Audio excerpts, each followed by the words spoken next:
Welcome to my world. Come on in and make yourselves at home. Welcome to my life. I know everything's gonna be all right. Welcome to my world. Oh, won't you come on in? Welcome to my life. It's known as the Tiger's Den. Greetings to all of my subscribers. I want to thank you for being with me for as long as you have, and the new subscribers that's coming on in. We want to say greetings and thank you for your time. This is from Toothless and the moderators. Welcome to the Tiger's Den.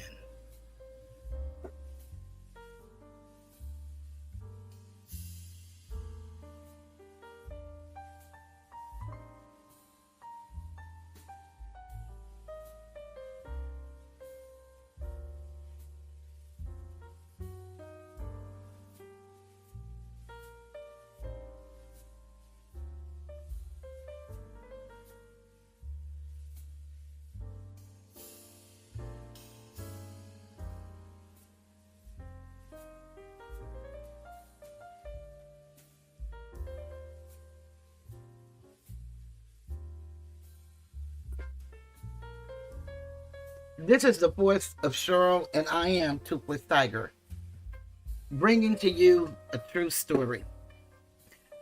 Greetings, everyone, and hope that you've had a beautiful weekend thus far. I've had a laid-back weekend doing what I do, and that's watching some of my favorite YouTubers, and I've been in China and Korea for a while now, looking at those romance movies. And I suggest to anyone who needs to get away from the monotony of reality to check them out. They're really funny, and they kind of teach you a little bit about the systems of culture and customs, which originally we started because we are the original people. But being those people that had our whole identity erased, we're not familiar with our past, and we're not taught to tap into our ancestry and to go within to remember who we once were, who we are now, and how resilient, brilliant, and great we are as a people. Having said all that, I come to you as I look at this YSL trial. It really breaks my heart. And it breaks my heart for more than one reason. Mainly because we don't have enough people that are interested enough in doing something different. I don't know how familiar you guys are that are listening to me right now with the Constitution for the United States. But I would suggest to everyone and anyone, and I do this religiously, because that is the reason I came to YouTube, to help uplift fallen humanity. I would suggest that you study the Constitution with an open mind, not listening to all people that tell you the Constitution is not for us. That is not true. That is so far from the truth.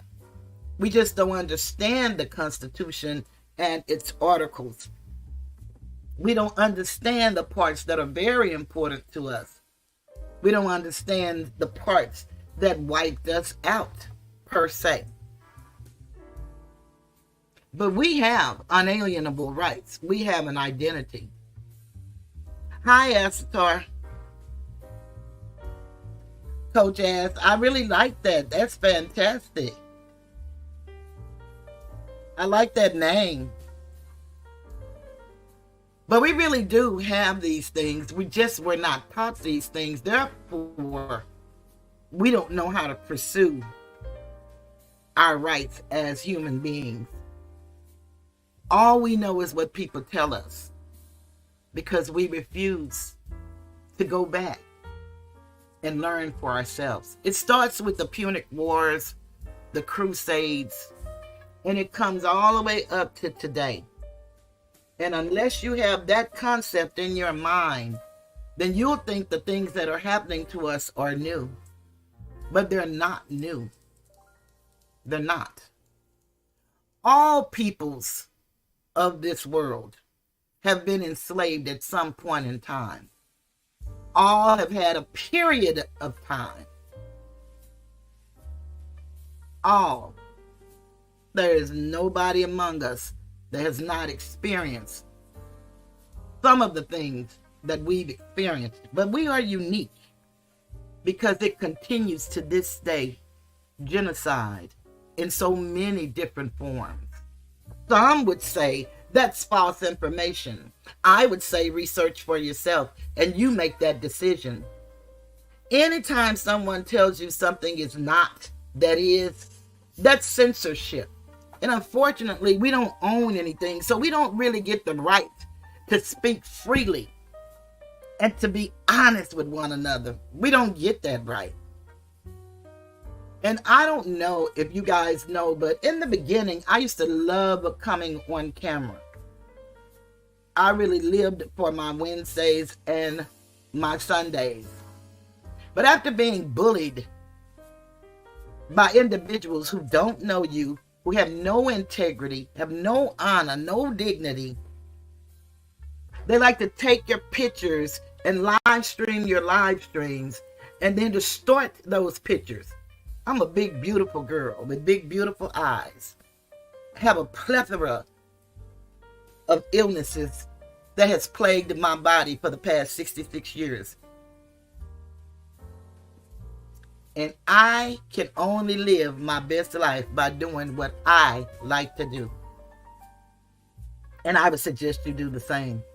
Once I started on my path 12 years ago, learning who we were before they called us slaves, I've learned so much. And it has enriched me so much. Oh, I'm not rich by far. I rarely get donations. And that's okay. Although I would love to get donations, new memberships, new subscribers.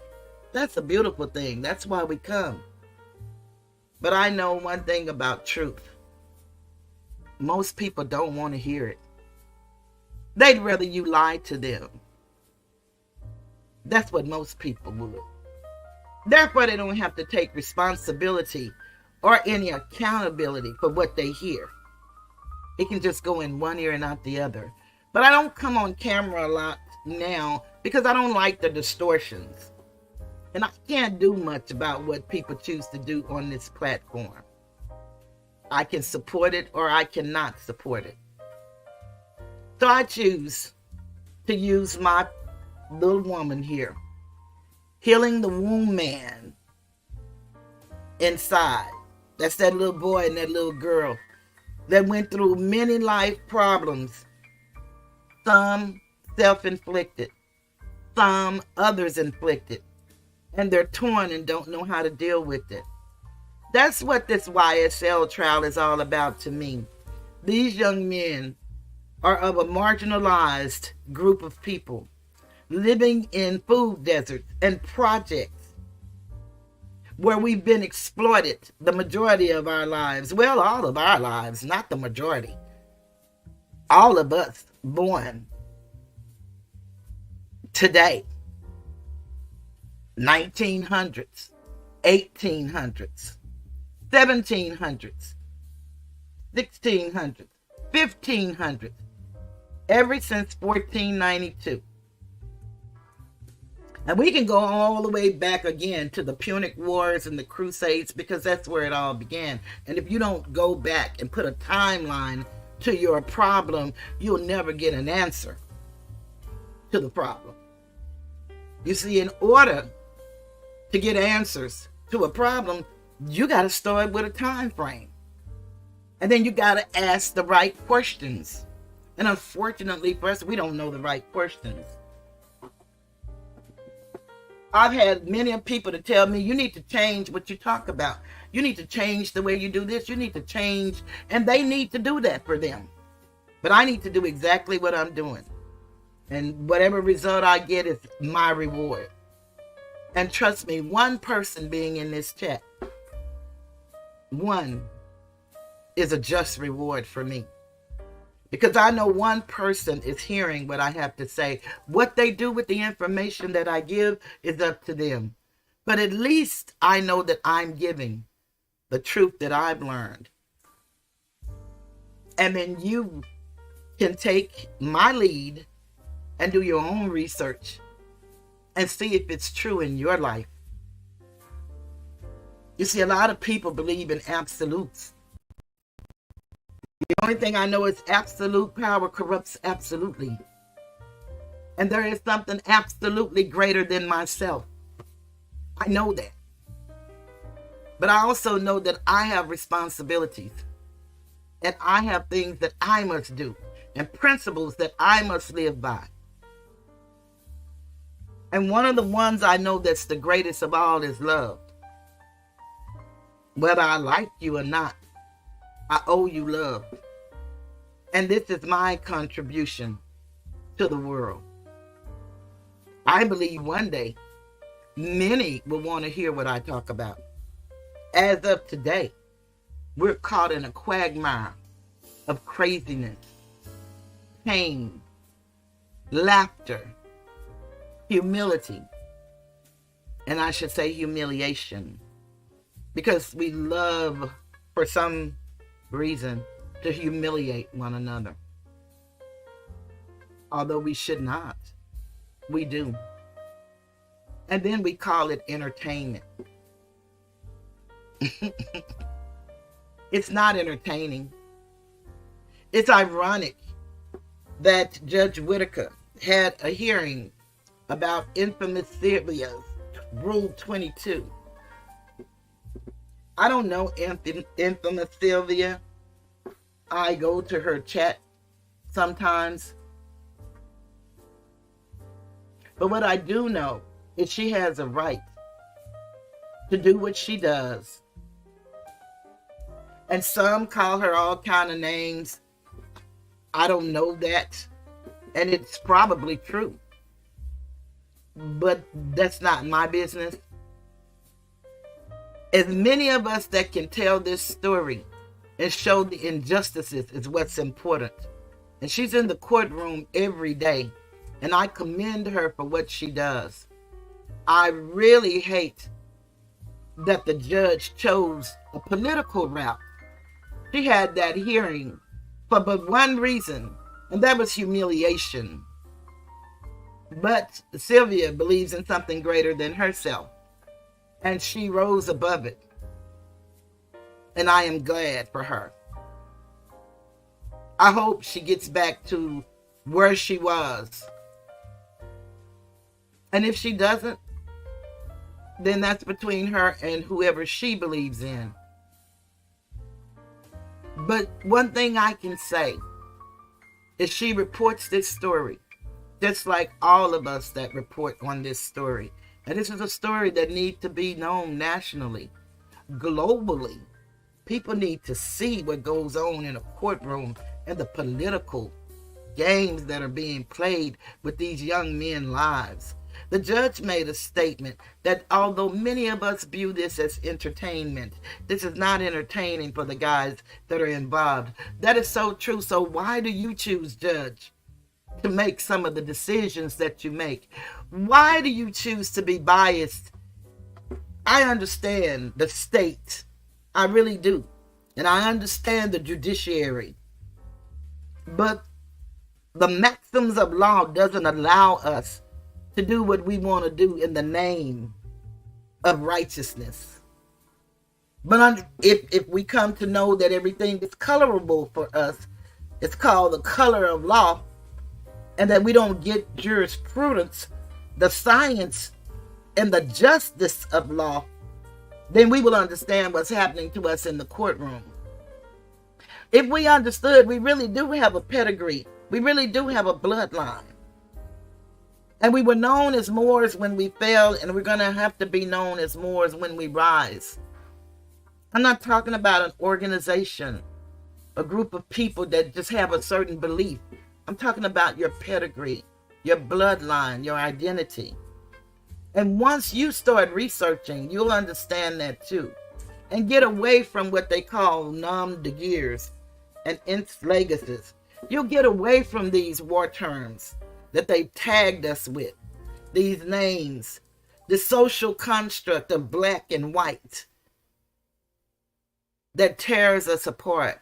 A house divided can't stand, never will. And perhaps I'm only preaching to the choir. Nobody else cares to listen. But I want to thank everybody that subscribed to me, that come in and listen to even a line of what I have to say.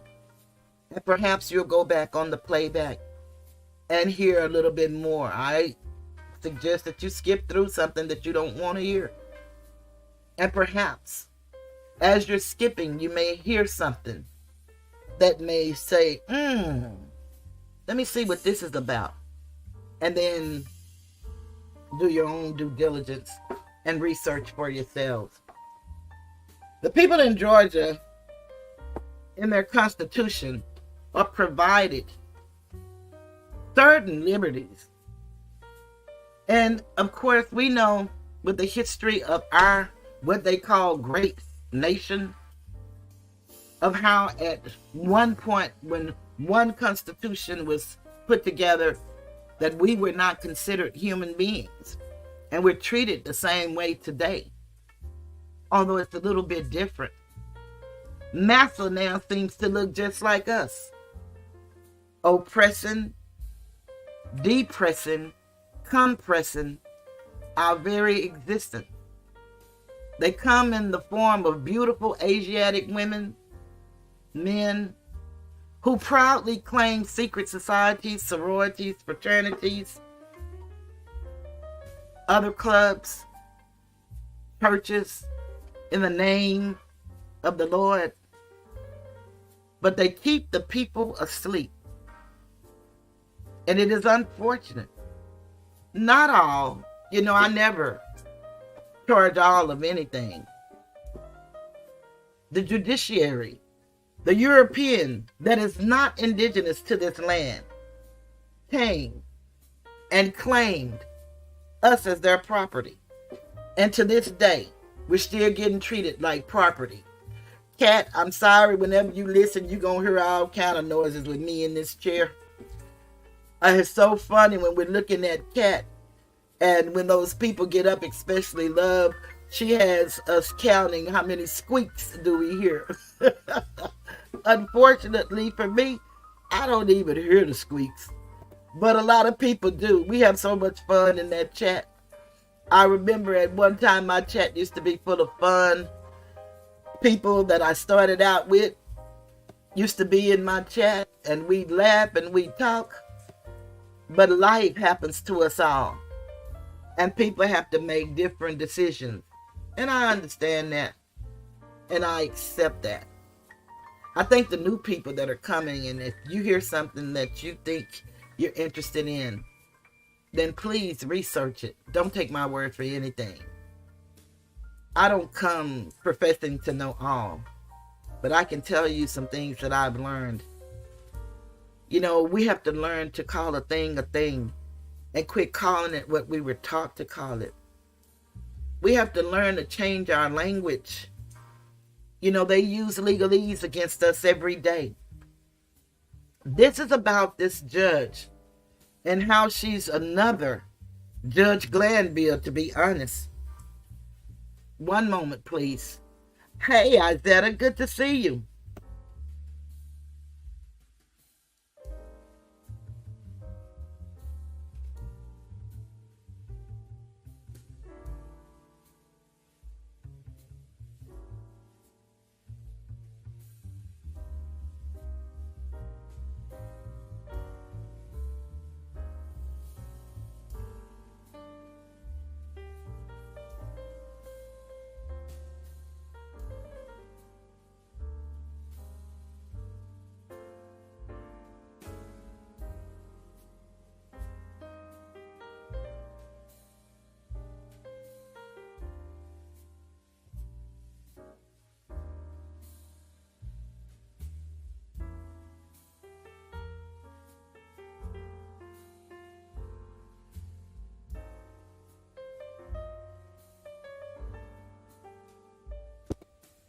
Okay, thank y'all for waiting. But it's amazing how the people of Georgia, and we all have our own state constitutions, in case we didn't know. If I'm going to read some of Georgia's constitution, But this is definitely about the young man. Hi, Roseanne. Glad you're here. Everybody, please remember to hit the like button. It doesn't matter how many shows up. If we can show YouTube that the ones that show up enjoy the show, leave a comment, then perhaps they'll continue to push out the videos. It's all about engagement, good or bad. I don't mind anybody, disagreeing with me because I don't agree to disagree. I just disagree and keep moving. As long as you're not disrespectful, feel free to speak your own mind and your own opinion, because we all have one. And it is good when we agree. It is written, how can two walk together except they agree? So it is good when we agree. But it's okay to disagree. I just don't agree to disagree. We just disagree and move on. That's how that works as adults. They call us minorities because the root word there is minor. That means we're incompetent and we can't control our own lives. But we progress in life like all human beings, actually. We go through the same infancy, adolescence, we go through the same growing period. But I wanted to share with you guys about some of the things that they say in the Georgia Constitution and what everyone has a right to do.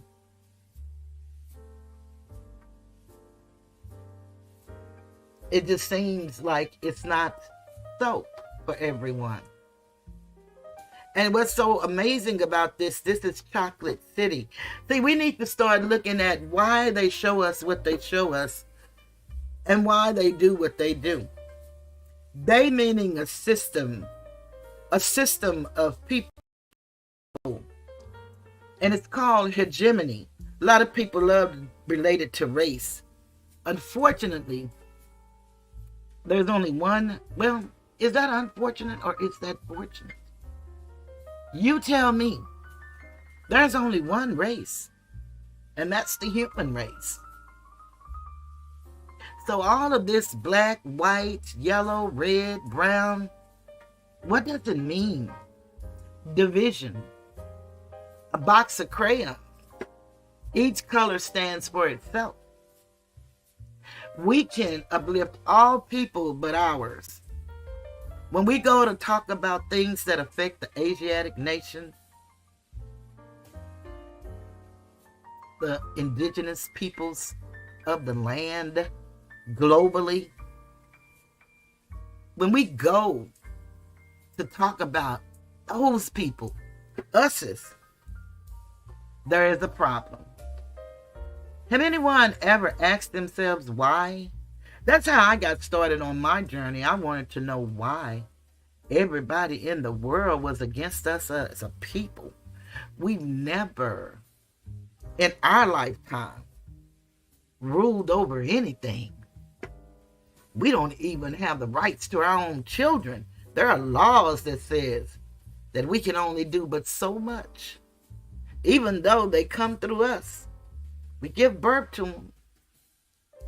But we're not allowed to love them and rear them the way we choose to. We have to be told how to parent. Don't we think it's something wrong with that? Phyllis say because they pick and choose what they want you to know. Yeah, what we have to do is some of us, we were brought up in the same system, but something inside of us just wouldn't rest. And we wanted to know more. So we started seeking truth. If you seek knowledge and truth, you will find it. The question then becomes, what will you do with the knowledge and the truth that you find? Will you share it with others? Will you be the example? One of the reasons I love Charleston White so much, not because of his greatness on breaking the internet, and he has done that. He said he studied Dolomite. He studied Rudy Ray Moore, the person that created Dolomite. He has also studied human behavior. He studied law. He studied himself. And he has a mentor. And they go by the nigger nation. For some, that's a joke. That's laughter. It's disrespect. For me, I understand it totally. And I honor it. Charleston was a kid who came through the system, the juvenile system. Charleston didn't have to choose the things that he chose, but he chose them because he wanted to belong. And that's what a lot of people don't look at when they see these children, and Lord knows it is horrible what these children are doing. But what are we giving them? We are so busy trying to be a Republican or a Democrat. Why don't we just be ourselves? We are like we don't have the power and the authority to govern ourselves. The Constitution gives us a right. Yes, Isaiah, he does. The Constitution gives us a right to form our own government within this land. We are the people of the land. What do you think they got all of the government from? From us. And then they put us out of a system that we created. Now, if you don't know what and how that can happen, imagine yourself a person with an idea. And then you put this idea on paper because you know it's written to write the vision down in order that it may become real. So you put this idea on paper, and then you come up with the rules and regulations that governs this idea. And then you seek individuals to come with you as a board to help you be fair and just to all that becomes a member of this idea. And then one day, a couple of people on your board decide they don't want to go along with your ideas anymore. So they come together and decide to vote you out of your own idea. And it happens every day, all over the world. People do that. That's what happened to us as a people. They decided to vote us out, strip us of our identity. Out of all the people that's been enslaved, none has lost their identity. Not one group has lost their identity, their birthright, their unalienable rights given to them at birth. But we did. And nobody wants to talk about it. We want to talk about racism to keep us divided. We don't want to talk about hegemony, which means a group dominating over another group. We don't want to talk about reality. We want to keep destroying one another and keep the hatred going. Why? Have anybody ever asked why? They say we lazy. We don't do nothing. We don't stand for nothing. How could this be when we built America? All that we know of. They say the Mexicans don't need to be here. Why? When they're Americans from another territory. We don't understand jurisdiction. We don't. And we're not trying to learn it. But as long as we stay ignorant to these things, they're going to keep doing what they're doing to people like what's happening in the Young Thug trial. America should be outraged. Doesn't matter your nationality or ethnicity. But many are not, because when they come here to get the American dream, they come here with support from their government and what we call government. They come here with opportunities that has been taken from us. And then most of us give it up freely and don't understand. I want to talk about this Judge Whitaker and how she knows what's going on for real. But she, in my opinion, has a political desire. So it's not prudent to do the right thing. I'll give you color of law. So it looks real, but it's really artificial. It looks like I'm doing just, but I'm not. Oh, I'm not like Glanville. I'm not obvious. Every time the judge says something, she has this. What's funny? Nothing's funny. She said it when she was talking about Sylvia.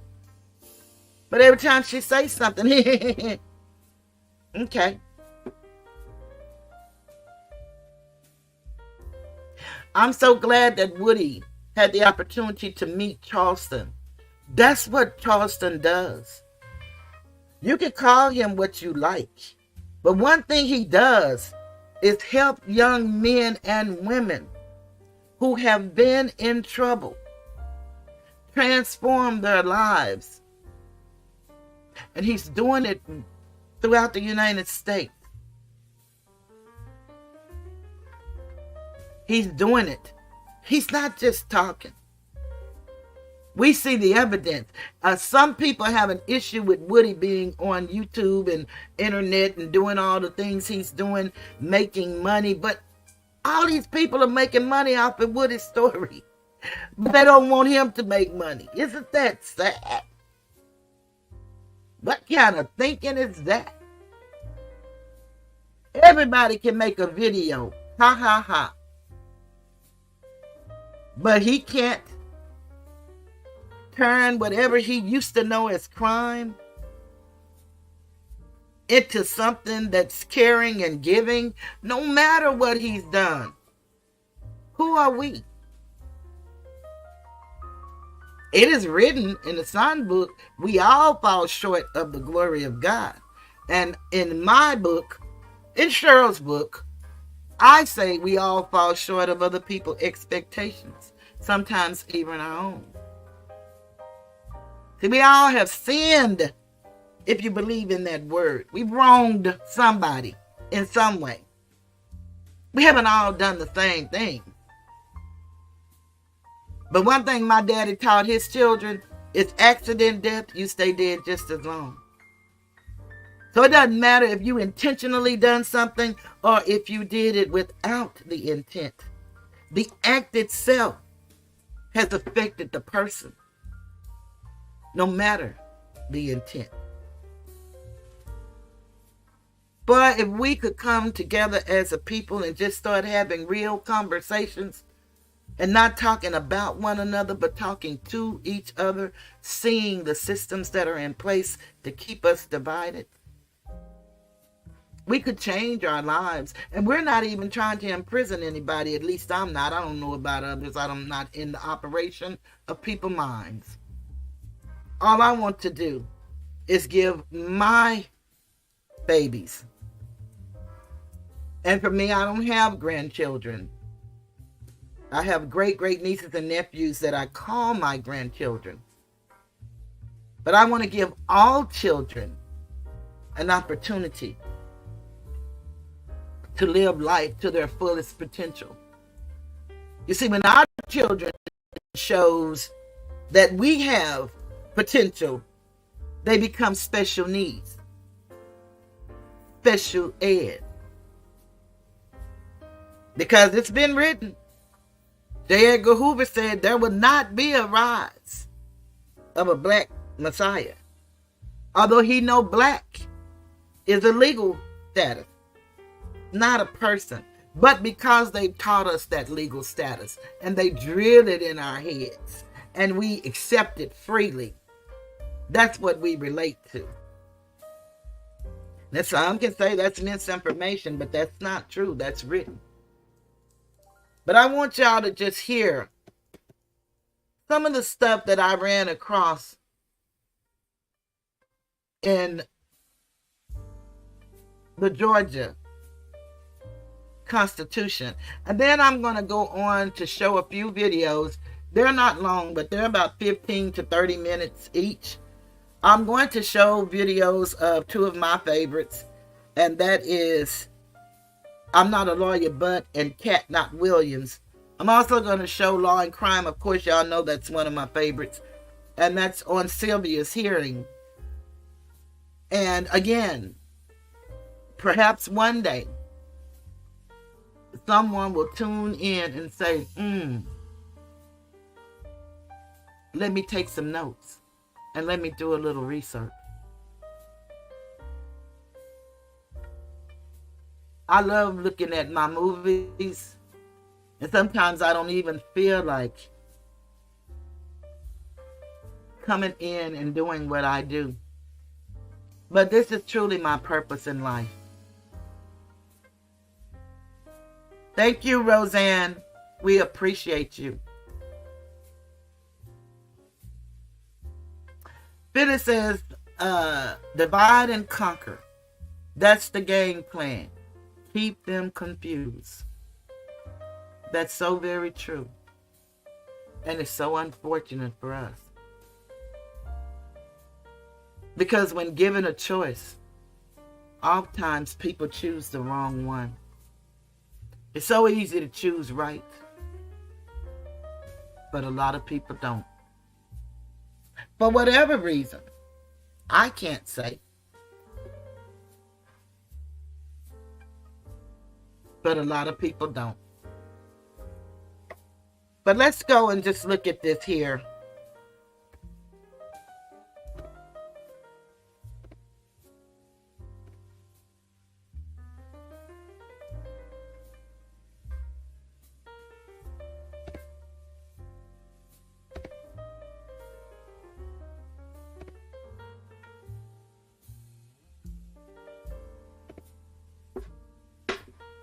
I'm going to start with Article 17.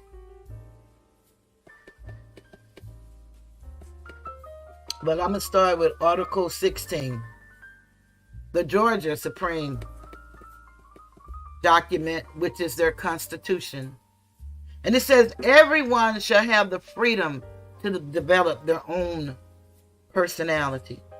Article 17, human honor and dignity shall be invaluable. Number 2, no one shall be subjected to torture, cruel, inhumane, and degrading treatment or punishment. Do we believe that they believe in their supreme document, the Constitution for Georgia, in this case?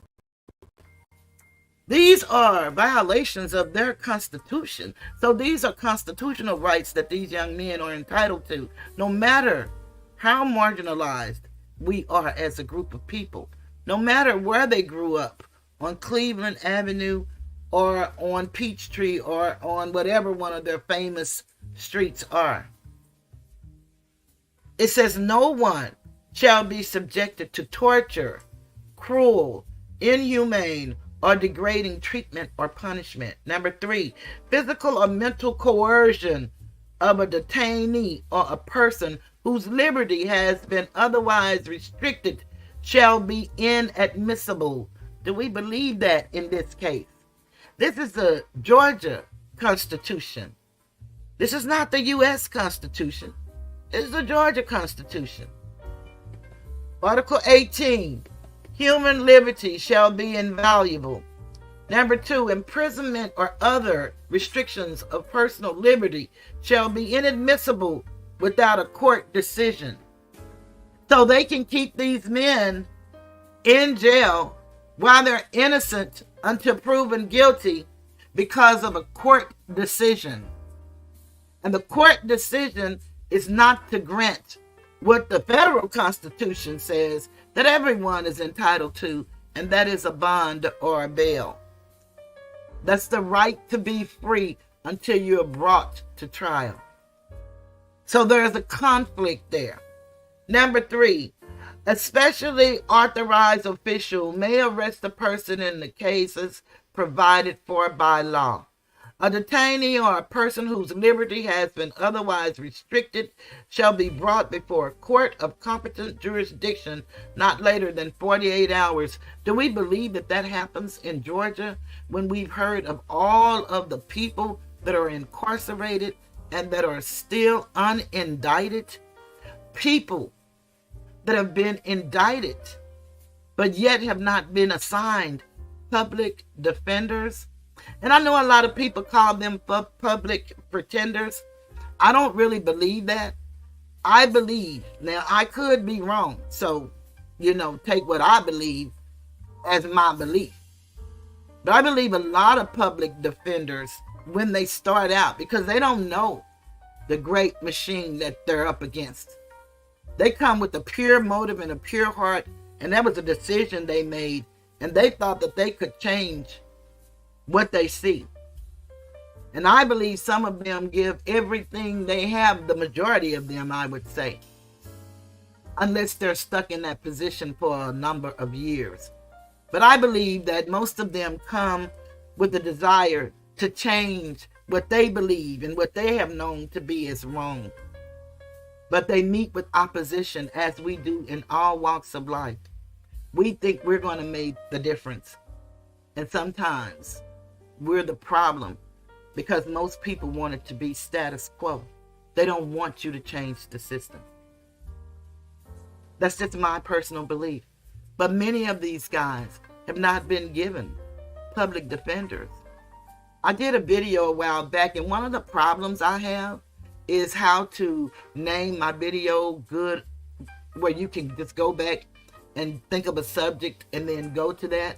I'm a very verbose person, and I'm sure you can tell that in my titles, and you should be able to tell that if you ever seen me write in a chat. Most people can say what they need to say in 5 words. I take up the whole 200 characters or however many characters they give us. That's who I am, and that it is what it is.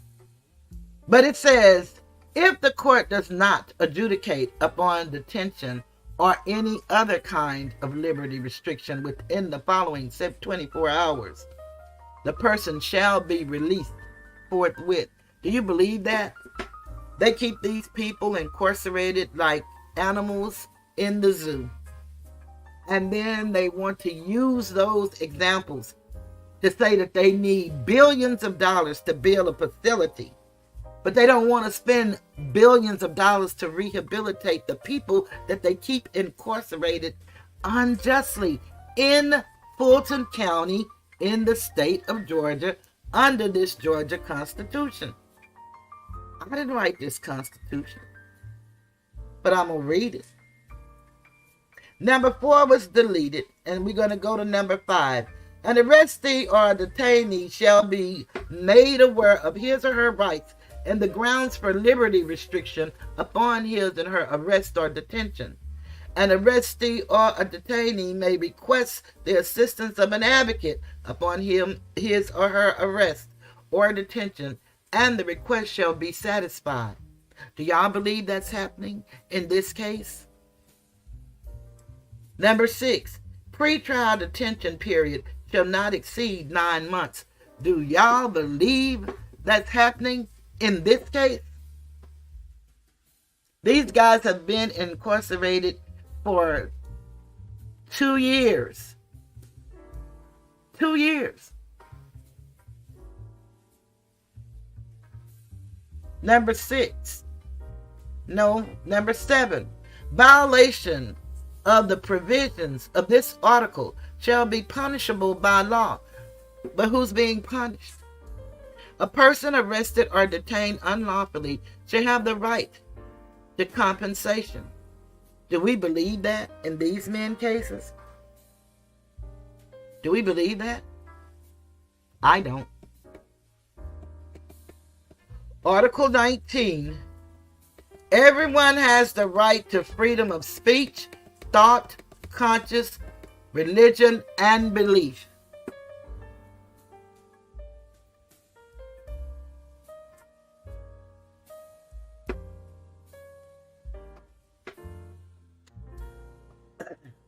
Article 20, number 1. Oh, I didn't read 2. I'm sorry. No one shall be persecuted because, now listen to this line, y'all.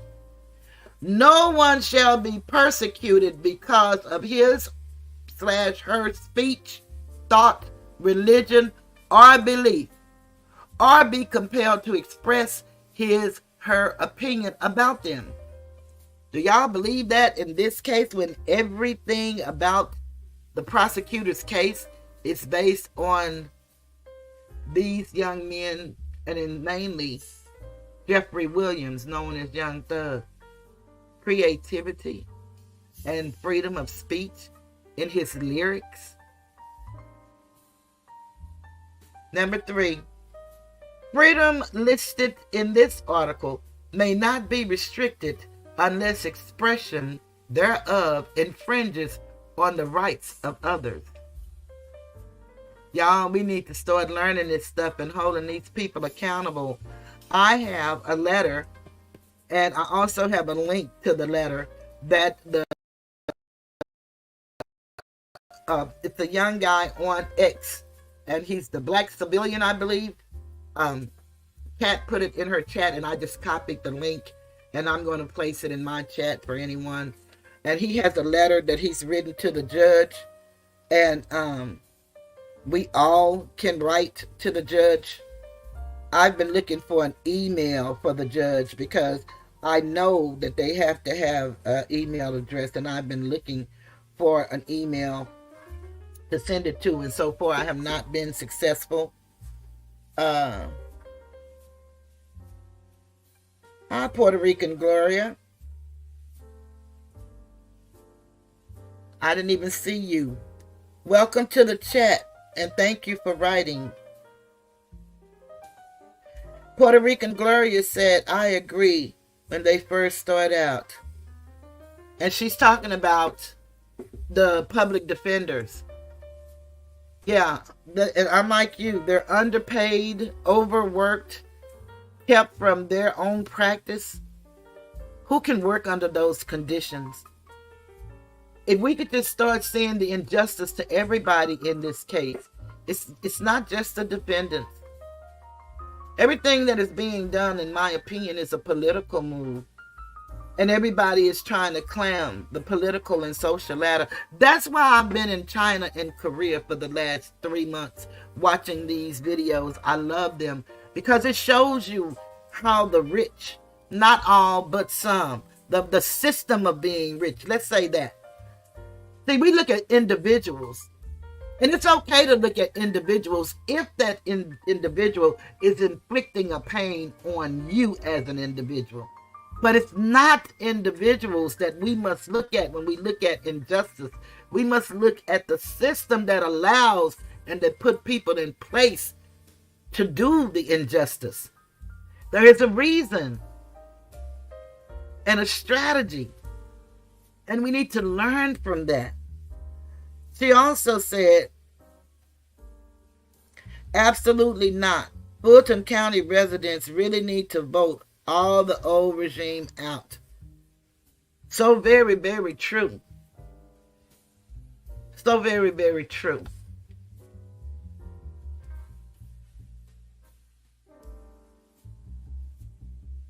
Now, Article 20, number 1. Every individual's private life, home, personal papers, correspondence, communication by telephone, and by other technical means, including messages received through other technical means, shall be invaluable. And that might be inviolable, but I'm going to say it the way I'm saying it. So if I'm saying it wrong, just say she just mispronouncing that word. The above rights may be restricted only by a court decision or in absence of a court decision if urgently necessary or provided for by law.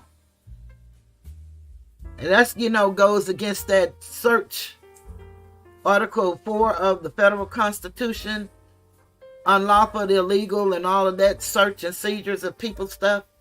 The things they did to Young Thug, the things that the state tried to get in in that big PowerPoint that Judge Glanville had ruled against being brought in, and then Whitaker allowed some. Then she went and they didn't get it in. All of the stuff they were trying to, because she realized that was really probably going a bit too far.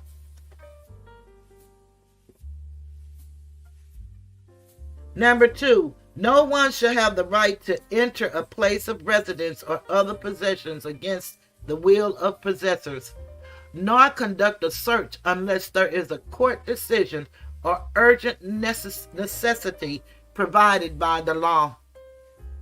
A lot of us see the entertainment in this trial and the funny antics that goes on, but we need to understand what's really happening, because today it's them. This evening it could be us. It is so many things that's going on, and that's what grieves my heart about people in the community on YouTube. I thought that we would be promoting more news so that we can make our people aware and give them a reason to become a part of this legal process. We can't be a part of this process positively if we don't have knowledge of the process. Knowledge is power. It is written, my people are destroyed for the lack of knowledge. So we have to educate ourselves. There's so much we were not taught and don't know we have the desire to know. But there are people on YouTube, scholars, that have been here for years, singing the same song, asking us to wake up and become enlightened. Whom it said, the Son has made free, is free indeed. And in order to make something, you have to put something in it and take something out. So let's go to Article 21, number 1. The right to own and inherit property shall be recognized and invaluable. And that's where our problem is. Our right to inherit and own property. That's why we need to understand that it's our birthright that was stolen. Everything in this land is predicated upon land. Every fight and argument has been about the land. Something that's free. Mother Nature gave us. Mother Nature gave us. But something the colonizers took and has total control of to this day. And we refuse to learn who we are, to know that we are heirs to the land, because we are a part of the land. We are indigenous to the land. And we want to have their arguments instead of arguing our own argument, which is really not an argument if we learn the Constitution and how it works in our favor. And then we start enforcing the Constitution. You know, they keep talking about their democracy. That didn't come about to 1871. This nation, as we call it, was formed on a republic form of government. The republic just means that the people rule. It doesn't mean a Republican Party or a Democrat Party. That shouldn't even be a part of what we talk about. Because why we don't have the Asiatic Party if we want to just talk government and parties? Why don't we develop our own? Why aren't we grooming people to learn law and truth? We have the right to do that under the Constitution for the United States of America. Things that we think are privileges are rights. And no one can take away your right. You give it up. They stole our birthright. So we don't know. And we're not trying to find out. I sing this song. I imagine like the story of Noah, who said to the people, it's going to rain one day. It's going to rain. And y'all need to get ready. But the people wouldn't listen because they didn't know rain. All of these, I believe, are metaphors, allegories to teach us a lesson. You know, everything in this life, if you notice how it works, is in symbolism and contract. Rarely do you see things in reality. I listened to Love sit there and explain, or she gave a description of a game. And she said, when she was asking Mounk, however you say his name, I can't say it, but whatever it is, I'm going to say Mr. Sledge. But when she was telling him and asking him questions, she said, dude, they have certain colors. Well, now let's look at the secret societies. Do they have certain colors? I think the AKAs are pink and green. The Deltas are red and white.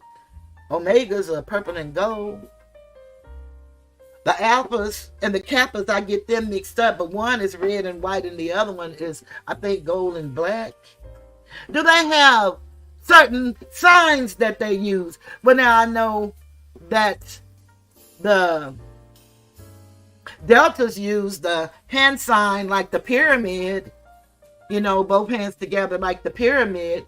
The AKAs use like their little baby finger up, and it looks like they're doing the blood gang, if that's what you want to call it.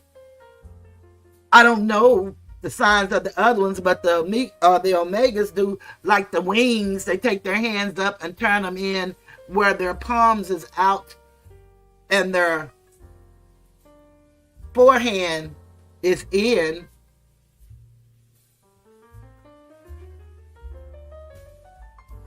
I know they have sounds.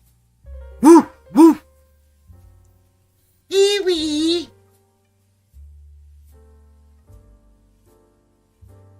They all have their own little special communication. Would they be considered a gang?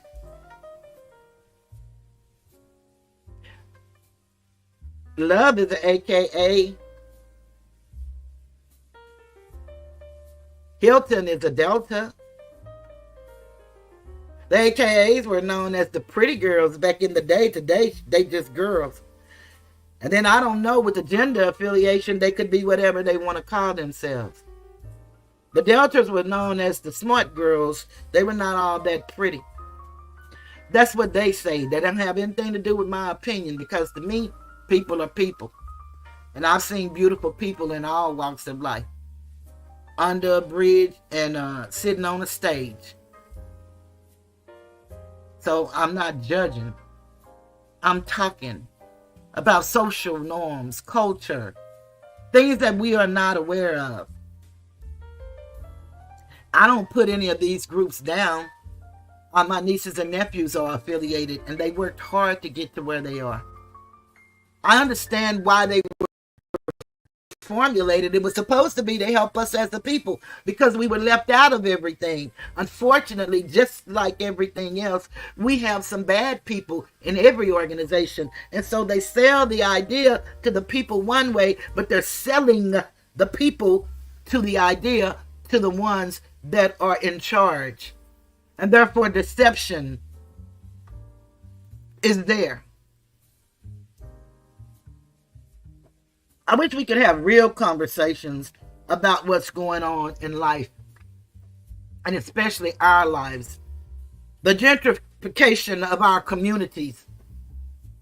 They tell us it's best to move out, go to the suburbs, while they come back where they left because we were able to get a home, which we're all not really owning homes. If you look at your deed, you'll see that you're a tenant. We're just sharecropping in 2024, modern day language. Legalese are real. Most of us don't understand them because we're not attorneys, right? We can't give legal advice. We can't even, if let them tell it, read to learn for ourselves. But each individual stand for themselves. It's called law.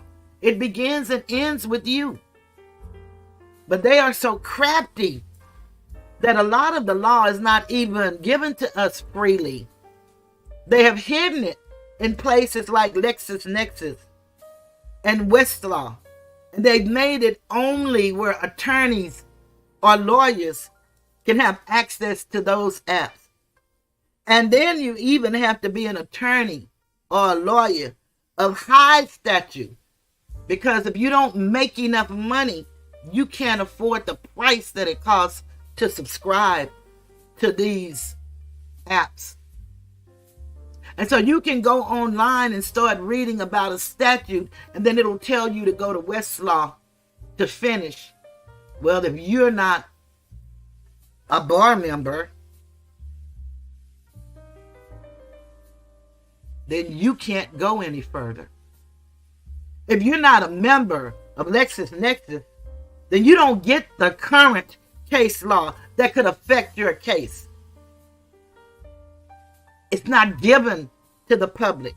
Deception. Do you know it is easier to deceive a person than to convince a person that has been deceived that they've been deceived? I want to say welcome, Michael. Good to see you. Hey, babe. Good to see you. Do you know that it's easier to do that? People just don't want to know the truth. Why? Because with truth comes responsibility and accountability. And I don't blame the person, because we only know what we've been trained to know. As animals, we only know to follow the leader as the herd mentality.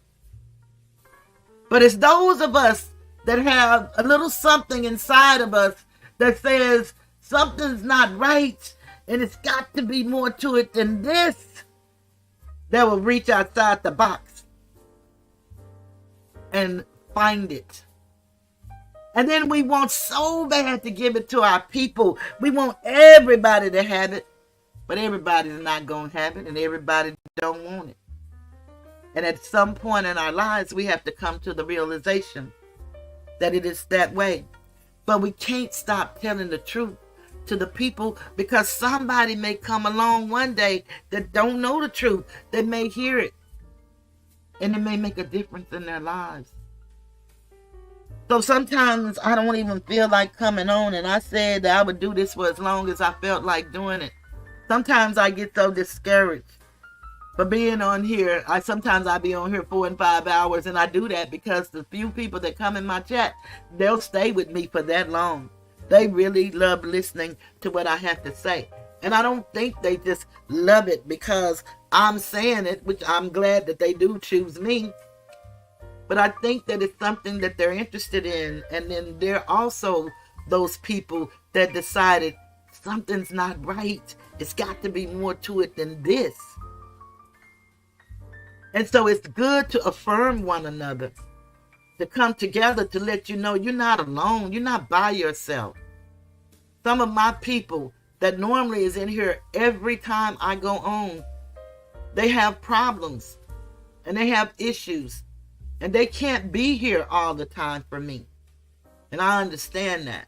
That's why we do it worldwide. So whosoever will, let them come. And not many.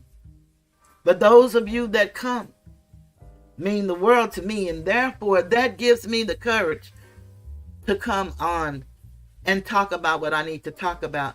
I quit posting my stuff early because of the bullies that won't leave me alone. And I'm not into any of that. And I don't want to give them any room. So I have to do things my way. Some people don't like my way. And that's okay. I do it for me. And I do it for you. But I'll never compromise me for anybody. I have one son. One son. And he pleases his mother well. He has lived to this day with the integrity and honor and dignity that I put in him and that he has in himself. And then he has an ancestry, which he had the opportunity to know his grandparents, his father. Although we were not together as a couple, We were married. But he had an opportunity to know his father. And he has uncles and cousins that poured into his life. So it really makes me want to cry when I think about how these young men didn't have that opportunity. They had mothers that loved them. Some of their mothers had issues. Some didn't. Some just had a lot of children. And there's nothing wrong with that. But an impoverished situation, how do you really take care of them? The best that you can. That's what you do. But a lot of people don't seem to care about that because these boys are inhuman. They don't care about these boys. It's just something to look at, a show. Another court case, and we move on to the next one. This touched me dearly as a mother of a son. And then to have young men on here disrespect me and disgrace me like they do. It's okay. That part don't hurt. Because I know they're lacking too. A mother's love. I know it. It's the only way you can be that disrespectful and inhumane to someone you don't know. It's so much pain on this app. But there are some of us out here giving hope. And we're trying our best to cover this story and stories like it so that you all can see the injustices. And again, it's only one race, and that's the human race. So the way Katt does this story, the way ImNotALawyerBut does this story, the way Sylvia does this story, the way Dee does this story, the way Eban does this story, the way Tay Biggs does this story. There's so many people out here trying to teach us and show us the injustices. I haven't heard more brilliant minds than Katt and ImNotALawyerBut. And I like the way Eban breaks down things. I like D, the way he breaks it down as a man. Hey, I love to see classy beats. Y'all, it hurts me to my heart as a mother to see what's happening to our sons, and we're not sounding the alarm. The people in Atlanta, I know you're hurting, but you have LA Pink fighting for y'all every day, and others with her. They go to the commissioner meetings every time they have one. They're out in the streets helping. They're writing and changing thoughts and candidates, getting people dismissed for their wrongdoings who've gotten away with this stuff for years. They need you. You may not understand what's being said, but just join in and do what's asked of you, and then research and learn. You know, they talk about these young boys and these plea deals that they took. They know these plea deals were just terrible. But that's the trial penalty. To keep you from getting a fair trial. They put it out of your reach and then offer you a plea. Whether you're guilty or not, it's the only way that you can see some hope at living life outside of the concrete plantation. Now we gotta help each other. I know I'm all over the place. I'm an all over the place person. So you may get lost in my conversation, but I'm always keep it on the subject matter. And that's my people. And it is written, if my people that are called by my name, not Cheryl, not Toothless, but a name in which you believe in, would humble themselves and pray, seek my face, turn from their wicked ways, then I will hear from heaven and heal the land. Now that may not have been verbatim, but you should get the gist of it. We got to do something because we're wrong in a lot of things too. We're passive and allow things to happen to us and then blame someone else because we allowed it. We allow it because we don't know. And you cannot live an adult life and not know. Unacceptable. There's too many ways to know today. This is the information age. Too many ways to know. Let's go back to the Article 21. The right to own and inherit property shall be recognized and inviolable. You know what I'm saying? Abrogation of the universal right to ownership, acquisition, alienation, or inheritance of property shall be inadmissible. And if you all believe that, then y'all don't understand how this game really goes. We're being ruled by trust law and inheritance laws, and we don't even understand. Not being in our proper person, we are inheritable. We can't inherit. Why you think we don't own nothing? Why you think that we're the only people in the world that can't be deported from this land, which belongs to us? Why you think we're the only people that they don't consider immigrants? Yet they tell us we were brought over from Africa. Make that make sense.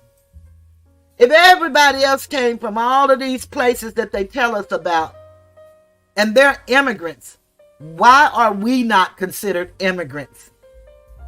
Because we're indigenous to this land, and they know it. We're indigenous to the land globally, and they know it. There are pictures of ancestors.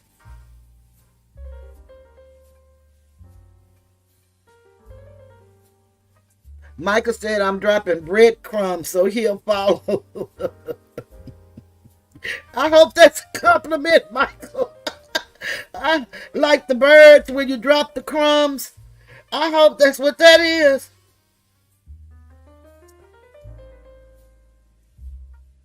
Oh man, where's my picture? I got a picture here that I want to show y'all. Our ancestry history that they don't tell us about. And we don't know, and we don't know to seek it out. Our history, not his story. Y'all, I'm really just moved to tears. I don't know why. I just feel like crying for these young guys. So, and I know it's not going to do nothing for them, but they need to know that it's people out here that I know they committed a lot of crimes, and most of them have paid for the crimes they committed. But they need to know that it's people out here that really care about them as people. We care about their moms and their grandmoms. Some have lost their mom or are losing their moms to illnesses. These people don't have money to keep showing up every day to support their loved ones, but they come as often as they can, or that their help will allow them to. Although we can't imagine what it feels like to be in that position, I would never ever advise anyone to just cop a plea just to be free, because trust me, freedom ain't free and a plea ain't either. They give them these long terms knowing that they're being watched the entire time. And anything they do that violates anything on that paper will send them back to prison or send them to prison for long terms that are not made for humans. They're made for property. Free labor. And if I get them while they're young, they're even doing it to our young daughters now. If I get them while they're young, I call the daughters our moons, because the moon governs the womb of a woman. Then they will miss childbearing years, and they cannot reproduce themselves. And that seems to be the going thing, is for us not to be able to reproduce ourselves as other people are allowed to have children galore. Not all over the world. Some places they limit the amount of children you can have. Y'all, it's really sad. And more people should be outraged. People talk about how unjust this is, but are you putting into action? Are you willing to file a complaint? Are you willing to take the template that this young man made and just put your name in it and send it to the judge on how we can see the injustices in this case? Are you willing to do that?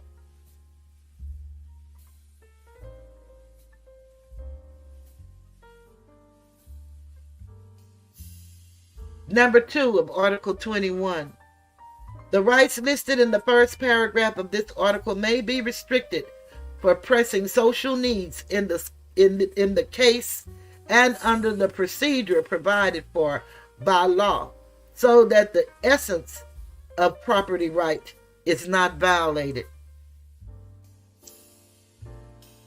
Number 3, property may be deprived for pressing social needs as provided for by law, by court decision, or if urgently necessary under an organic law. Needs to go back to the Organic Act of Congress. Y'all need to read that, 1871. Provided that preliminary, full, and fair compensation is made. Do you believe that? Compensation shall be exempted from any taxes and fees. Do you believe that in a feudal system where they taxed our income and it's not to be taxable? If we really understood that income tax should only happen on the people that don't pay tax, and that's through excise tax, like unearned income, profit and losses, like the stocks, the bonds, things of that nature. Profits and losses, things of that nature. Not income that you work for as individual sovereign people. And see, they talk about sovereign citizens. There is no such thing as a sovereign citizen. Your sovereignty comes with your birth. You don't have to run around talking about I'm sovereign, I'm sovereign. It is understood. You see, the corporations took the sovereignty and gave it to the corporations. That qualified and that immunity that they speak of. Well, just look at the constitutions and look under sovereignty, immunity. It's there. But they call it sovereign immunity. Look at the political subdivisions in your state and see, don't they all claim sovereign immunity? But we can't say we're the sovereign, which we are, people are. We have to pretend to be Negro, black, and colored, Indian, Latino, Mexican, and all of that, Puerto Rican. We have to pretend to be all of these things. It is so very unfair, but we have to do it. Then they give you the case law, the law, constitutional law of Georgia, and they give you the case law. Article 22. Everyone lawfully within the territory of Georgia shall have the right to liberty of movement and freedom to choose his and her residence within that territory. Do we believe that? Number 2, everyone lawfully within the territory of Georgia shall be free to leave the country. Do we believe that? Number 3, the above right shall not be subject to any restrictions except the restrictions provided for by law or are necessary to protect national security, public safety, public health, or to prevent crime, or to administer justice insofar as is necessary to maintain a democratic society. We don't pledge allegiance to the Democrat. We pledge allegiance to the Republic. When are we going to stop this democratic stuff? The Democrat mean majority rules. Who are the majority? If you're the one in charge, then you make the majority whatever you want it to be. We don't see the numbers. We don't know the numbers. If you're the one in charge, when people come from other nations, other countries, then you give them the legal status of a white person. So that increase your numbers. We need to understand what's really happening to us. Y'all, it's not hard, but it's a lot of work because you got to read. You need to know this stuff for yourself. You can't take my word for it. You got to research it and hide it in your heart. And then, when need be able to recite it just like you know your name. Make it a part of your being. That's what being American is all about.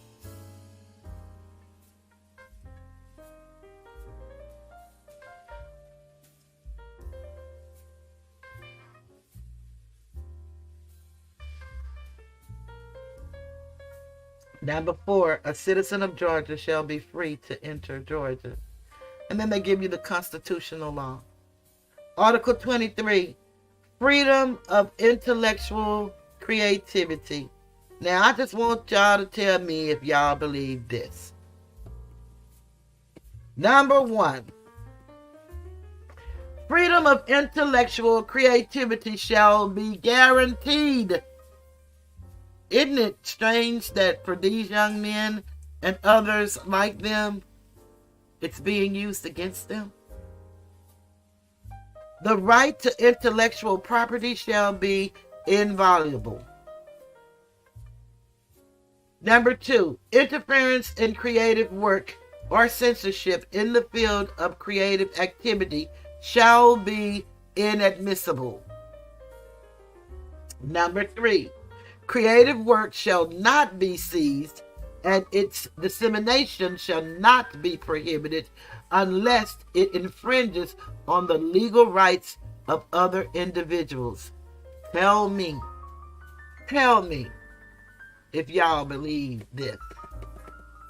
And do y'all believe that the system of the judiciary adheres to their very own constitution? We need to remind them that they swore an oath of office to uphold the Constitution at all costs. And it's not just the federal Constitution, but their state Constitution. Article 24, everyone shall be free to receive and disseminate information, to express and disseminate his or her opinion orally, in writing, or otherwise. Number 2, mass media shall be free. Censorship shall be inadmissible. Do you all believe that? When we have guidelines and rules of conduct that prohibits us from speaking freely, terms and services that prohibits us from speaking freely, certain words we can't even say, or we won't get paid for our video because we use everyday language that is used in everyday media. But if we use these words, we won't get paid and may even receive a strike on our video. We don't own nothing. And the permissions that we have is very limited. Everybody say this is a transparent, free society and government. But policy and procedure cuts that into shreds. I understand I don't own anything and maybe I don't have the right to be honest, but honesty is all I know. Doesn't mean I can't lie. doesn't mean I haven't lied. But it means I choose to live in truth as much as humanly possible. So it doesn't mean I don't lie, and I won't lie. But that is not my common practice. But do we believe Article 23 at all? Do we believe Article 24 up to number 2? Which says mass media shall be free. Censorship shall be inadmissible.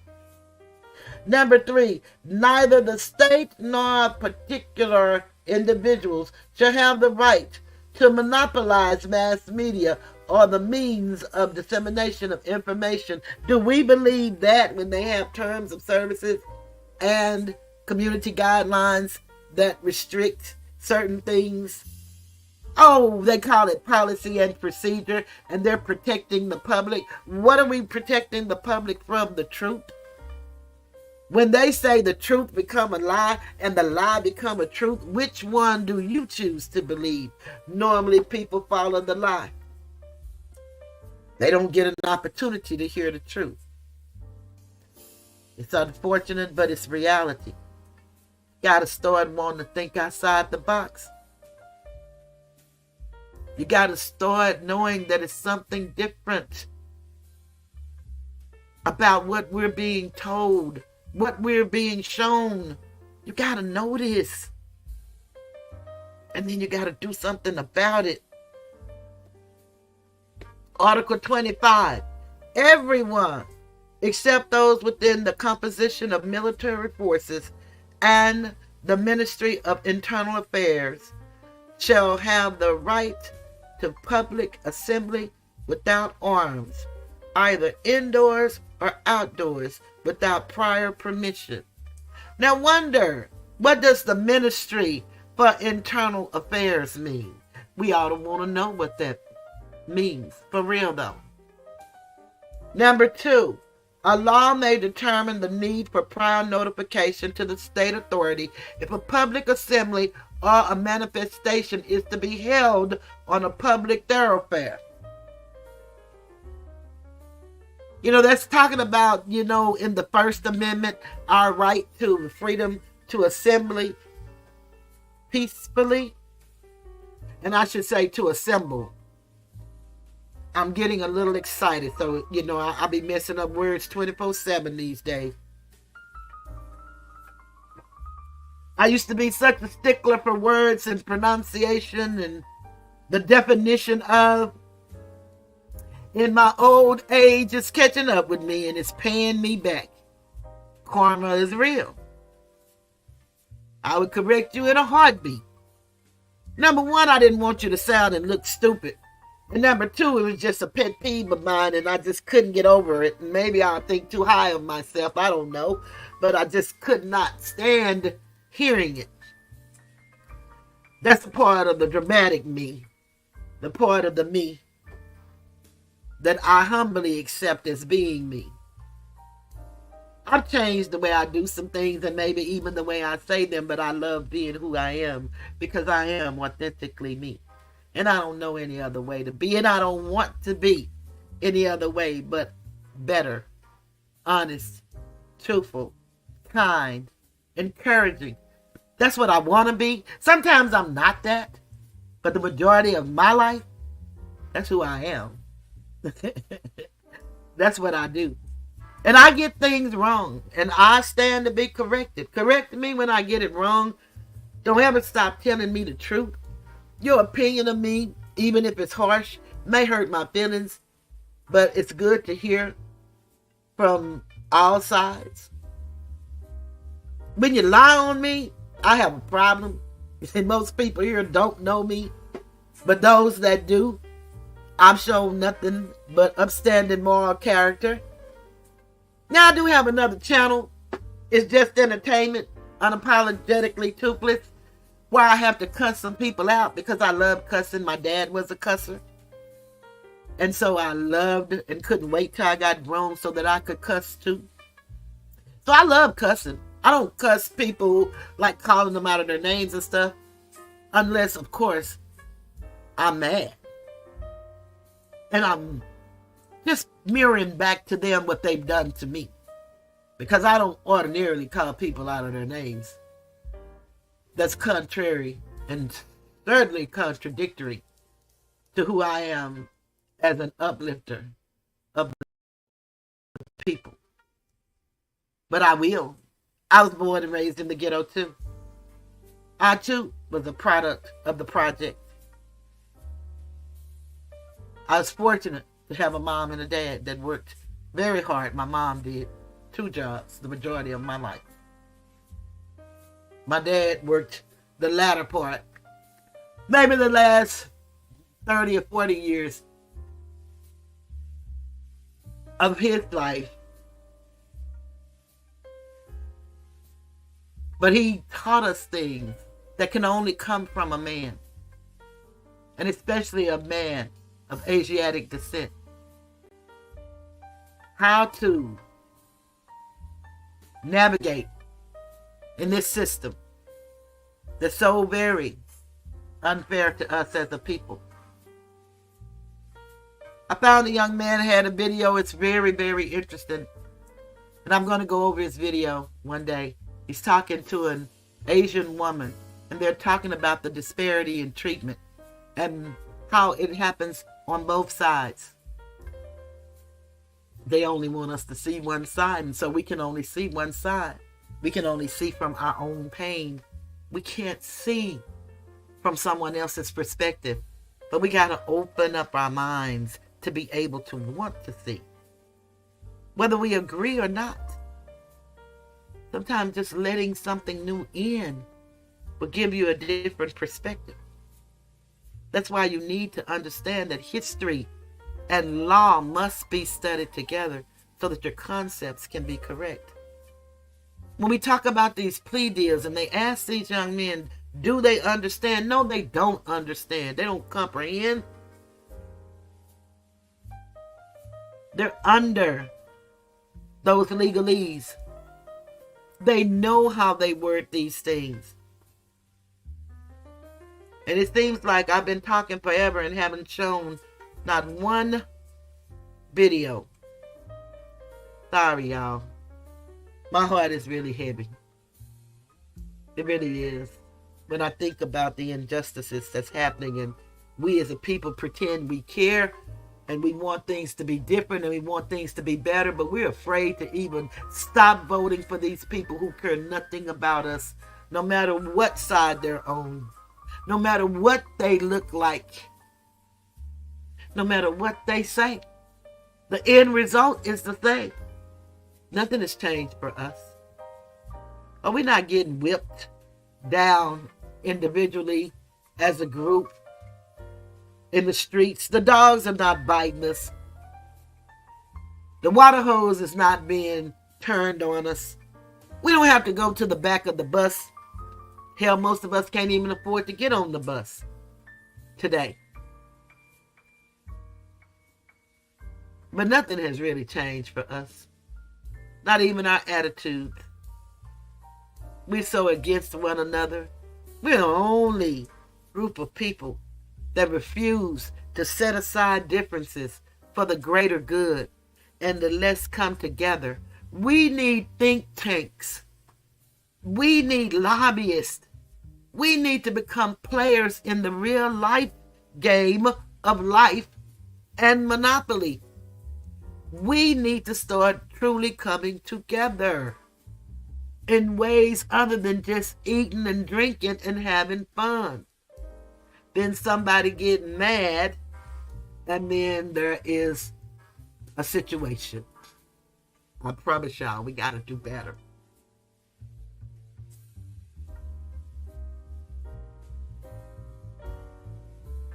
Okay, I was on 25. Number 2, a law may determine the need for prior notification to the state authority if a public assembly or manifestation is to be held on a public thoroughfare. Number 3, state authority may terminate a public assembly or a manifestation only if it assumes unlawful character. And there is the law on that. Number 26, article. Number 1, everyone shall have the right to establish and join public associations, including trade unions. But you can't be in a neighborhood and a group of guys calling yourself whatever your hood is. You can't do that. Then you become a criminal street gang. As Big Jeffrey Williams' father says, Georgia is not a gang state. They don't even have gang attorneys. They used to call this hybrid gangs. I did a video a while back about the DFW gang was the #1 gang. I think it was in 2018. It was the #1 gang. And the first time I heard it mentioned was just the other day, and it was mentioned fleetingly. It was so small and minute, but that was the #1 gang. Just like they said Woody was one of the 12 most wanted. But he's not even under the indictment. And then they're treating him like a hardened criminal as a witness. Don't we think something's wrong with this? We ought to.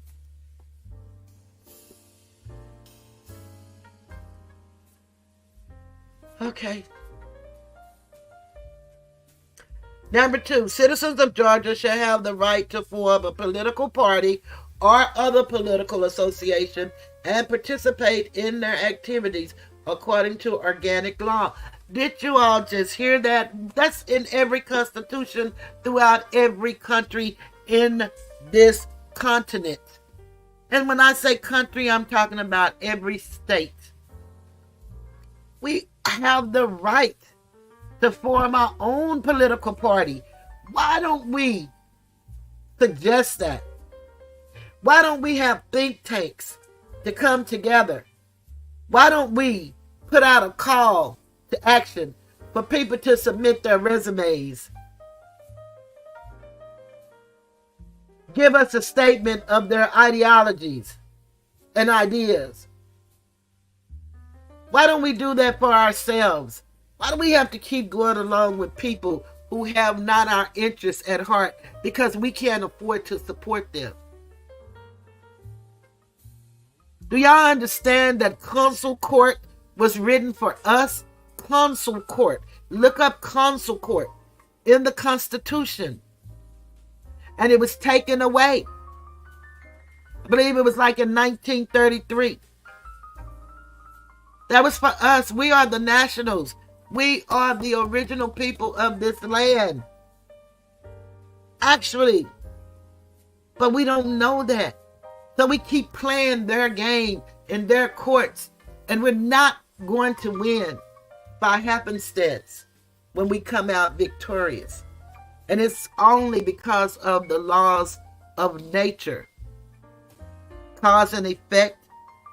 The laws of karma. We need to really start understanding what this stuff is about. It's real hard to listen to the scholars on YouTube because most of the conscious people are so conscious till they're asleep. Most of them are scammers and gamers, but not all. What you have to do is discern. So you listen to whomever you choose and then discern the truth. That's what you have to do. Nobody can tell you who's good and who's not. I wouldn't dare do it. I can tell you who I like and who I'm going to listen to and what I've learned from the scholars. But you must do this on your own. See, it's a decision one must make for themselves. And then it's a journey that only you can take. No one can take this journey for you.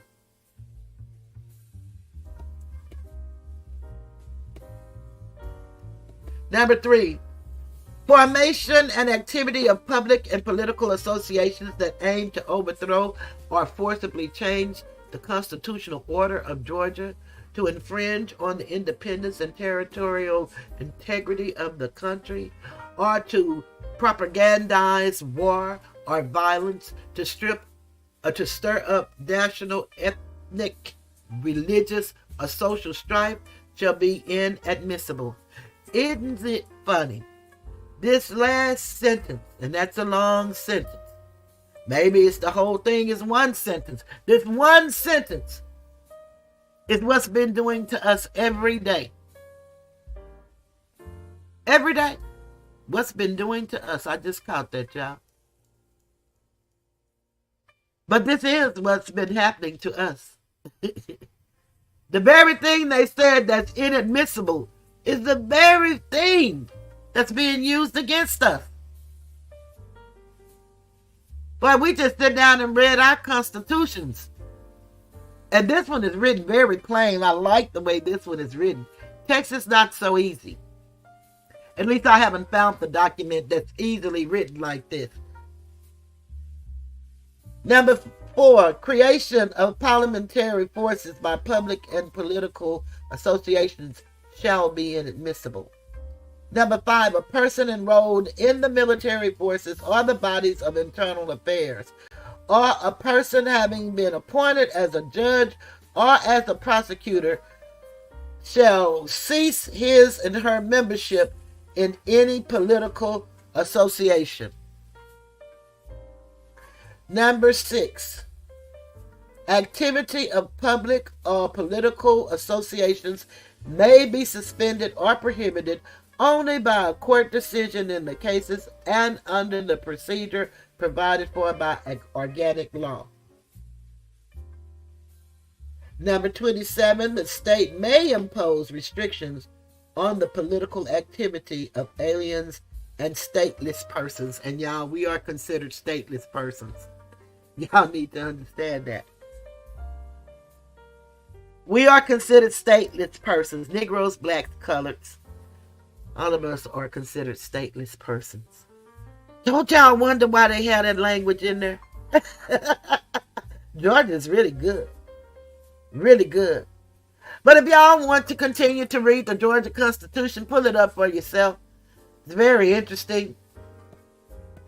I have it here pulled up in my PDF, so I don't really see the link that will allow me to share this. But I'll figure it out. You know, I'm not computer savvy, so it's hard for me to figure things out. But let's get on with the lesson tonight. First, I want to do a commercial break, and I want to share with you guys some t-shirts.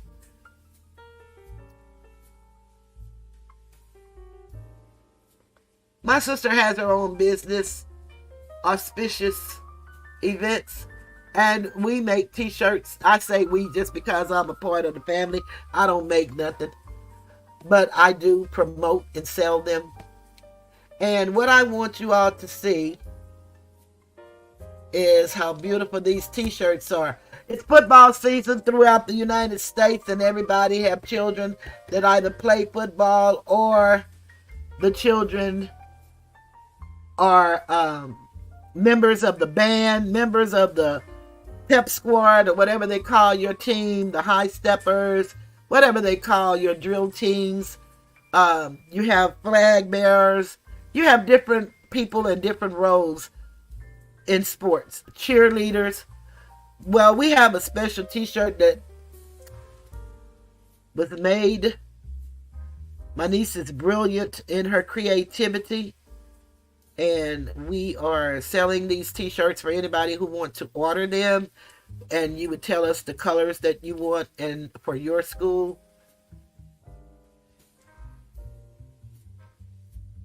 I'm trying to show them to you, and I am not. Let me take this down. Okay, there it is. This is a commercial break and a special product. If anyone's interested, please contact Toothless Tiger. Everybody has a child that's involved in something. And so my niece came up with this. Her son is in the band, and we're very excited about it. And so because it is football season, it says, what football game? I'm here to see the band. And so she just show you the shoes that you can wear with that t-shirt, how you can match that out. Their colors are red, black, and white. And so you can order it in a white t-shirt. You can order it in a red t-shirt or black, and any combination. But whatever your child is in. So your child may be a cheerleader. Your child may be, like I said, in the drill team, a majorette, a high stepper. Whatever it is. If you're interested, please contact Tounk with Tiger. cyjern@gmail.com. And then this is another t-shirt. And they are the Longhorns. And so they said they not like us.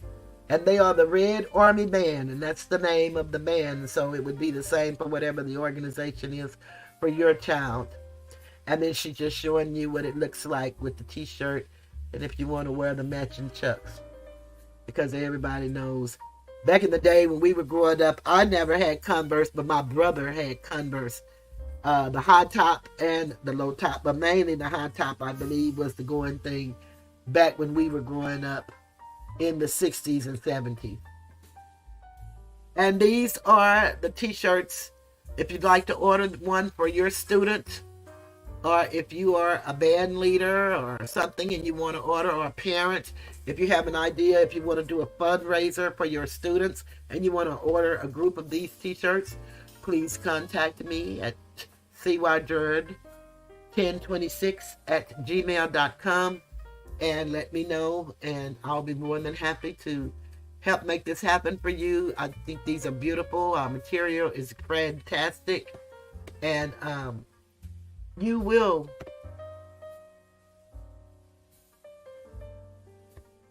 enjoy the texture, the quality of the t-shirt. And that has been my commercial.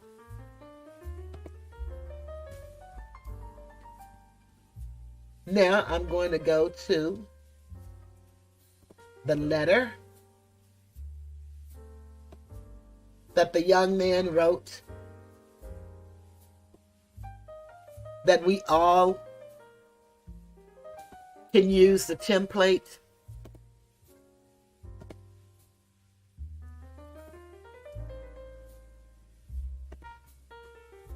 Let me try to read some of what y'all saying right quick.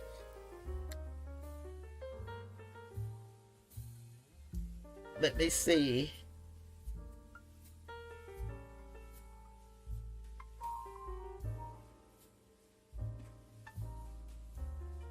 Michael said, when you don't know the law, you are subject to it. And that is so very true. That was the latest thing said.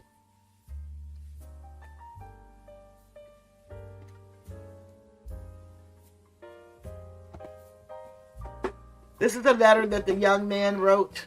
And like I said, I gotta go to X and get his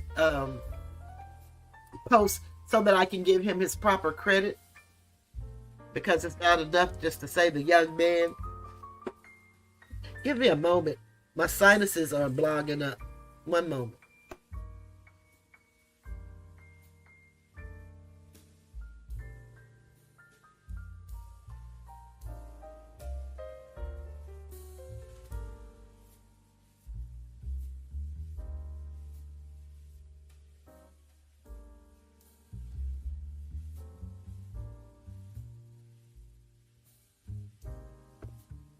Okay, here we go. Superior Court of Fulton County. Attention, Honorable Judge Page. And here's the street address. I'm looking for an email address. Now, I found an email address for she is the administrator. And I don't see why you couldn't send the information to that person. I don't know. Oh, I want to show y'all our ancestors. I'll do that too. I'm all over the place. The letter reads, Dear Honorable Judge Page Reese Whitaker, I am writing to express my deep concern over the ongoing YSL trial. The issues surrounding this case warrant a mistrial to ensure justice is served fairly. We, the people, demand transparency, fairness, and adherence to the law. And then you could put your name there. Then he has instructions. Call to action, demand justice for YSL. Okay, the trial has dragged on. Justice has been delayed. And now it is time for us, the people, to stand up and be heard. The system has turned a deaf ear to the cries for fairness, but together we can amplify our voices to a roar they cannot ignore. And that's how change takes place.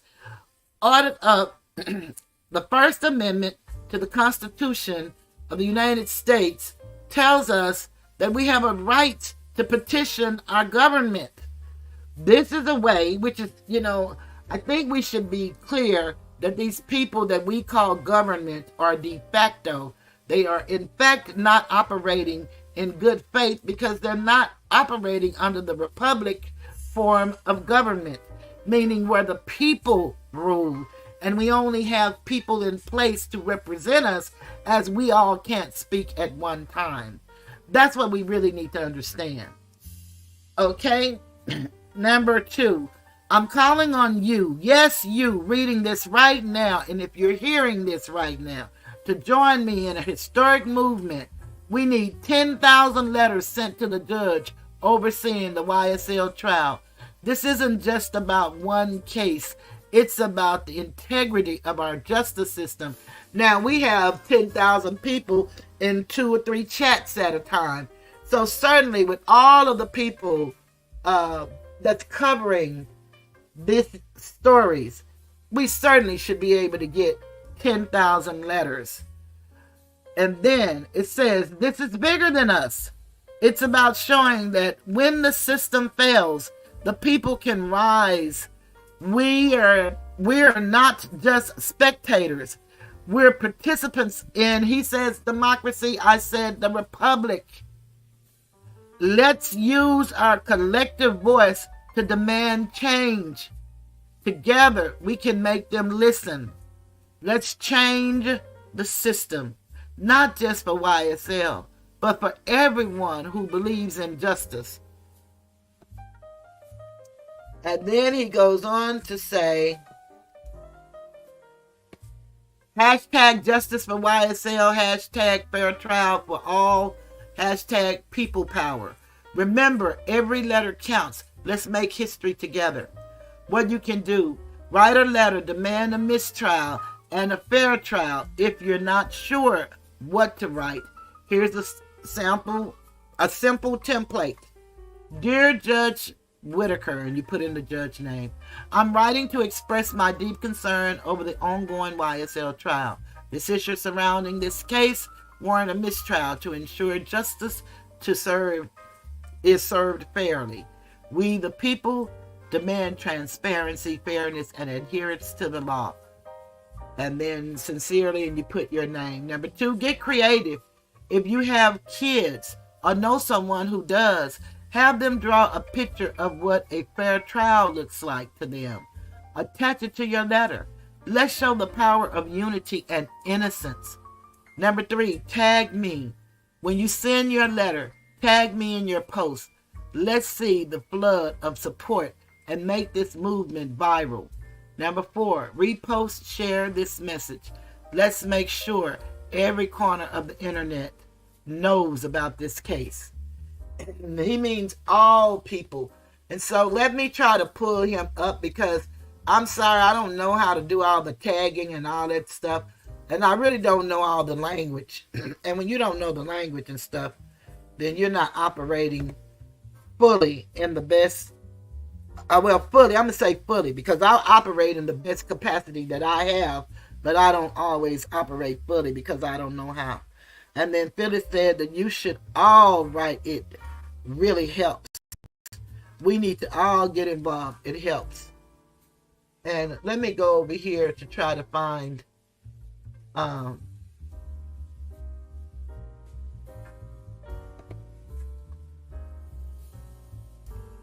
let me go over here and try to find his ex posting that I got that from. Katt had it posted, and yeah, I don't even know how to get on X. Just go get on X. I have to go and search for an email. I'm happy for all of y'all that know how to use this technology and stuff, but I really don't like technology, so it's hard for me to try to learn it. I do my best. I really try, but I just don't. It's too much, and I'm too old in my mind. Not nobody else's, because I know people that's way older than me that know and love technology. I don't.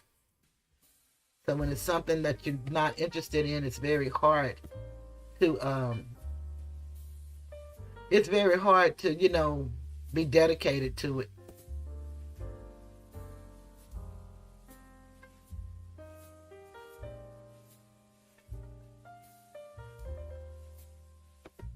Let me see if the black.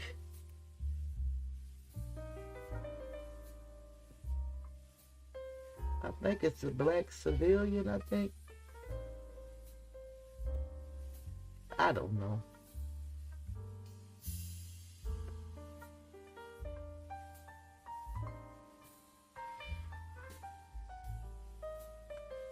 No, I don't think that's it. Let me go to Thugger Daily. Thugger Daily is absolutely fantastic. And he might have it on here. I don't even know how to lift the thing up to tell y'all.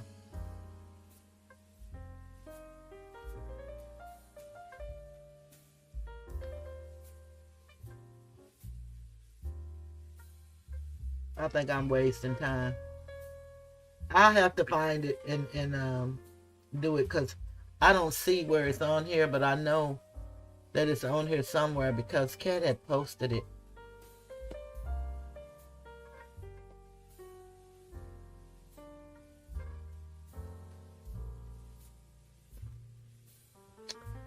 And I know that I had saved it, but I don't know even where I saved it. I just be trying to save stuff and trying to be current and up to date and be so offbeat.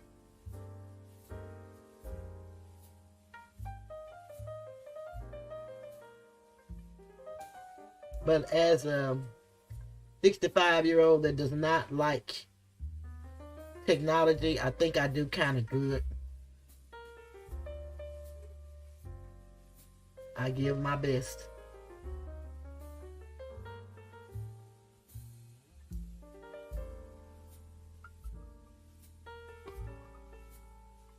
Yeah, I can't find a little black civilian, but it's something like that.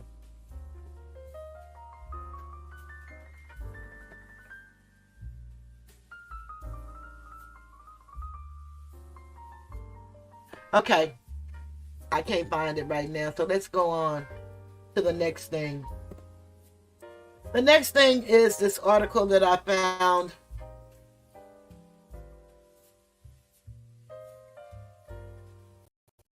And it's from Vulture. And that's something I found through LinkedIn, actually. It's an attorney who gave this interview. And I found it on LinkedIn, which took me to Vulture. It's an article that was written on Vulture in August 2019, 2024. And this is the opinion when we kind of first got Judge Whitaker, and this person is giving her opinion, which I think most of us would not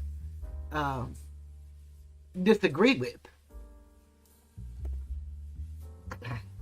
That's why I'm calling everything that Judge Whitaker do into play a political move. I don't think she really is doing what she can do as a judge or what she should be doing as a judge. I think she's doing the political thing to do. And since we don't know politics, we can't call them on a lot of things. But again, the young man that came up with the letter and the template for us to actually, petition her, I think that was a beautiful thing. And if you're really concerned and really don't like what's going on, then I think you as an individual should participate. So it says, so how is the YSL trial judge doing? And this is written by Justin Careton, who covers music, TV, and celebrity for Vulture. Photo is by Miguel Martinez, Atlanta Journal-Constitution, via AP. There may not be a less desirable job in law right now than presiding over the lengthy, messy, highly scrutinized RICO trial against 6 alleged YSL gang members. And that's what they call them, YSL gang members. We don't know that these men are gang members, including Young Thug in Georgia. But someone's got to do it, and now the someone is Judge Paige Reese Whitaker. She took over during the trial's tensest moment, yet after Earl Glanville, the original judge, had been recused over a secret ex parte meeting with prosecutors and a witness, Kenneth Littlewoody Copeland. Another judge even recused herself from the case before it got to Whitaker. But so far, Judge Whitaker has been up for the job. Since her first day in court on July 19th, she seemed intent on finishing the trial, even as she immediately faced issues like how to handle Copeland's testimony after Glanville's recusal. While she's tried to be more efficient than Glanville and stricter on prosecutors at times, she's also been content to let many of his prior decisions stand. It's a tough job for her, says Cynthia Godso, professor at Brooklyn Law. That's who's doing this article that I read on LinkedIn, where I got this from.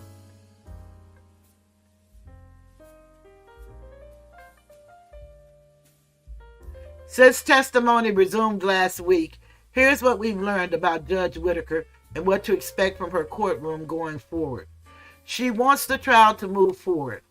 Many legal experts thought that the YSL trial new judge might declare a mistrial immediately to have a clean start, rather than dealing with the trial's previous issues. Instead, Whitaker began her first hearing by establishing her expectations for the courtroom and figuring out the motions she would have to rule on. Early signs that she wanted to see the trial through. Some defendants argued in mistrial motions that the case was fundamentally broken between Glanville past bias, the ex parte meeting, Littlewoody's testimony, and the difficulty of a new judge taking over a case mid-trial. This case is like an old house that the present honorable judge is tasked with renovating, wrote Douglas Weinstein, attorney for Yak Gotti, in his motion per the Atlanta Journal-Constitution. Every time a piece of pasted-up wallpaper is removed, more rot is found hidden underneath. No Herculean effort by the present court can fix the due process violations of the last judge. This house must be torn down. Not all defendants motioned for mistrial, though. Weinstein was the final motion that Whitaker denied on August 9th, clearing the way for the trial to move forward.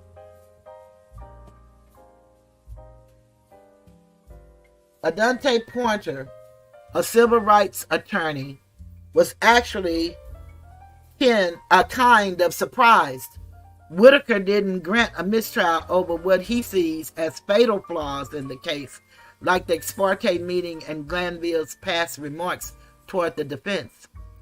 But despite the trial's previous issues, Godso says it would have been politically very difficult for Whitaker to declare a mistrial and restart an already long, costly trial.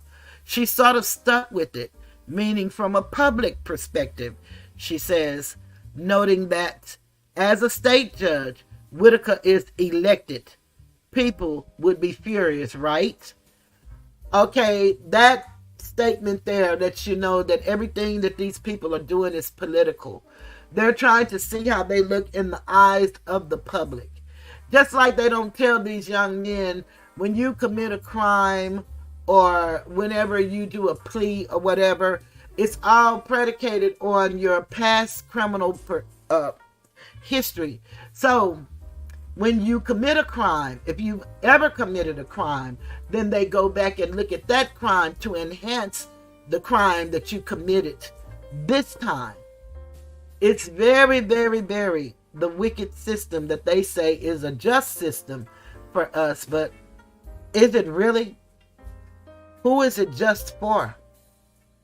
Because this is not a just system. But yet they say it's the best that we have. So we have to go with what we have. People would be furious. What people would be furious? Most of our people don't even know what's going on. So what people is she speaking of? You know, if they don't give it a pre-African American or whatever they're talking about, then we know they're not talking about us as people. We're not included in the people unless we are qualified by African American or black. They don't just include us as people. Multiple of defendants had asked for a mistrial with prejudice, which would not allow the case to be retried. They had to prove the state goaded the defense into a mistrial, which is a very high standard, says Leah Ann Webster, an Atlanta attorney who specializes in appeals. Even as a defense attorney, I'm a little wary that the standard was met here, she says. I don't think that the state wanted a mistrial. Now, they say it's a very high standard, but when you have judges who write out of the judicial misconduct of the judge and the prosecution, it's not a high standard at all, because then you remove anything that they would have to look at in order to be able to grant that trial. They play with our emotions and they play with words. If they can word play like they do, we were not taught morphology, phonology, and we don't really know semantics. Most of us, I'm talking about the masses, I'm not talking about the educated ones. I'm talking about if you listen to these young men, all of them, the majority of them dropped out of school. Some in junior high, some in high, some even in elementary. They were some considered special needs children. They were put on medications and then they started self-medicating. So we're not looking at the whole big picture here. We're just looking at what we're targeted to look at. And they tell us what to think and what to see. We got to stop that type of behavior. We got to stop allowing it. Honestly, we do. Now, without a mistrial, issues like the ex parte hearing and Little Woody's testimony could eventually be relevant for an appeal if Young Thug and other defendants are convicted. I think there are numerous issues that could lead to a reversal on appeal. So they want to take this all the way out to a conviction rather than do the right thing and end this for these young men. Everybody talks about, well, you have these appeals rights. The only way you can get an appeal right is that there is a decision made in the case. A final decision, a conviction, an acquittal. If it's acquittal, then who wants to appeal? Not none of those guys. They want to be able to go home.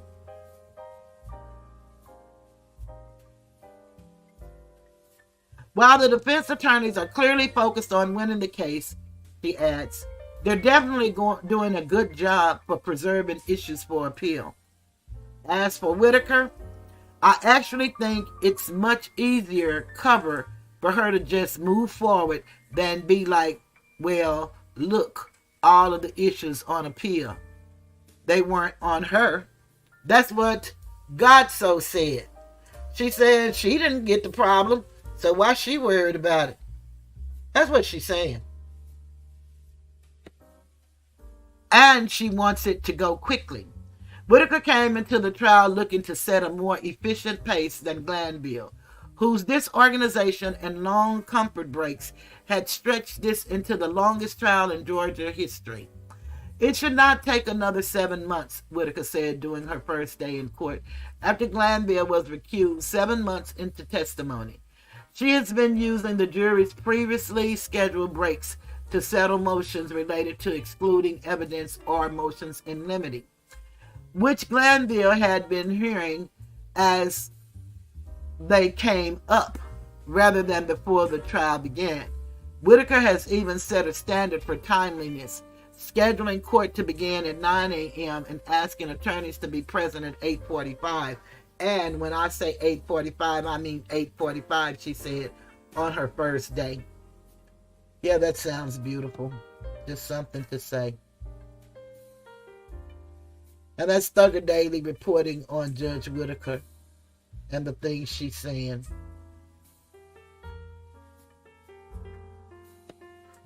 But we've seen that she's come to be no different than Judge Glanville.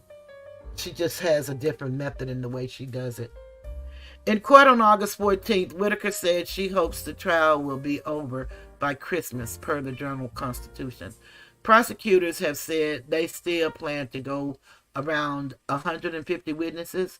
So to meet that lofty goal, Whitaker might have to encourage them to pare back that list or limited questioning, which she already said she might do on her first day in court.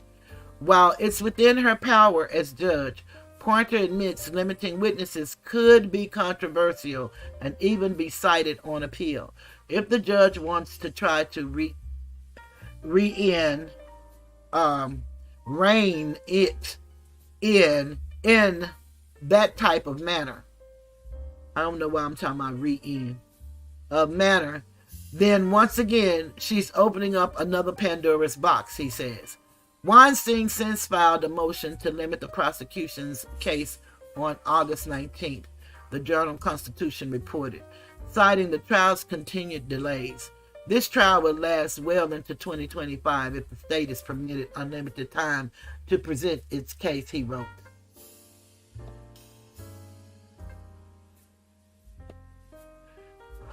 She hasn't fully solved the Little Woody problem. Whitaker faced an immediate problem when she took over the case: how to proceed with the testimony of Little Woody, the rapper who prosecutors alleged was also a YSL member and who had been granted immunity, had previously been held in contempt of court for refusing to testify, which led to the controversial ex parte meeting.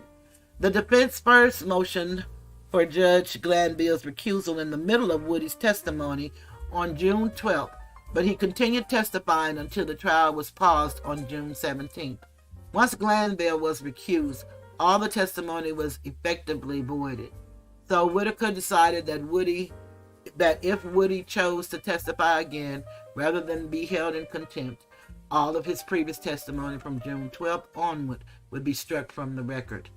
On the jury's return, she asked if any of them would have trouble of forgetting Woody's testimony, and when none said they would, she had their notes from June 12th on taken away.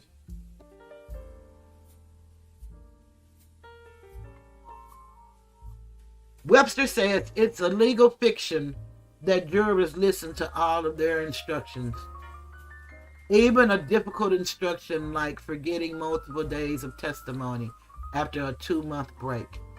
So you consider the first part before the recusal motion. You can't consider this middle part, and then you can consider everything that comes back, she says. That is not how anyone's mind actually works.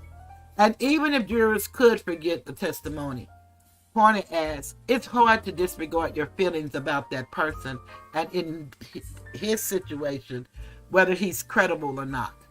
He sees asking the jury if they can disregard the testimony as a very cursory attempt to rectify the issue in the record.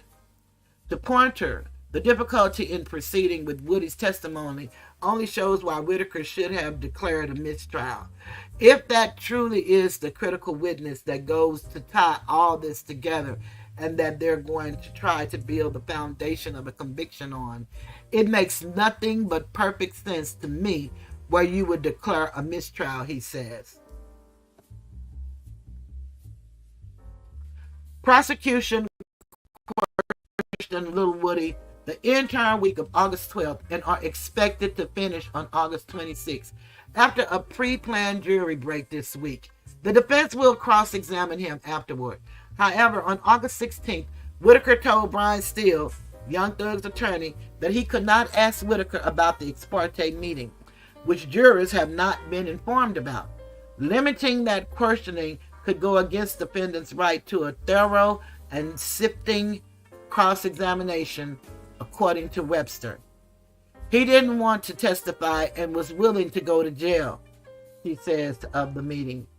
He's saying, like, I've never told the truth a day in my life, and the prosecutors and the judges are all talking to him. How is that not relevant to his credibility and what he testifies to? That just goes to show you just how these people really don't care anything about justice, fairness, integrity, honor.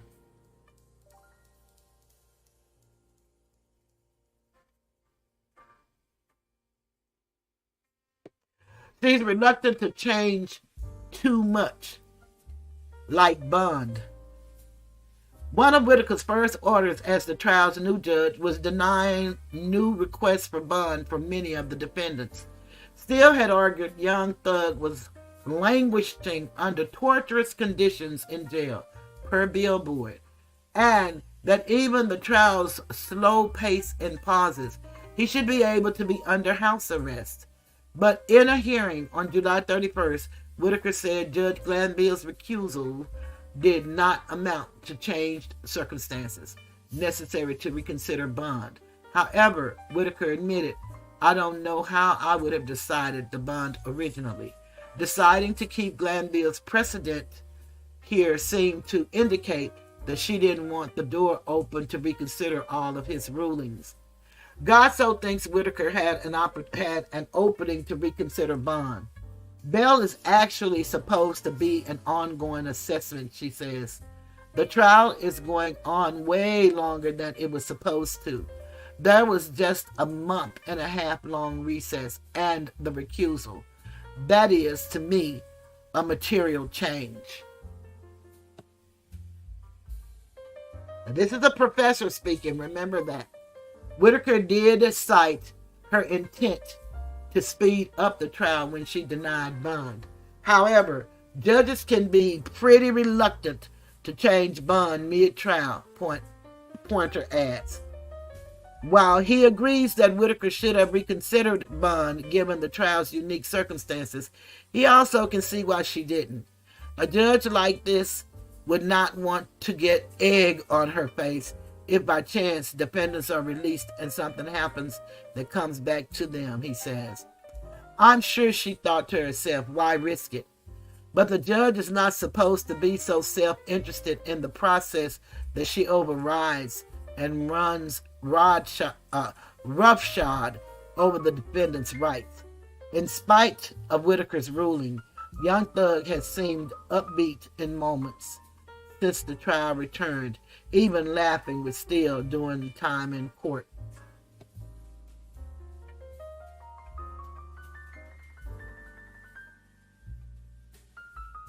These are clips that Thugger put up. He said, enjoy this clip of Thug and team laughing while we wait for the judge to return. Note, I don't think she will rule on mistrial motions immediately after returning. Sounds like she called the break to give time for the state to come up with some case law regarding evidence redactions. And see, everybody really that covers this case and look at it, how is it that we all come up with the same conclusion? And that is because we know honor and integrity and principle. And we know that these things that are happening in this case is not of the maxims of law and the principles in which the foundation of jurisprudence is laid.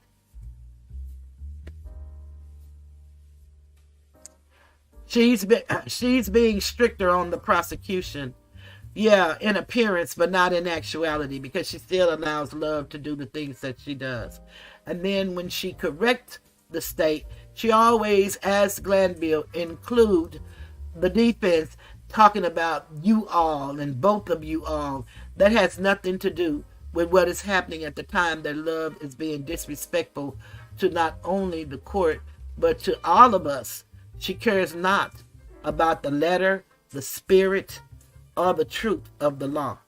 Everything that they offer is not for truth, It's just for their story that they've concocted with social media posts and lyrics from songs. By the end of Judge Gladvia's tenure, defense attorneys were arguing he'd aligned himself with prosecutors. So far, Whitaker is beating those allegations. Since taking over the case, she's adopted a firm tone with the prosecution, even reprimanding them at points. I would like you to take your duty of candor to the court with a bit of more seriousness, Whitaker told Chief Deputy District Attorney Adrian Love on the first day during an argument over evidence discovery. But she knew the woman was lying and she didn't do anything to her, so who cares about that statement? In the days since she's expressed frustration with all attorneys, especially prosecution, over their unpreparedness in court.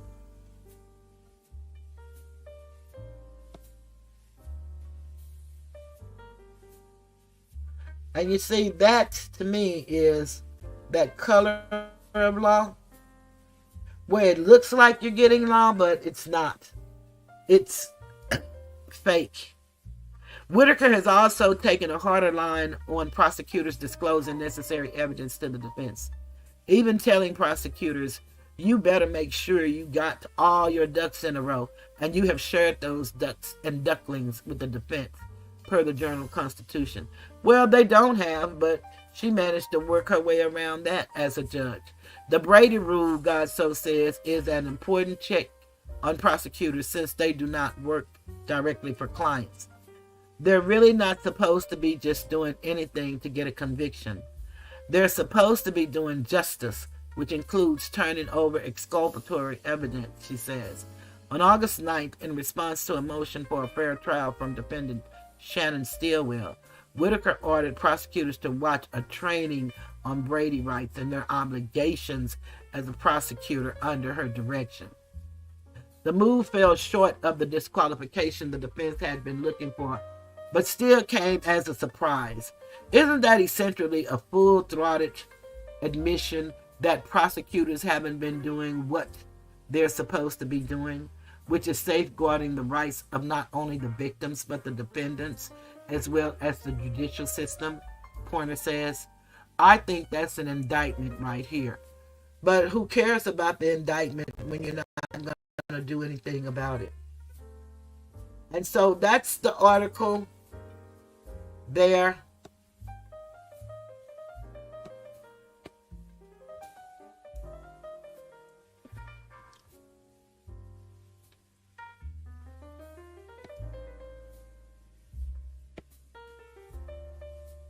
I'm going to copy this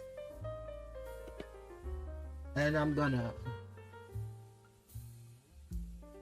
paste it into the chat.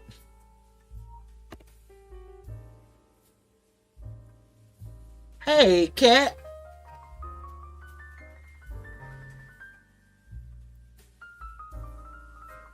Kat said Vulture misses reality a lot of the times. I believe that they're in fantasy.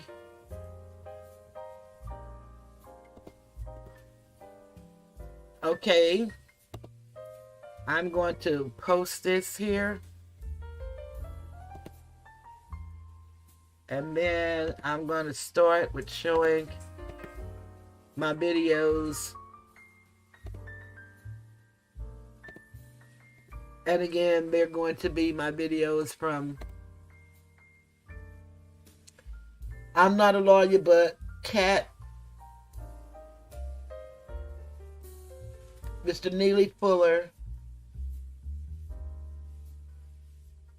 and Law and Crime on the infamous Sylvia hearing.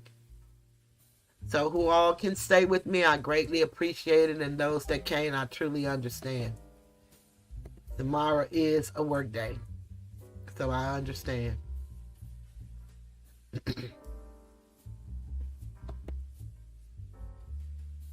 Since I'm retired, I don't have to truly adhere to any specific. I said specific in case anybody know. A lot of the guys say Pacific. And that's just because that's what they were taught. Y'all see, the school system was no good, and I'm not talking about the teachers that were tried. I'm talking about the individuals who didn't care enough to teach those young people. And the ones who cared enough to try to help the young people ended up going to prison or ended up with a criminal conviction for no reason, which is sad within itself. But anyway, we've covered all the documents. Katt, if you're still here, if you haven't left, could you tell me the name of that guy that did the letter? I have the link that you gave us out of your chat. I have the link to the letter. I didn't save his name. And I know it's the civilian, the black civilian or something like that. If you would put that name in there for me, if you're still here, I would appreciate it. Okay, guys, here we go. And this is he gave YSL. One moment, y'all. I'm trying to go in the order in which I have my videos the way I want to go. Okay, thank you, Katt. Black law student. Okay, guys. I'll look that up.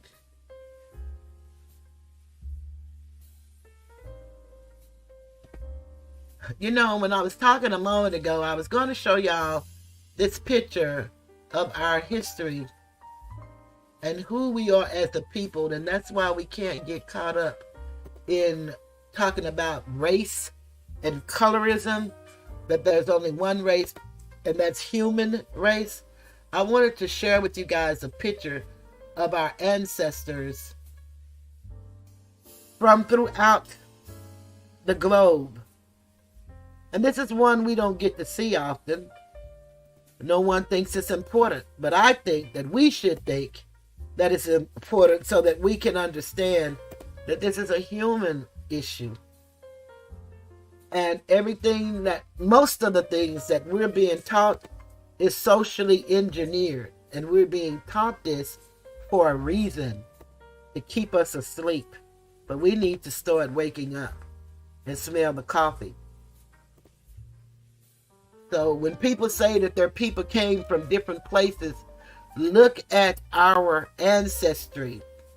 This is what an American looks like, an African, an Asia, and I'm going to say an Asian, a New Zealand, Indian, Australian, South Pacifican, a Russian, United Kingdom, Central and South America, Egypt and Middle East, North Africa, and Europe.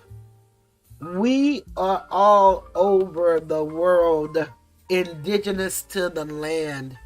Once you understand our bloodline and our identities were stolen, then you can understand the system that's in place to keep us asleep and keep us divided amongst each other as a people. Instead of acknowledging the human race, we break us down so that we could be angry and find fault in one another. I was intending to show you guys that a moment ago, so I want to make sure that I let you guys see what we look like all over the world. So people saying they brought us here like they did this. No, we were already here. It's what Americans look like. If you look at your sisters and your brothers and your grandmothers, that's what they look like. We need to get honest with ourselves and quit believing the hype. And let's get back to living. Now, I want to also let you all know this.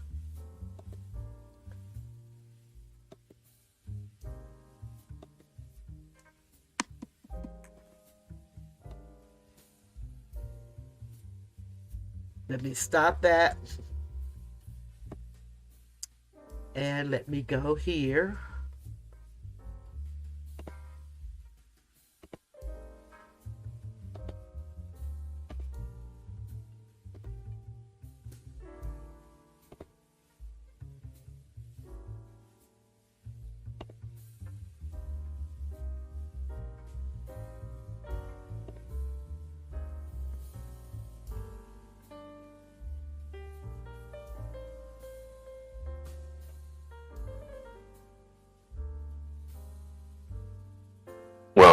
there's a system of white supremacy in place, which just means just mistreatment and domination and use of people in a royalist manner based on color. That's basically what it is. That's what racism is.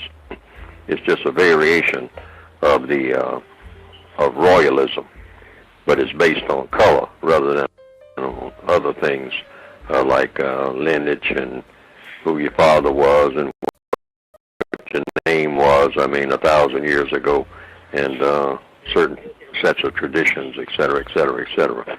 So that's what basically racism is, and it's turned out to be the most powerful form of royalism in the known universe now, in the form of what we call racism and or white supremacy.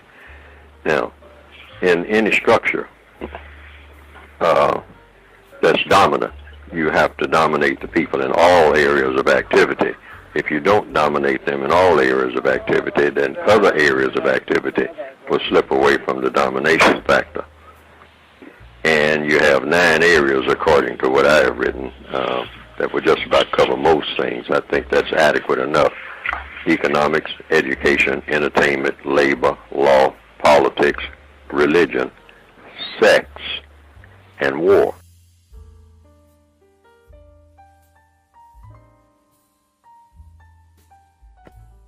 We have to understand that concept in order for us to understand what's really happening to us in this courtroom and throughout the United States. So here we go. I'm going to start with I'm Not a Lawyer, But.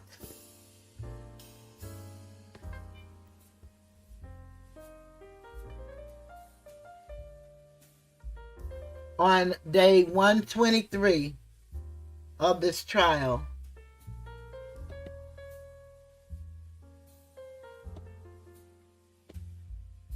and so her question is, did whatever his name, Mounk, however they pronounce that, I bet you he doesn't spell it like that. He probably don't even know how to spell it.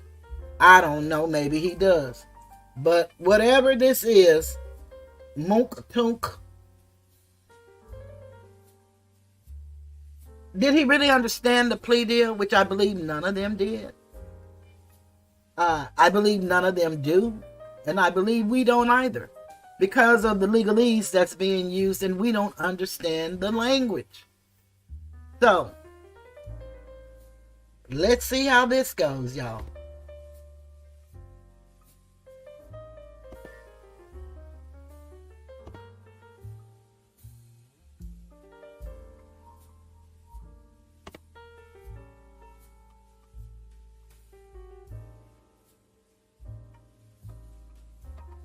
But it was day 123 in the YSL RICO trial, and Antonio Sledge, aka Mounk, was back on the stand. There were a few parts to his testimony, so I'm going to start with the beginning, which is basically Attorney Love just asking him about YSL.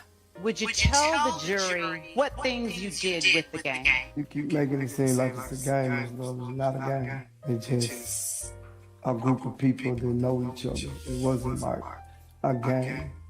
What did you do to rep YSL in 2012? I really, you lost me because you said rep is like broadcasting it. Did you use the word slap? Yes. And what does that stand for? I ain't never knew what it stands for, Miss Love. When I see my brother, I'm like, that's love. Slap. You mentioned hand signs or shapes with YSL that you became a member of in 2012. Were you wiping your nose? Were YSL members wiping their nose? I wipe my nose. I can't speak for anyone else. Were you wiping your nose in 2012 as part of YSL? I don't recall. That's so long ago, Miss Love. Let's try to get on 2012. So long ago, I don't remember nothing from 2012. Would you show the jury how it is that you wipe your nose when you said that's the symbol that you use? I prefer not to wipe my nose, though. My nose not itching right now. Do you only wipe your nose when it's itchy? When it's running too. Is the only time that you wipe your nose when it's running or itchy? No. Would you please then tell the jury When the other times are that you wipe your nose? I just wipe me out. Okay. And is that something that you were doing back in 2012 as a member of YSL? I don't recall about 2012. Are you familiar with a group called Raised on Cleveland or Rock Crew? I heard about it, but I'm not familiar with Raised on Cleveland. I heard about the Rock Crew. I heard Jay-Z claim the Rock Crew. Have you ever heard a Cleveland Avenue group refer to itself as Raised on Cleveland or Raised on Cleveland?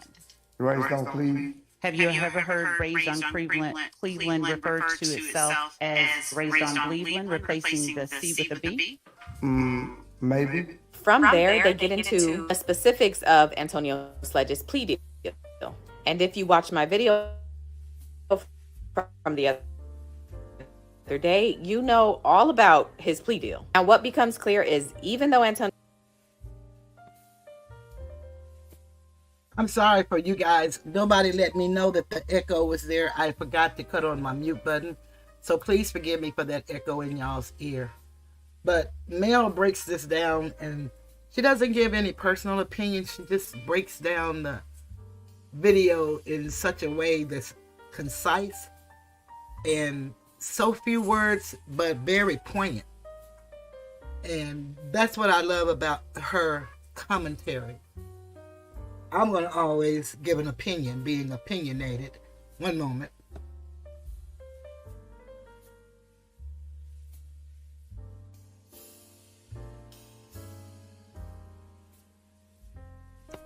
And being that I'm always going to give a call to action, asking people to get active in the process and not just complain on the internet.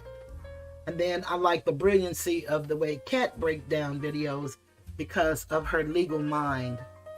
Katt, I don't know what you do for a living, but the way you break down the strategies, it makes a lay person think, and it keeps us so involved in the process.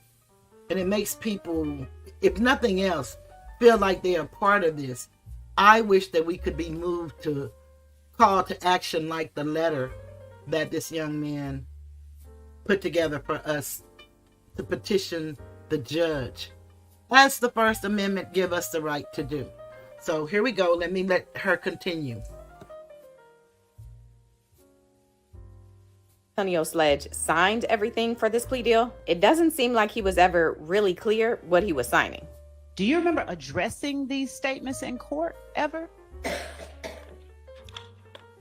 Yeah, I remember, like I told you yesterday, I remember when I signed, I was going to be able to get on the stand, and if you call me and explain my truth or this, but this nothing that I directly told you. This agreement, I never stated any of this stuff in this document to you or anybody else. Mr. Sledge, would you please take a look at pages 3 through 7? Read to yourself and tell the jury what numbers you are testifying today are not true. If you disagree with any part of these statements, we will call that false. If you agree that the entire statement is true, we will call it true. Do you understand what I'm saying? Listen to how this lady speaks to this young man. He's the witness that she called. And she has done this with all of the witnesses that she's called that's been everyday lay guys, like the guys that grew up on Cleveland Avenue. He speaks with them with such disdain and a condescending tone, sarcasm. And these are her witnesses. So then the question has to become to the everyday person, how would you feel if you're invited to someone's house? They tell you to come for dinner. And when you get there, the hostess start talking to you in this tone and expect for you to sit down and eat with her. I just really would love to know your opinions on how you would feel as an individual that's been invited to someone's home and then they start talking to you like this.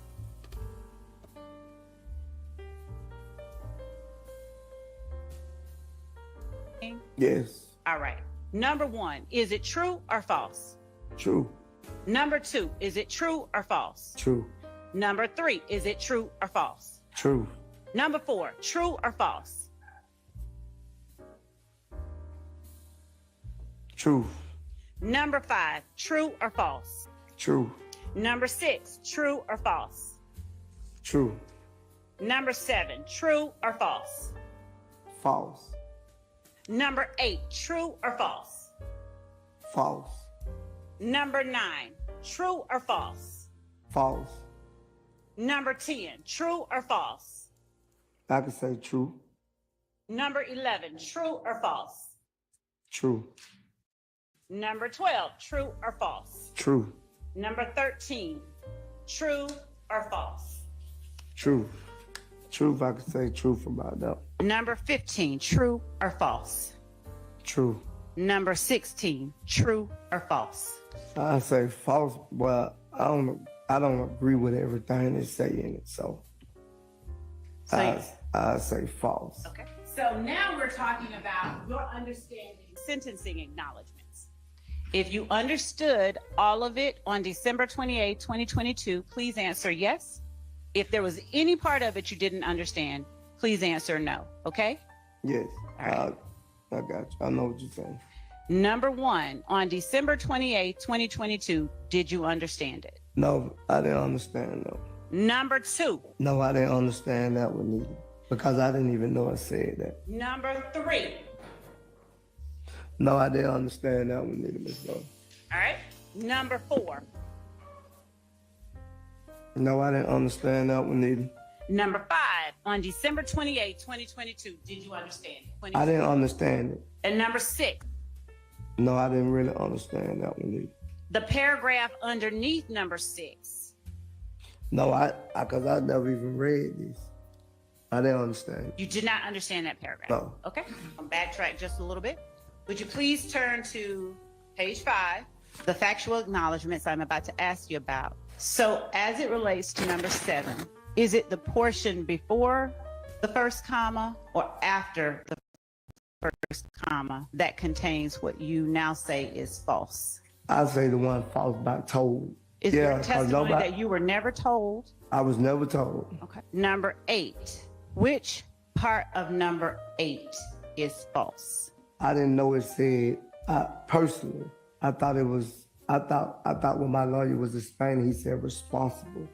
I never knew it said personally, no, because I can't personally know I wasn't there. What do you mean when you say you thought it was responsible? Because I was charged with it, Miss Love. That's why. Okay. I was charged with the murder. So I was thinking like. Were you indicted for murder? No, I never got indicted for it. Okay. I was charged. Yes, I was charged by the DA office.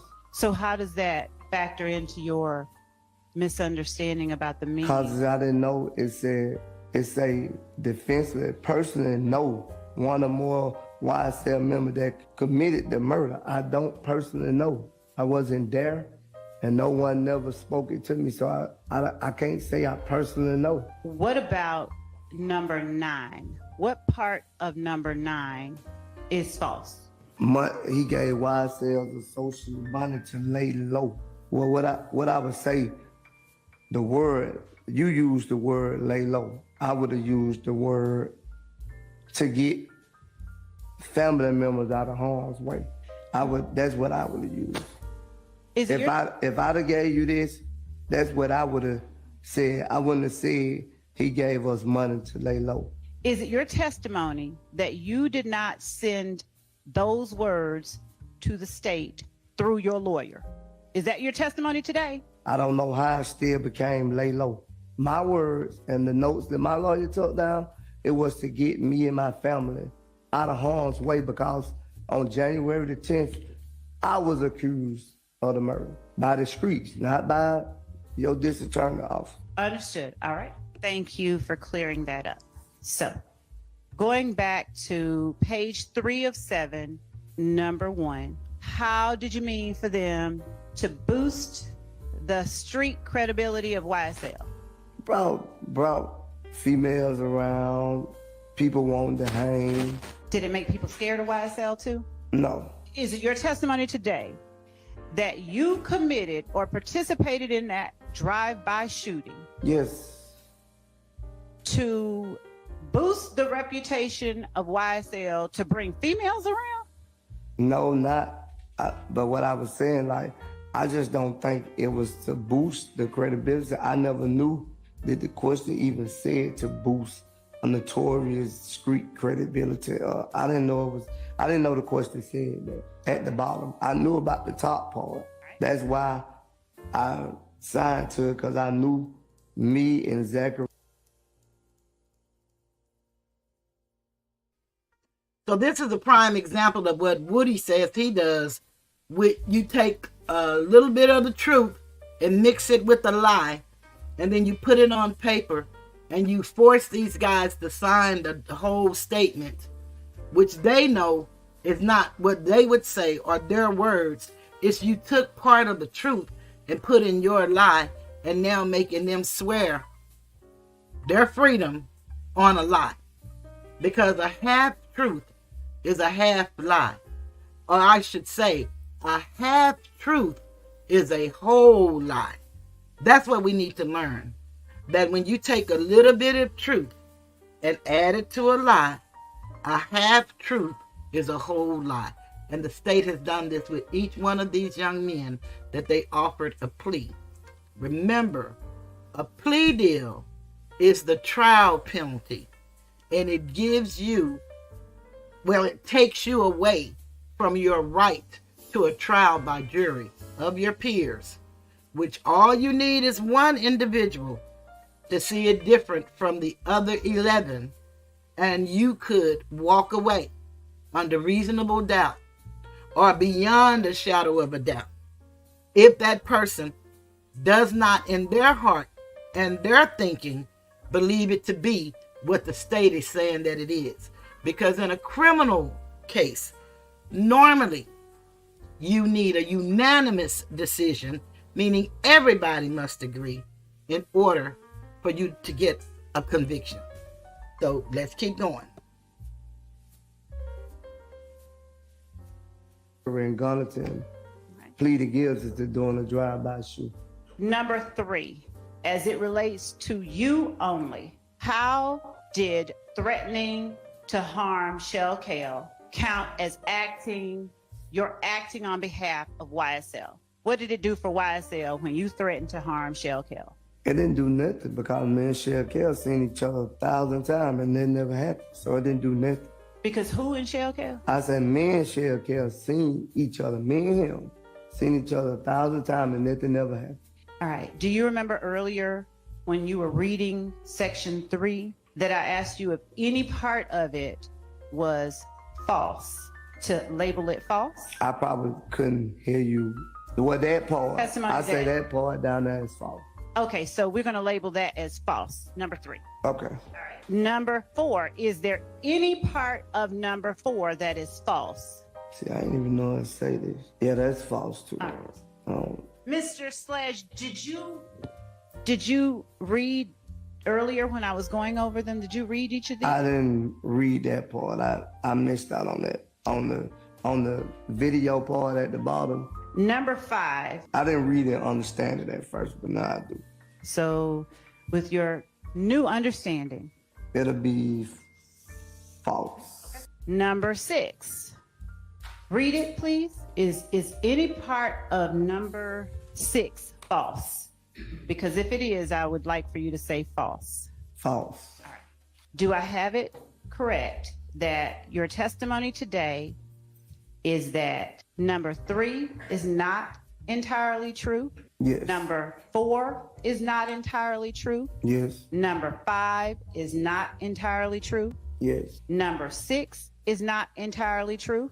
Yes. Number 7 is not entirely true? Yeah, number 7 is not true. Number 8 is not entirely true? Not true. Number 9 is not entirely true? Not true. Number 16 is not entirely true? Yes, not true. Okay. Now, many people call these young men snitches. And you know, I really don't know what that means. As a child, you're taught to tell the truth.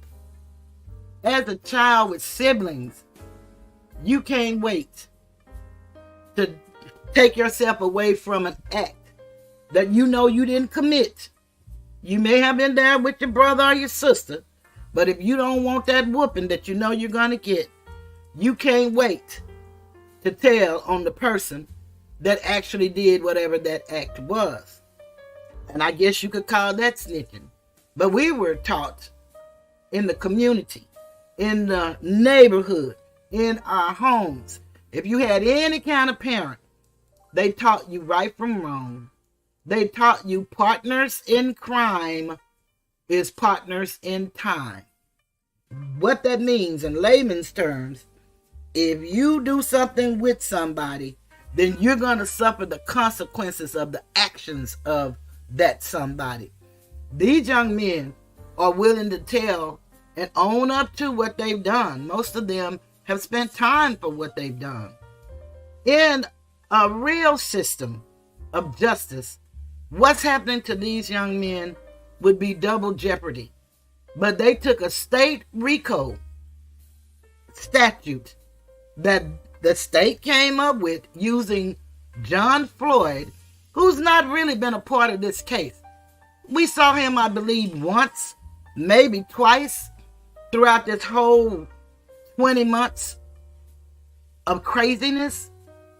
But here's the man who has invented the RICO statute for the state, has come up with these opinions, which reminds me of all of the medical, or I should say mental diagnosis in the DSM-5, 4, 3, 2, 1. Someone's opinion of what a mental illness is. Same way they doing these young men. Someone's opinion of what a state RICO law is. And so they took these guys who've already served their time for other offenses that they committed independently as individuals and grouped them all together, making them a gang. Don't we find something wrong with that? Shouldn't we be crying louder for our children? I just gotta know. That's just a question that I ask myself daily.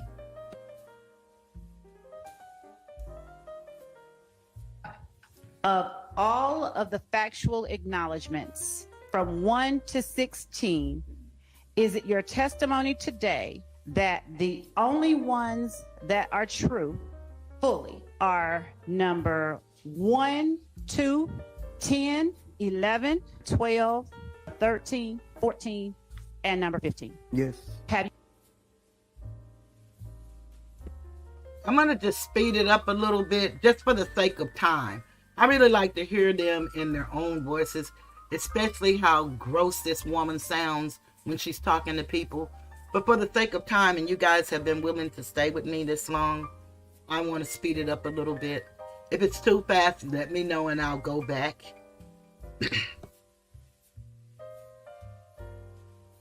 You had enough time to carefully read those to ensure that I've accurately stated what your testimony is? Yes. All right. So if number 1 is true in its entirety, how were the crimes you committed intended to benefit YSL? I guess to the street credibility. We'll do what we got to do. Stand up for yourself. Defend yourself. What ways did you do that? I committed a drive-by shoot. To show you don't mess with YSL? Right. Okay. All right. Thank you. Number 10 on page 4 of 7. So how was it that you knew that on January 10th, 2015, after the murder of Donovan Thomas Jr., YSL associates traveled to Miami, Florida with co-defendant and YSL founder Jeffrey Williams, aka Young Thug? Tell the jury how you know that, please. Because I knew he had a show for the next day and they was leaving that night. I just didn't go. What made you not go? Because I was going to stay in the city to protect my family because I was falsely accused of something I didn't commit. Now, when you say falsely accused, on January the 10th, 2015, to your knowledge, had warrants been taken out for your arrest for Donovan Thomas's murder? No, the street said it. So I wasn't going to leave my kids and my family here knowing that if I supposedly did something, they probably would have tried to harm my family. I'd do anything necessary to protect my family. Understood. What if it sent me to prison for the rest of my life? How did you find out the streets were saying that you murdered Donovan Thomas Jr.? I received fake DMs from fake pages. Well, I received DMs from fake pages. And what did the DMs, tell the jury about some of the DMs from fake pages that you received? It stated that me and Kenneth Copeland just killed Nut. And what, was it just saying that? Just Sledge or Mounk and Woody just killed Nut? Yes. Right. Did they call themselves Death to Snakes, Slimes, or something to that effect? I don't know. I don't remember. I don't recall. Do you recall how many of those fake DMs you got? I received them over years. Even once they dismissed it on me, I still will receive them. To your knowledge, within the DMs that you received, within those DMs, were you and Kenneth Copeland the only people accused or alleged by some unknown people to have been responsible for that murder? Yes, on January the 10th. This next part is just a couple random clips from the rest of the day. Would you please tell the jury what kind of or type of baggies or drugs did you sell? I probably had a personal pack that I was smoking on. If someone came, I probably sold them some out of my pack. Is that the only place in Atlanta that you sold drugs? 151 Cleveland Avenue? No, I sold drugs. I've been selling drugs probably all my life, but it don't have nothing to do with YSL. YSL wasn't even thought about when I started selling drugs. Okay. Why do you keep looking to your left in the direction of at you. the defendants? Okay. I'm not Looking afraid. at anybody I'm over not there? afraid of nobody over there, so let's get that straight. I'm just telling you that. Did you hear me assert that you were afraid of anybody? I'm bringing that to your attention. I'm bringing that to your attention. I ain't slow, Miss Girl, no. I'm not intimidated by you or nobody in this courtroom. As well, you should not be. Right. Also, before I go, about halfway through the day, it started being reported that Rich Homie Quan had passed away. If you've been following this trial, you know that his name has been brought up a number of times, and he was actually subpoenaed and on the state's witness list to come in as a witness. So I just want to say rest in peace to Rich Homie Quan and prayers of love and strength to his family and everyone who loved him.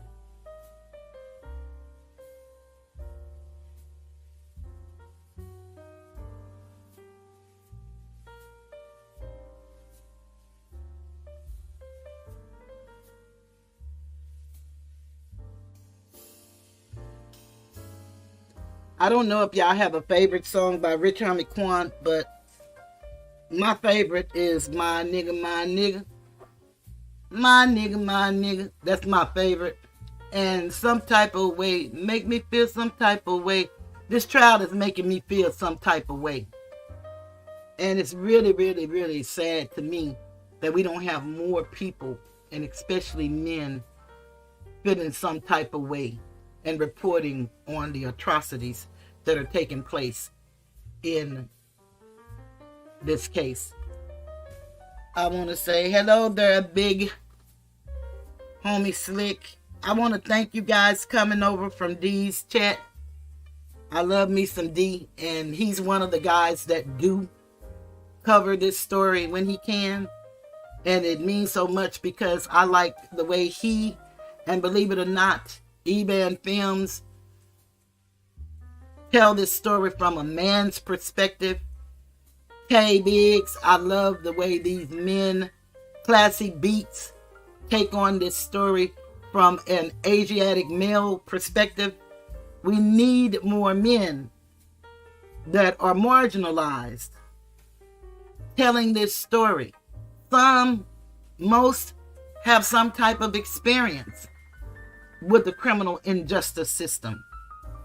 They know what this is like. Many of us don't know what it's like to go to trial, but a whole lot of us know what it's like to be forced into a plea deal. These stories need to be shared. Let's go to the next video. And I really like this one by Mel because she's going to be sharing with us some things, and I want y'all to see how love manipulates the system with her objections. Now, one thing that I do know that you're taught, because I'm not a lawyer, I didn't go to law school, I read a lot of law, and I've been helping my sister with the research of her fighting a workers' compensations case for the past 7 years. And the appellate court in Austin, which is our state capital, overturned a judge's decision to dismiss her case based on the research that I was able to provide to my sister and a brief that we wrote and filed. So you can't give up. Y'all may think I'm just saying this stuff and tooting people's horn and things of that nature. No, I live this stuff. My sister's been fighting for 7 years, and she's 70 years old. He was attacked by a student, 14-year-old, who was actually prosecuted for attacking her. But the school refused to pay for the necessary surgery she needs to live a normal life again. They wouldn't even pay for her to see a doctor for the mental anguish that she felt being attacked by a 14-year-old while doing her job in the school system. And we refuse to give up. That's why I cannot stop coming on Wednesdays and Sundays. Sometimes I get very discouraged and don't want to come. And I know people get tired of me saying the same thing over and over. But again, I'm like the scripture. I have to say it over and over because repetition strengthens and confirms. Faith comes naturally. The way we learn is through repetition. Consistency is the key. And I've been consistent for 3 years. I will continue until I can't do it anymore. With this congestive heart failure, sometimes I'm so out of breath and tired. Just being tired of being tired. But I get up and I do my due diligence. I do the best I can. And so I bring y'all a lot because I'm not good with editing and I don't have a crew and all that good stuff. I bring y'all the best people that I love doing this coverage. And I give y'all what I have to give. And I appreciate each and every one of you that come by and pay me respect. And thank you for all your likes. So let me continue because I want y'all to hear this 124. That's what it is, day 124.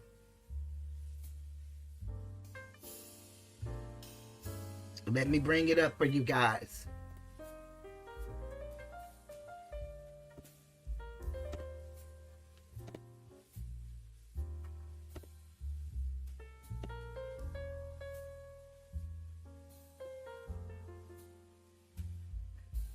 Thank you, Kiki. We're doing good now because she goes to court this month. So hopefully we will get to be heard in court because she's never been heard in court. She's been fighting an attorney who's been practicing for 35 years, who knows workers' comp inside and out. Matter of fact, he even teaches it, has his own school. But he's done everything wrong in her case. That's why you can't just accept no for an answer. I've researched many a night. Many a days we've cried, many a nights and many a days, many, but we won't give up. We won't give up until we're not on this earth. We're going to win. I don't know when, but I can guarantee you, if anything is true about this system, one thing Thurgood Marshall taught us, and he was the first Asiatic justice on the Supreme Court. He said the same law that they use to convict you is the same law that you're going to have to use to free you. And how you get there is going to be up to you. We couldn't find an attorney that would take her case. So sometimes it's not about whether you have an attorney, whether you can pay an attorney. Sometimes attorneys just don't want to fight certain cases because it doesn't get them the money that they, want. So you have a right to defend yourself. You can present your own case. The one thing they hold you to is the law. And so you have to learn the law that pertains to your case. And that's why I always advise anybody, I don't even care if you have a lawyer. You need to be trying to follow them, find out what penal code they're coming under, what laws pertain to that, and find case law. You don't have to be an attorney, but if you can read and comprehend, and sometimes you got to read it 5 or 10, 20 times before you comprehend it. Sometimes you got to take notes, and you definitely need to look up the words, because in law, things that we think mean one thing mean another in law. So you have to do your due diligence, but it's worth every moment. And even if you lose, as long as you go to the end, you fought a good fight. And that's all that's required. It's to fight a good fight of faith. Putting in the work, because faith without works are dead. So thank you so much, Kiki. I appreciate that. We need every bit of prayer and encouragement that we can get. My sister has come a long way, and she didn't understand none of this, but she was willing to do. I asked her, as long as she's willing to speak for herself, I'm willing to do the research. And so we have battled this thing for 7 years. She was hurt September 17th, 2017. And here we, September 13th, 2017. And we are approaching September 13th, 2024 in a couple of days. And she has a hearing that's coming up real soon. So we're going to just keep fighting the good fight of faith. And we're just going to run on and see what the end's going to be.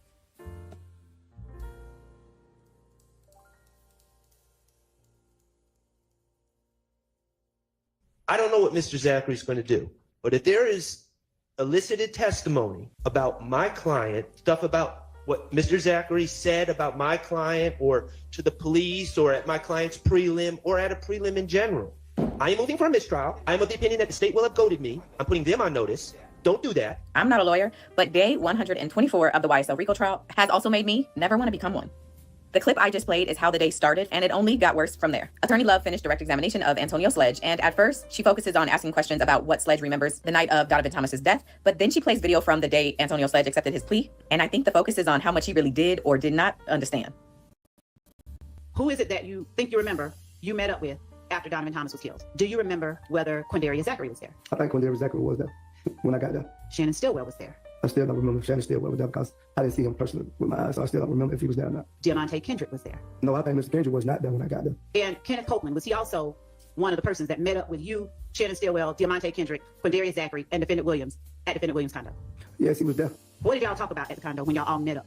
I don't basically remember the conversation that we was having, but I don't remember the conversation. Did you talk about with the people you met up with the fact that Donovan Thomas had been murdered? Yes. I just know the conversation with me and Kenneth Copeland was the one responsible for it. I just remember Mr. Williams telling me that we ain't had nothing to do with it. Go down now. Who is the we? Me and Kenneth Copeland. And isn't it amazing how she used such authority asking him what he talked about in 2015, but when they asked her in court for the affidavit that they used for the immunity and different things that the prosecution has done, she can't recall it. And Your Honor, can I check with my records to see if, because I don't want to speak out of turn, but she expects for these young men to remember while they were under the influence of whatever they were doing, and they were together in 2015, which is what, about 7 years ago? Something to that effect? No, not 7. However many numbers. Don't quote me on the number. But however many years ago it was. You do the math. She wants them to remember exactly what they talked about and what they said to each other. But she can't remember what happened last week in court or 3 months ago in court without now being afraid to speak, without checking it out. But they can never come up with whatever it is they're supposed to be looking for. Just want to throw that in there. And do you know how it is that Mr. Williams is able to tell you that you all don't have anything to do with it? He wasn't directly like trying to tell us what to do. He just was basically saying, don't go to the show and go down there and clear our line. Did you take Mr. Williams' advice? I dropped Copeland off and I went on about my business. We're on the record in the matter of the state of Georgia versus Antonio Sledge in 22 SC 183572. Are you at this time taking or under the influence of any alcohol, drugs, or medication? No, ma'am. How old are you and how far have you gone in school? I'm 41, 10th grade. Are you able to read, write, and understand the English language? Yes, ma'am. Do you understand that you are charged with the following offenses? Yes, ma'am. Conspiracy to violate the Racketeer Influence and Corrupt Organizations Act, Yes, ma'am. as well as possession of a firearm by a convicted felon, Yes, as ma'am. listed in count 30 of this indictment. Yes, ma'am. Have you had enough time to speak with your attorney, Mr. Derek Wright, about all of the facts and circumstances known to you regarding the charges in this indictment? Yes, ma'am. Any potential defenses? Yes, ma'am. Do you need more time to discuss this case with your attorney? No, ma'am. Yes, ma'am. And is that your signature on page 7 of 7 of State's Exhibit 1AS? Yes, ma'am. Defendant shall testify truthfully about each statement contained within defendant's factual acknowledgments and any matters related to this case when asked to do so in any proceeding related to the facts alleged in this indictment. Have you had an opportunity to go over each one of the defendant's factual acknowledgments and make corrections where necessary? Yes. And do you now acknowledge under oath that each of the factual acknowledgments that you have initialed in this section are true and correct and accurate to the best of your ability? Yes, ma'am. I freely, knowingly, and voluntarily enter into this agreement without force, threat, or coercion. Is that the statement that you acknowledged in this agreement? Yes, ma'am. And is that the statement to which you sign your name underneath? Yes, ma'am. After Attorney Love finishes up, Max Shart is up first for cross-examination, and he emphasizes what exactly was going on in Antonio Sledge's life around the time that he accepted this plea deal. Just please listen to my questions and then answer truthfully, okay? Yes. Mr. Sledge, I'm going to ask you to go back to December 28th of 2022. Now, that is the day that you pled guilty, correct? Yes. All right. What day were you arrested? I want to say May 27, 2022. So on December 28th of 2022, when you initialed those documents, you had been locked up for 7 months. Yes. Where were you held? At the Forge County Rice Street. Generally speaking, is that a nice place to be? No. Is that a dangerous place? Yes. Is that a filthy place? Yes. On December 28th, 2022, there were some things going on in your life. Yes. That your mother was ill.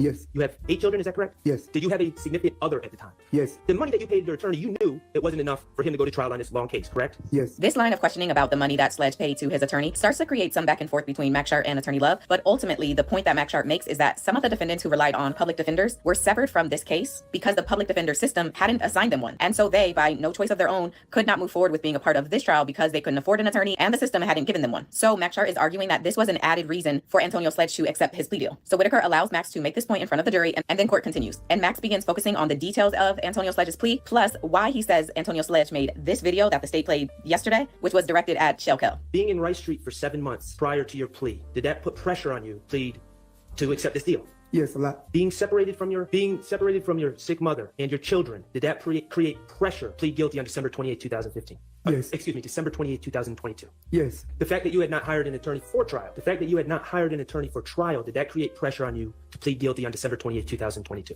Yes. All right, I want to talk to you about the plea offer. And the state's plea offer was for probation. Yes. Probation is you don't have to be in custody. You're released. Yes. In your mind, that's preferable to prison. Yes. That's preferable to sitting in Rice Street jail, correct? Yes. Probation would get you back to your family. Yes. Get you back to your ill mother. Yes. And that would solve your issues as far as hiring an attorney to try the case. Yes. There were factual acknowledgments that you would have to initial to receive that offer of probation, correct? Yes. I'm not trying to embarrass you. You're a smart man, okay? Right. But you did indicate you didn't know what the word notoriety means. Yes. And you've also just said you didn't know what the word coercion means. Yes. I'm going to ask you to look at factual acknowledgement 1. On the last line, does it have the word notoriety? Yes. I'm going to look at factual acknowledgement 5. On the last line, does it say notoriety? Yes. I'm going to ask you to look at number 16. Does that say notoriety? Yes. And look at the last word on page 6. Does it say coercion? Yes. And those are words to this day, I guess before this trial maybe, that you never knew the meaning of. Still don't know the meaning of them. Some of the acknowledgments that you did not agree with, the state refused to change, correct? Yes. And you wanted to go home. Yes. Did you let those disagreements get in the way of you getting home to your sick mother? No, because I wanted to go home to my sick mother. You watched the video of your plea earlier today, correct? Yes. Weren't there times during that video where you were saying yes, ma'am, before Miss Love even asked the question? Yes. Why were you saying yes, ma'am, if you disagreed with the factual acknowledgments? I was just trying to get home to my sick mother. You testified that your attorney told you that you could explain those disagreements later, correct? If I was called into the stand, yes. Let's talk about this plea agreement. If you initialed the factual acknowledgments and entered a plea, the agreement was the state was going to recommend 15 years of probation, and that meant that you would get out of jail immediately.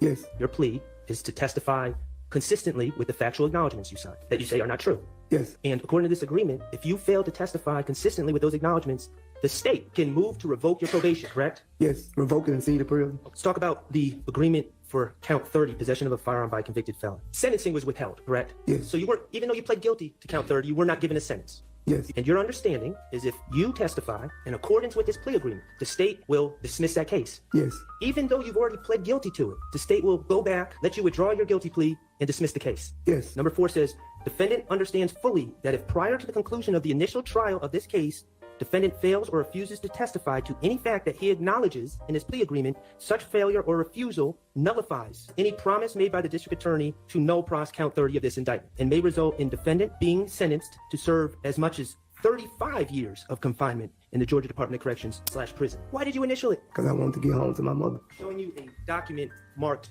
DS-36. Back in 2015, was there a young lady that you were involved with? Yes. What was that young lady's name? Treva. She at the top of the photo. And do you see yourself in DS-36? Right there to the left. Okay, and who's the other gentleman in the bottom right on DS-36? That's Kale. I've been dating since probably like 2009, but as a relationship, probably like 2013. At some point, did she start dating another man? From my understanding, yes, Kevin Watt. Was she dating, and I'm not trying to embarrass you, was she dating you first or Kelvin Watts first? Me. Do you know from your vantage point when she started dating Kelvin Watts? I don't know at the time when she started dating. You found out that she was dating Kelvin Watts. Did you immediately break up with her and say, no, I don't have anything to do with you? Or did you keep having a relationship with her? We kept conversing. Did the fact that you and Mr. Watts were simultaneously dating Miss... I would like for y'all to also check out the body language of the prosecutors, especially Love and Hilton, two Asiatic women, possibly with children, how they can sit there and do what they're doing to these men for political gain, because it's for no other reason. Justice is certainly not in the picture. But just check out the body language.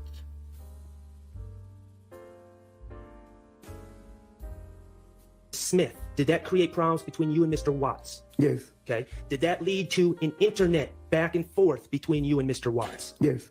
At some point in 2015, did you hear that Mr. Watts was looking for you? Yes. And was all that revolving around your rivalry over Trontavious Smith? Yes. You remember when the state played a video of you and Mr. Zachary with guns? Yes. We ain't really going back to no nigga. You little bitch ass nigga. Don't see me. Yeah, fuck you, nigga, Cam. Whoever else, nigga. Well, nigga. Whoa. They said I ain't really going back. Back in 2015, were you a little bit emotional about the situation? Yes. You intended for Mr. Watts to see the video. Yes. In that video, did you ever hear anyone say YSL?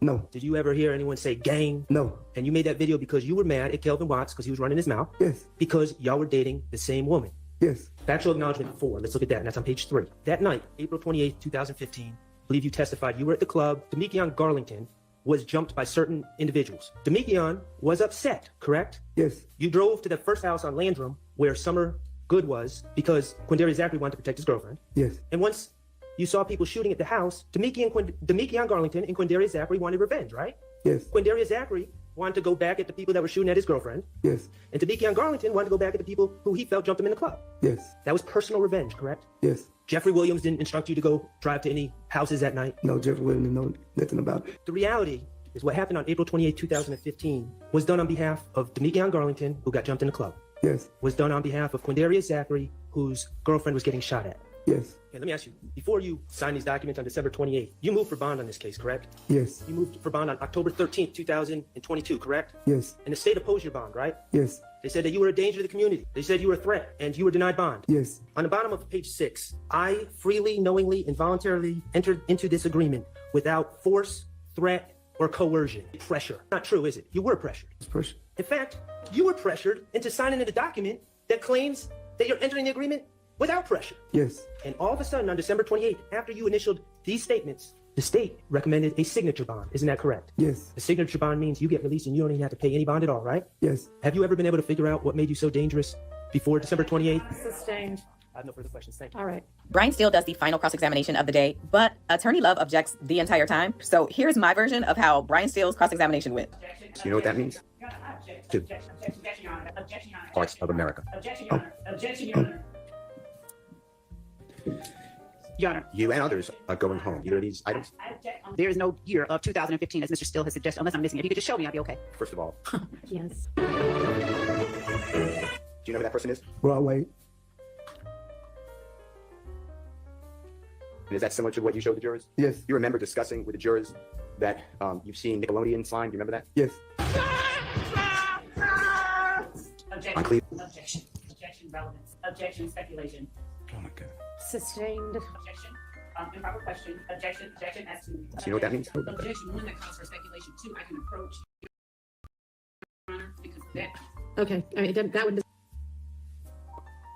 This woman is so nerve-wracking. Did y'all hear Mr. Steele say, oh my gosh?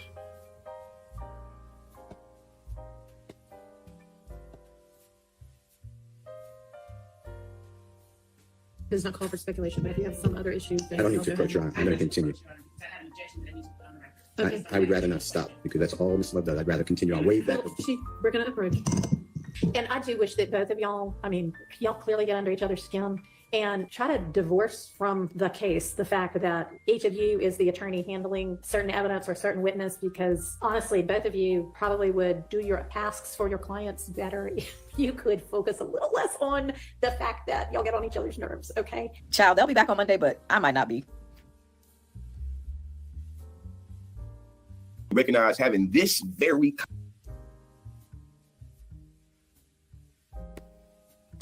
This young man is the video that I'm going to be sharing with you guys soon. I thought that was a beautiful conversation, and y'all might want to check it out beforehand. But the conscious lead, this is a very good conversation, one that needs to be had more often amongst individuals, and I think you guys will find it interesting. But this is for another day. Let me get back to what I want to share before we close it out.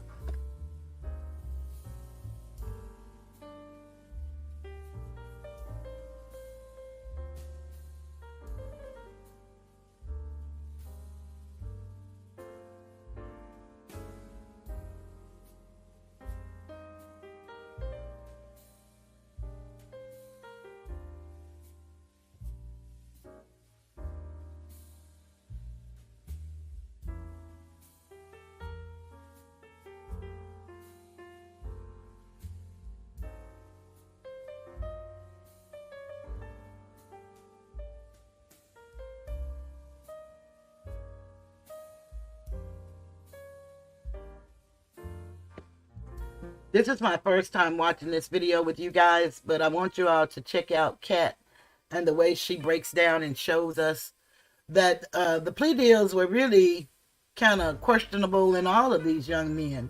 And so this one is called that Careton Matthews crushes plea deal in cross-examination of Trontavious Stevens, which is known as Tick.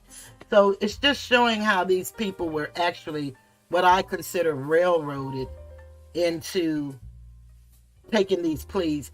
I wish I knew how to make those little emojis. I'd make me a choo-choo train, because this definitely needs to have a train, because this is truly a train wreck that's happening right before our eyes.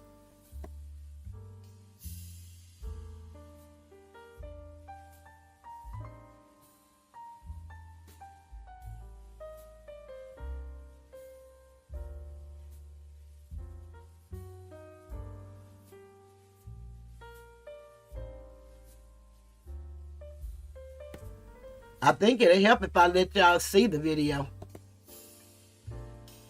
Hold on 1 minute.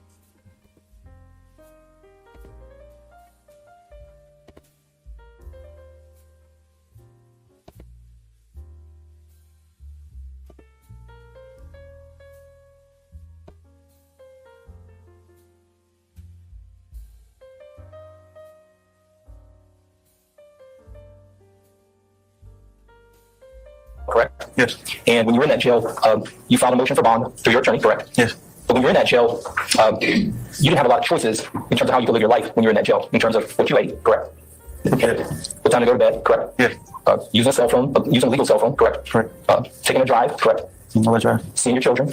All the things that in the free world we could do, correct? Yes. Right. Now, your lawyer filed a motion for bond on your behalf, right? Yes. And there's at least 1 or 2 motions for bond that was filed, right? Yes. And when your lawyers filed that motion for bond for you, they told the court that you had turned yourself in, correct? Yes. They told the court that you had entered a plea back in 2015, correct? Yes. And that you'd done your time, right? Yes. They told the court that you had... I object to getting in the place. What's the basis now? Okay, all right.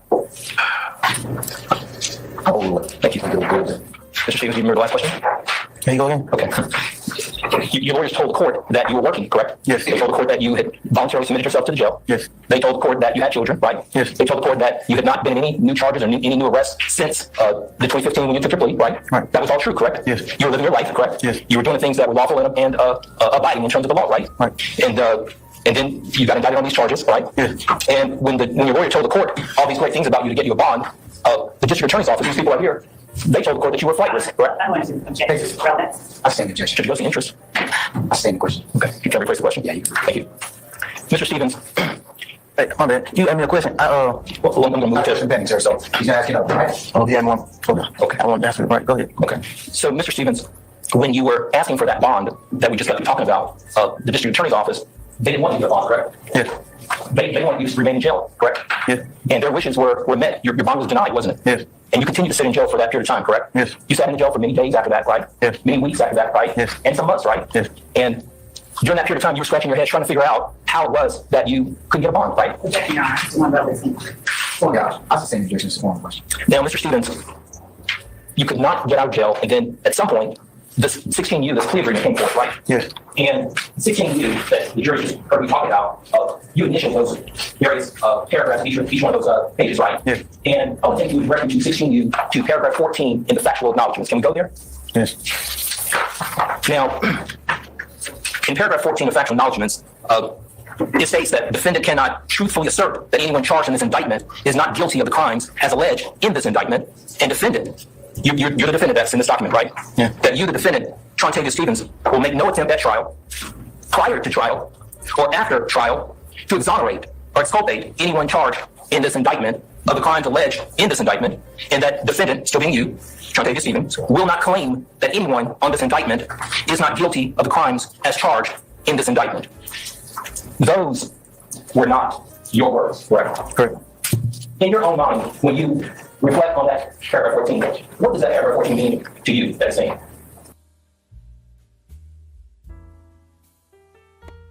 If y'all notice, he pointed out those were not his words, the same way that next chart pointed out with Mr. Sledge that those were not his words. Half truths with a lot of lies makes it a whole lie.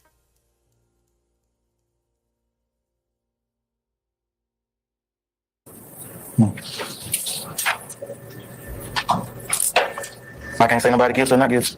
But you can't come into this courtroom, and that you can't come into this courtroom and say to this jury that anyone in this courtroom, anyone that's sitting in this courtroom as a defendant, you cannot tell this jury, even if you knew that they were not guilty. I stand objection. You can't come into this courtroom, Mr. Stevens, and you're not allowed, you're prevented from saying that anyone who's charged is not guilty, correct? Yes. And that paragraph says that you cannot truthfully say it, even if you want to say it, correct? Yes.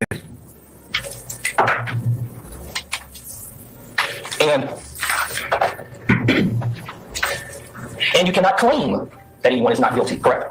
Yeah. You can't do it before this trial ever started, right? Right. You can't come in here now and say it, correct? And when you leave, even after this trial is over, you can't even come back later and say that anyone was not guilty who sits in this courtroom, correct? Yes. As defendants.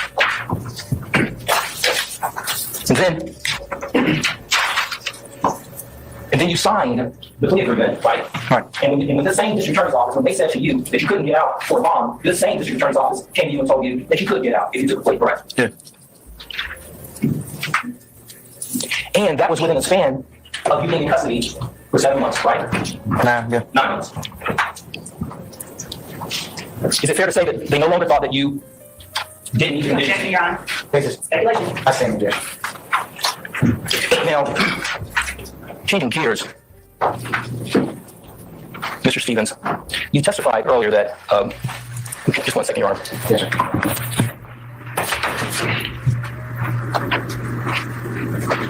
Just crazy. Sounds like Mounk too.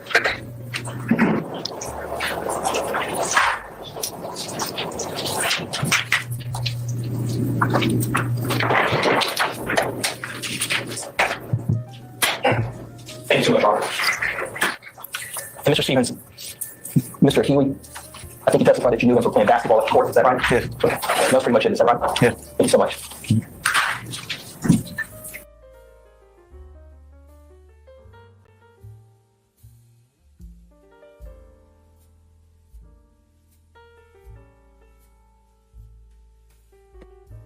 Okay, and now we're going to move to Katt. Example.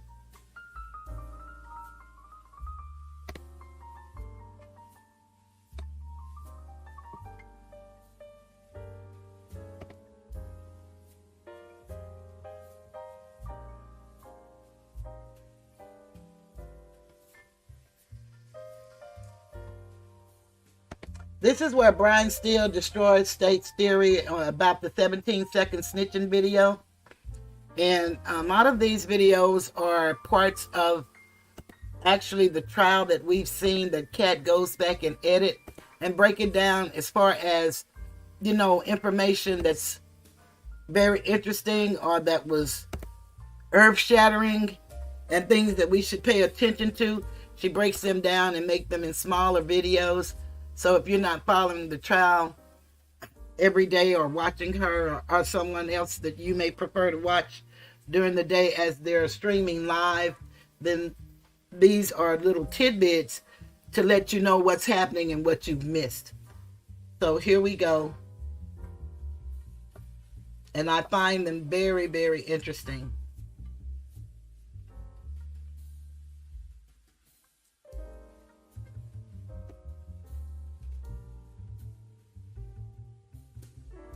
If I posted something a week ago and you liked it and you wanted to post it, what would happen?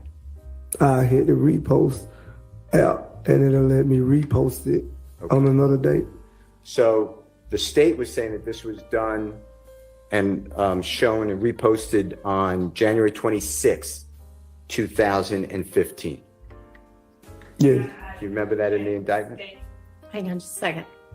Object as to the characterization of the question, the testimony. Okay, yes. Gaither said the it. state would have asked a question and established that through a witness.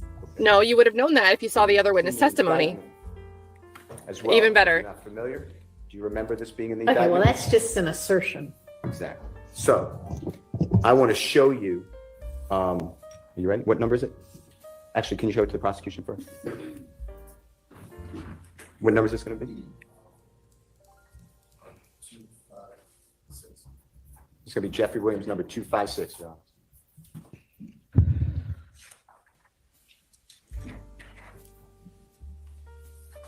Is this something new that's not in what you've sent before? True. Okay. Did Kokomo match his shirt with Shart? They got the, what are we calling the powder dry? The dry powder blue is the joke now for that color blue. Oh, I got you. Okay.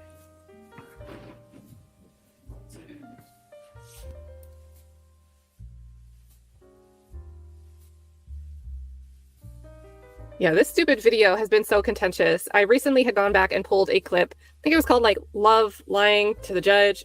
Keith Adams calls her out for it. But it was an all-day argument with the jury out about that 17-second video that we keep seeing come up. So it came up because when Gaither was on the stand, there was an issue over, laying the foundation. Love acted like there was only one person heard speaking in that video clip. And the state tried to say this January 26th or whatever date. Approach Mr. Sledge. Yes. Yeah. Mr. Sledge, is that okay? Yes. Just take a look This at is all with Judge Glanville. Tell me whether you can recognize it and you can hear it as well, just to make sure. But don't make it loud enough for the jurors yet.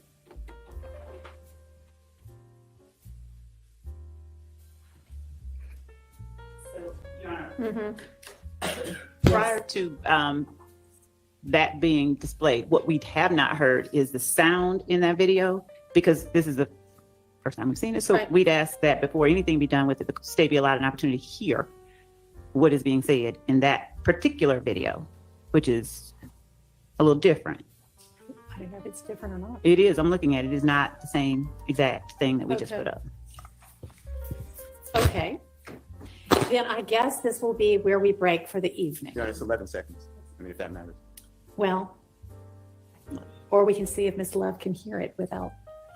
Do you want to step out into the hall? That would be easier than excusing all of them to the. Yes. All right. She'll be right back. We'll sit for just a sec and I'll let y'all Oh my go see. gosh. So you're- Guys. And Thank you so much again, Peter Ortiz. Thank you. estimate for me how long you think the rest of your process is going to take.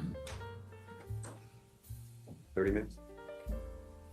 Do y'all want to stay for, who else has, if anybody is going to have cross for this witness? Anybody? Okay. Okay. Do y'all want to just, well, do y'all want to stay 30 more minutes? Although we'll have a redirect on Monday, but yes, I have some thumbs up for 30 minutes. Lots of nods for, okay. The only issue I just want to make the court on the on the 62 Yeah. item. That's the only thing I have to go over, which is going to take a little more time. So I just want you to. I won't finish. Is my All point. right, yeah. We'll get 30 more minutes and then we'll see where we are. Okay. All right. Then I guess he's already seen it. Yes. So go ahead and ask whatever you need to ask. Mr. Sledge, have you seen what is now marked as Mr. Williams number 256? Have you seen that before? Yes. And is it accurate? And does it depict the way it was when it was first filmed, or filmed and audioed? Yes. And two things. I object on the basis of the vagueness of the question. Have you seen it before? I don't know if that means before he was shown by Well, can you clarify that? Were you present when that was made? Yes, I was present. Is your voice on there? Yes, my voice is on there. Is it the same as, and I always forget, 447? Oh. 447Y that was shown to the jurors, the repost? Yes, my voice on there. Okay. Okay. So on 256, JW 256 is that what you were just asking the questions about he was present for? Okay. All right. With that, I have no objection if he's saying he was there. All right. Go ahead. Your Honor, with the court's permission, Mr. Kokomo will publish Mr. Williams number 256. All right.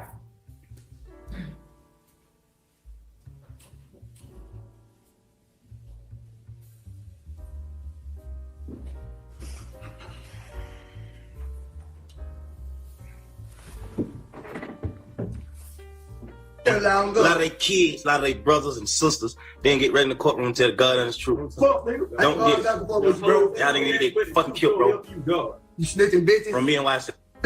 So nigga, a lot of their mama, a lot of their kids, a lot of their brothers and sisters, they didn't get ready in the courtroom and tell the God honest truth. Don't get it. Y'all niggas get fucking killed, bro. You snitching bitches? From me and YSL. Mr. Sledge, did you hear your voice? Yes. The voice of Mr. Jeffrey Williams and the face of Mr. Jeffrey Williams? Yes. Did you hear the voice of Mr. McMiller? Yes. Did you hear the voice of Mr. Martinez, also known as Duke? Yes. Is it the same exact video that was played earlier as the January repost? 4th. Yes. January 4th. And on Jeffrey Williams number 256, I'd like you to tell the jurors, it's small writing, if you could read it to them. What January date at the 4th, bottom right 2015. was this made? January 4th, 2015. And on January 4th, 2015, what was Jeffrey Williams' relationship like with Donovan Thomas from your personal observation? Objection made. Overruled. Objection, you're ruining my case. And does this video... And I want y'all to see how serious Katt is when she's doing these videos. She's just like an attorney or a politician, in my opinion, because I know several politicians, and one thing that I know that they do is when having a conversation with anybody, especially the ones that I know personally. I'm not saying all politicians, but the ones that I know personally, they have a pen in one hand and a pad in the other, and they're always taking notes. They don't even have phone conversations that they don't take notes. And Katt always take notes, and she always put down times. And again, remember what I said from the beginning of this video. In order to solve a problem, you got to have a timeline. You got to know when it started in order to get to the end result of resolving it. So here we go. I just want to point that out. On January 4th, 2015, have anything to do, from your own personal knowledge from being in it, about Donovan Thomas or threatening some witness or anything? No. Objection, one is compound, so I don't know which part of that he's asking about. And then the second part, he is speaking to the intent of Defendant Williams when he says, does it have anything to do with threatening something? Okay, well, it's his personal knowledge. And while Mr. Steele does ask long questions sometimes, he has a lot of clauses in there. I don't believe it was a compound question, just had a lot of descriptive clauses. So overruled. So the indictment, and if you don't remember, we'll show it to you. No one's trying to keep anything from you.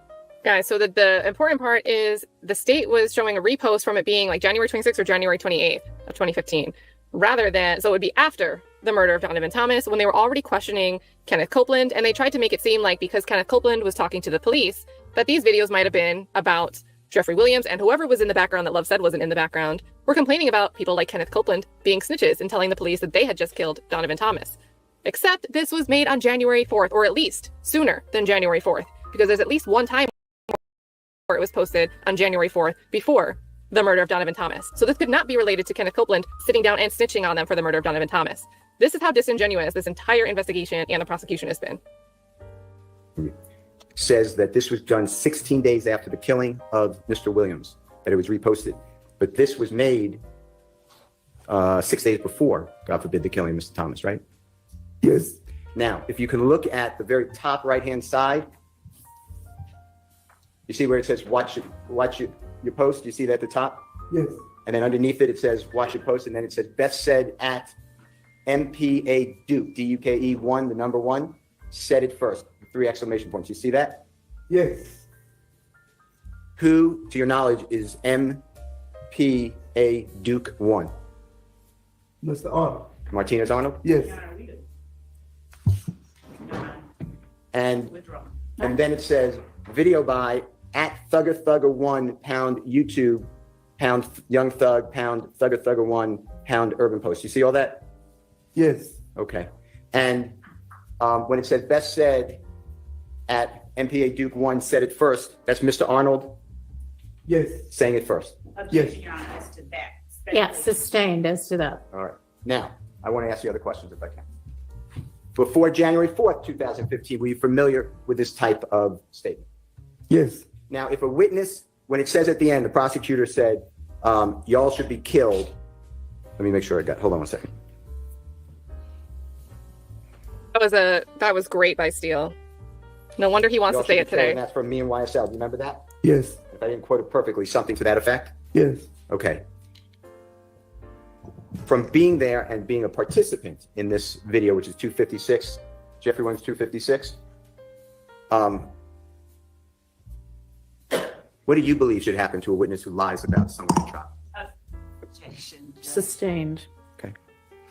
All right. Let me ask you this. You were released from prison from the drive-by shooting. Remember, the jurors heard a lot about that, April 2015? Yes. And is it fair to say you were released in the year 2019? Yes. And when you were released from prison, you needed a job, didn't you? Yes.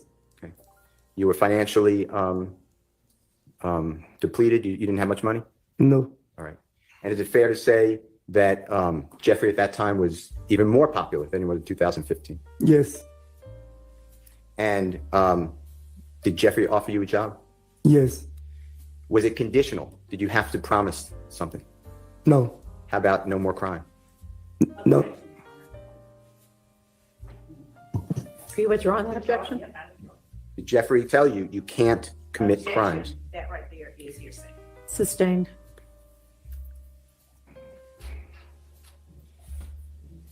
When you were on tour with Jeffrey, and from your personal observations, I'm not asking you what other people said or anything, did you ever observe people who would steal from other people, from stores or anything like that, and Jeffrey would find out about it and repay those people? Yeah. Sustained. Well, I think it's relevant. You're the leader of a supposed organization. I object on the basis of whatever the speaking objection is about to be. I think it's relevant, more than relevant, to the conduct after this trial. His character. He's trying That's to not. get into character. Sustained. All right.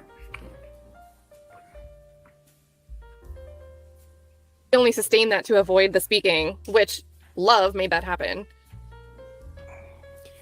Do you remember seeing, in the days before Donovan Thomas was killed, do you ever remember seeing, personally seeing, Mr. Kenneth Copeland with an Infiniti vehigle? No. When you drove Mr. Copeland to the police department on the early morning hours of January 11th, 2015, is that true? Yes. And your significant other, the mother of your child, was with you, as well as your youngest child at that time, right? It was he ain't my youngest child, my oldest son. Apologize. Okay. And Mr. Copeland didn't have a car there, right? That's why you drove him? Am I correct? He didn't have a car there. Do you remember at all whether Mr. Copeland asked you to pick him up and drive him to Jeffrey Williams' house with you for safety? I don't remember that. Okay. Do you know how, as you sit here today, do you remember how Mr. Copeland, if you know, got to Jeffrey Williams' home on January 10th, 2015? I don't know. All right. Has Jeffrey ever paid for your lawyer fees? No. Has he ever paid for your bond? No.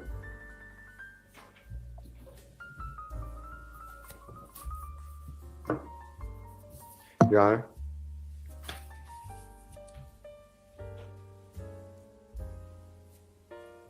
I believe, except for the, I have to break down the 62, which I probably can't do in a short period of time. I don't have any other questions.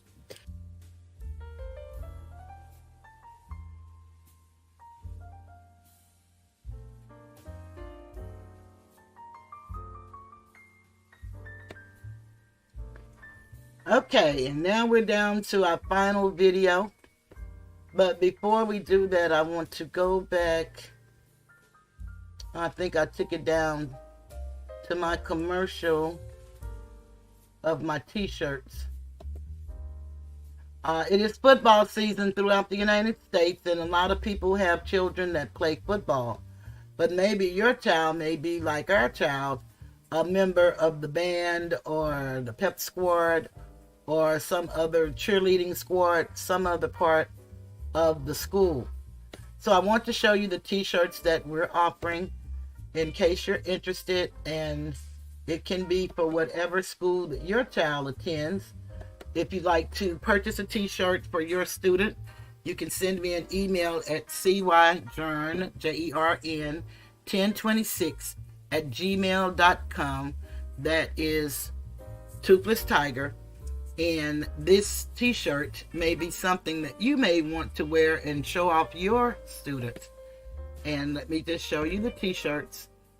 They are of quality material. I think that you would love them.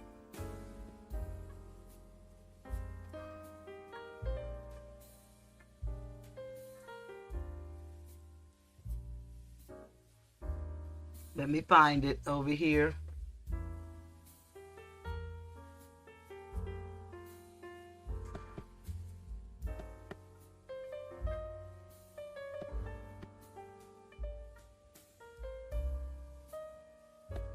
I don't think this is it, but let me see. Oh, here it is, here.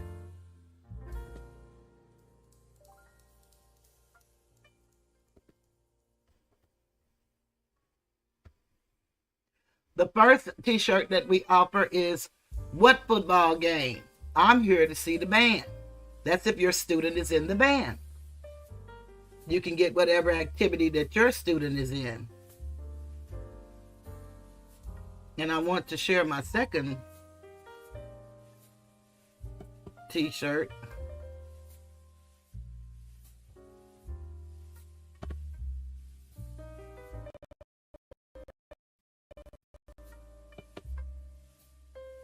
And the second t-shirt is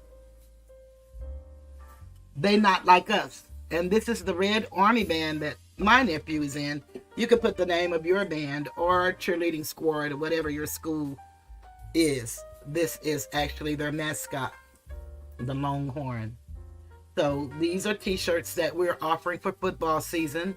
If you want to be a proud parent of a student and you want to show that you're there to represent your child in the activity that they're involved in, then by all means, please contact Toothless to purchase a t-shirt. Give us your size and your colors, and I'll give you the information, and you can let me know if you'd like a t-shirt.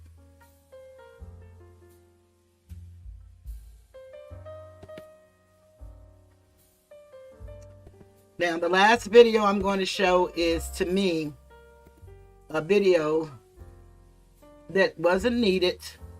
In my opinion, the judge did this out of sheer humiliation.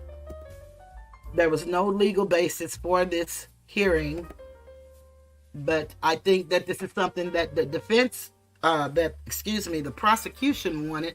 They say that this came about because of a deputy said something about a juror was supposed to see this video of Sylvia calling them different names. And the judge said that she thought that it was disrespectful. I don't know how she came to that conclusion, but she is the judge. And she has a right to have an opinion, just like we all do. But Sylvia always talked about the jurors, and she never talked about them to me in a derogatory sense of the word, because we don't know who these people are. And we don't know any identifying characters except for what she said that she's seen, their behavior, the activity going on with the juror. So you can form your own opinion about it, but I think this was done for public humiliation because it still ruled in her favor, and I'm glad that she was able to use her right to mass media as it's stated in the Georgia Constitution, as I went over earlier. So let's just listen to this and see how this came about. And then you can judge for yourself what you think it is.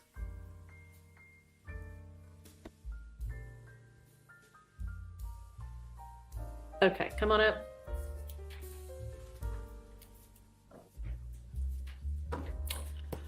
All right, so I know that you have been live streaming pretty much this entire trial, and I'm sure probably the pretrial proceedings as well. And it came to both the court's attention and defense counsel's attention recently that you had been on your, what do you call those things that you do? It's not a podcast, or is it? Do you still call it that? It is a podcast, Okay. but it's A video podcast. Okay. Anyway, we'll call it a podcast. That you had been, and I know that you say in your letter that you didn't reveal any personal identifying information. And I think that you did not reveal enough to actually identify any of the jurors, but you were referring to where different people sat and their race and gender. And that is personally identifying information. And then you were giving them derogatory names. And you say in the letter that you provided to me this morning that you have always operated with great integrity, that the content you share represents factual reporting, and that you do your reporting with the, and these are all quotes from your letter, the utmost respect and integrity for all involved. Do you believe that any of those three statements that you made to me this morning is actually true about the names you were given those jurors? I just want to give you the names or movies that I like. And, you know, SpongeBob is my daughter's favorite cartoon. Do you think that those showed respect and integrity to the jurors? Well, I didn't think it were bad names at all. Glasses, nose. No, I didn't think it was bad names. I showed all the names. The utmost respect and integrity? I think it's depend on the individual. Well, to me, I felt it was utmost respect. Well, I do not feel that. That seems like the kind of thing that a kind of mean person does on the playground in grade school. You think so? I do. I don't think that shows the least bit of respect or integrity to the jurors or to the court system. So if you are going to, and let me ask you this, you talked in your letter about being media and freedom of the press. Do you consider yourself to be press and media and journalism? I consider myself being a content creator. I create content for the community and give information. As far as journalism, I didn't go to school. I've taken some classes and things like that. But I mean, the information I believe is very vital for the community. I don't disagree. I mean, this is court. It's one of the most important things we do in our country. But you say my role is to deliver news and information. Mm-hmm. So, I mean, do you, to that extent, and you say you want to represent factual reporting. So do you, to that extent, consider yourself to be media, even if it's non-traditional media? Yeah, I would think I would, because I've taken courses of like etiquette and things like that. But as far as and then the other thing too with my channel, it's more like some sort of like easygoing, friendly type of thing where people don't feel like it's just. I'd love for you to keep it friendly. Okay, that would be great. Okay, and I will never use the names anymore if it offend anybody, because that was never my intention to offend anyone. Okay, I was just using names of movies that I like, Twister, SpongeBob, Ghost, things like that. I mean, I realize that if you're trying to create content that fills, the entirety of every day, that sometimes you probably have to reach out somewhere to whatever pops in your mind at the time. But I would ask that before you do that, that you actually do keep in mind that this is a court proceeding. Mm-hmm. And I know a whole lot of people seem to be watching this as entertainment, but this is not entertainment for any of the people involved here. This is very serious. And it does a disservice, I think, to everybody. Mm-hmm. When the coverage is flippant in the way that I think that was, okay? Mm-hmm. And I know you've got every right to do that if you want to. I think the judge is very flippant, if you ask me, more than what Sylvia is doing, because she only names the jurors when she's naming them when someone asks her questions about how the jurors are acting, or if she sees something that's really happening, if someone is really writing, because it's one that's a writer. And I don't think it's anything derogatory about those names, but of course that's just my opinion. Also, the Georgia Constitution, if you remember when I read earlier, said that people have a right to their creativity and the way that they create their content.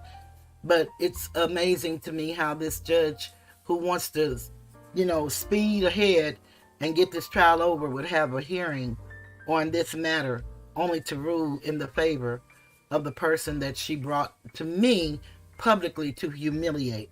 Had nothing else to do with anything else, in my opinion. to. I would just prefer that you not. I won't. And I'm going to give you this. It's a code of ethics that the Society of Professional Journalists follows as a guideline. Okay. And I mean, you're not required to abide by it. It's not the law, but it might be helpful for you to take a look at it I and just, definitely will. use it as a guideline. I definitely will. Okay. I So definitely if will. you can do that for me and try to be respectful and treat this with integrity, then you may come back in and continue to live stream. Definitely. All right. I appreciate it. Thank I'm you, gonna Anna. hand this up to you. Okay.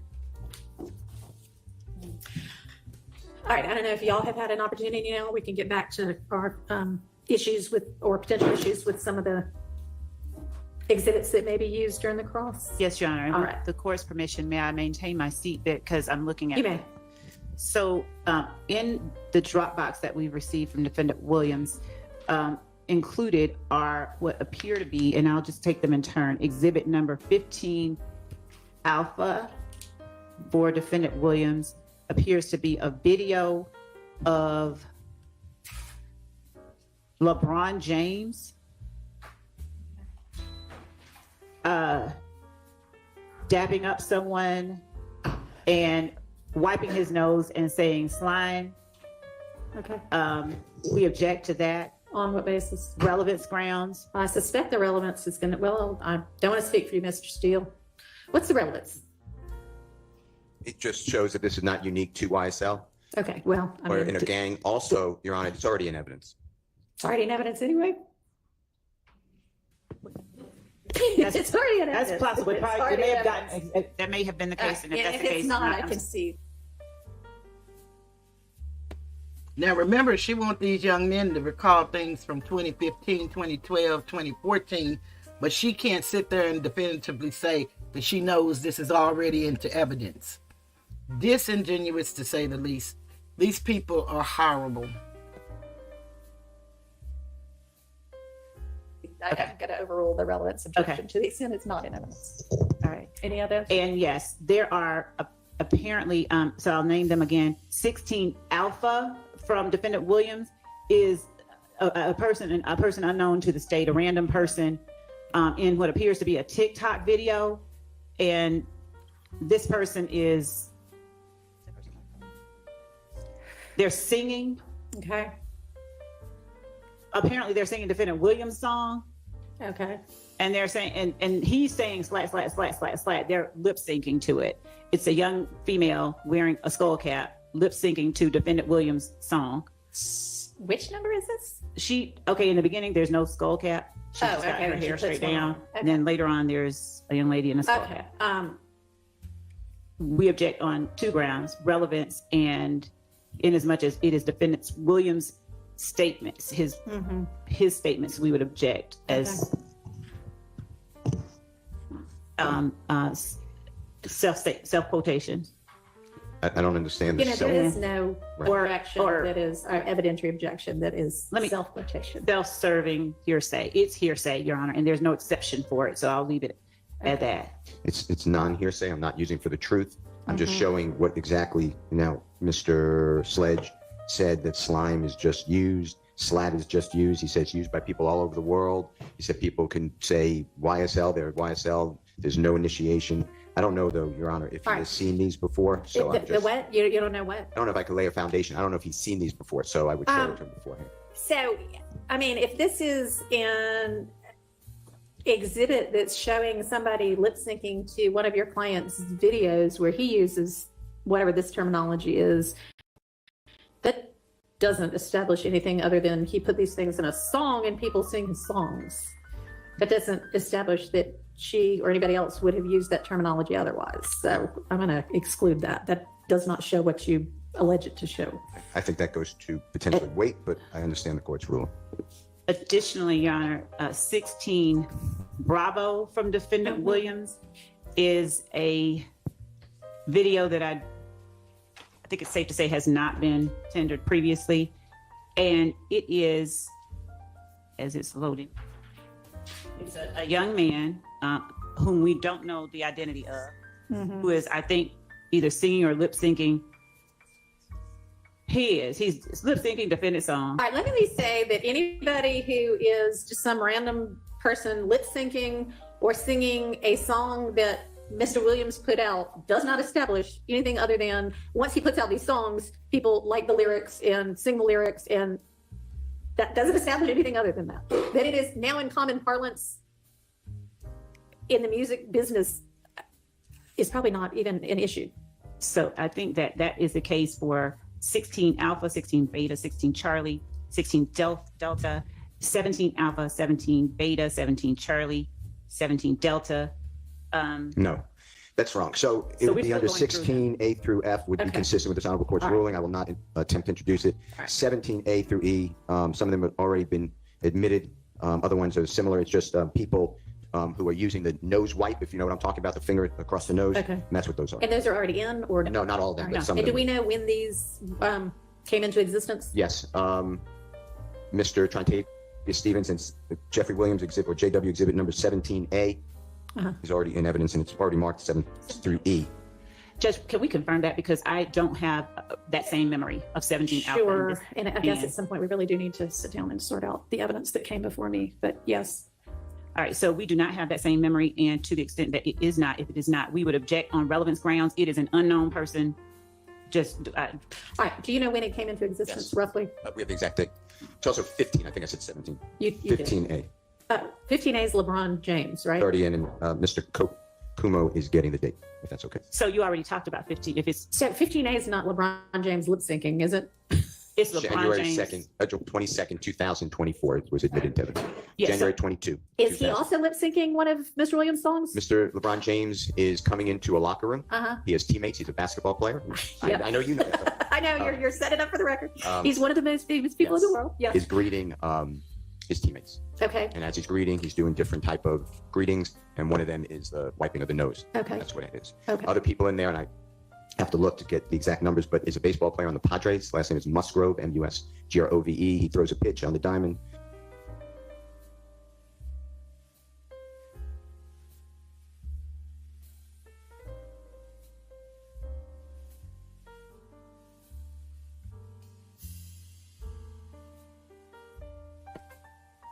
And remember when I started out, I told you guys about the black law student and the letter that he wrote? I want to try to share that before we go. And I did find on X, thanks to Katt,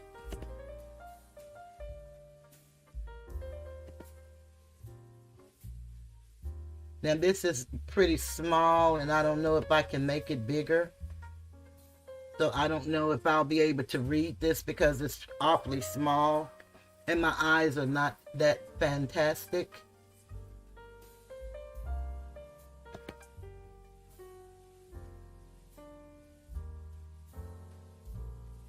Let me copy the link. Give me a moment. Let me copy this link and try to open it up so I can see it better.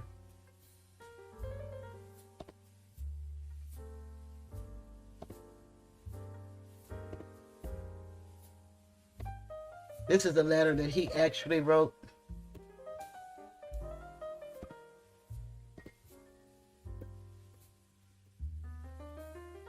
And of course, he gave us the template. So give me a moment. Let me just see if I can open this up and read his letter.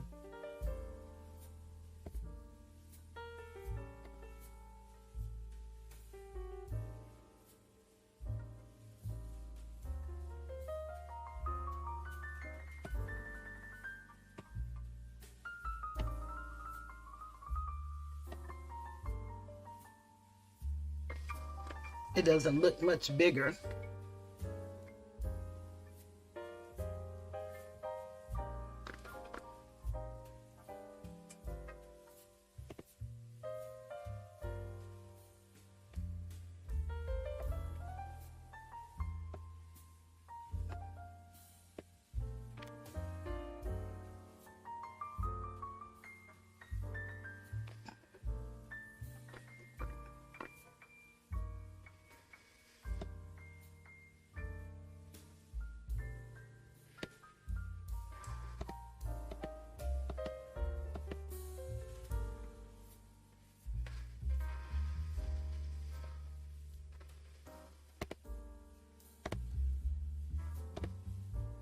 Thank you guys for staying with me. We are almost done.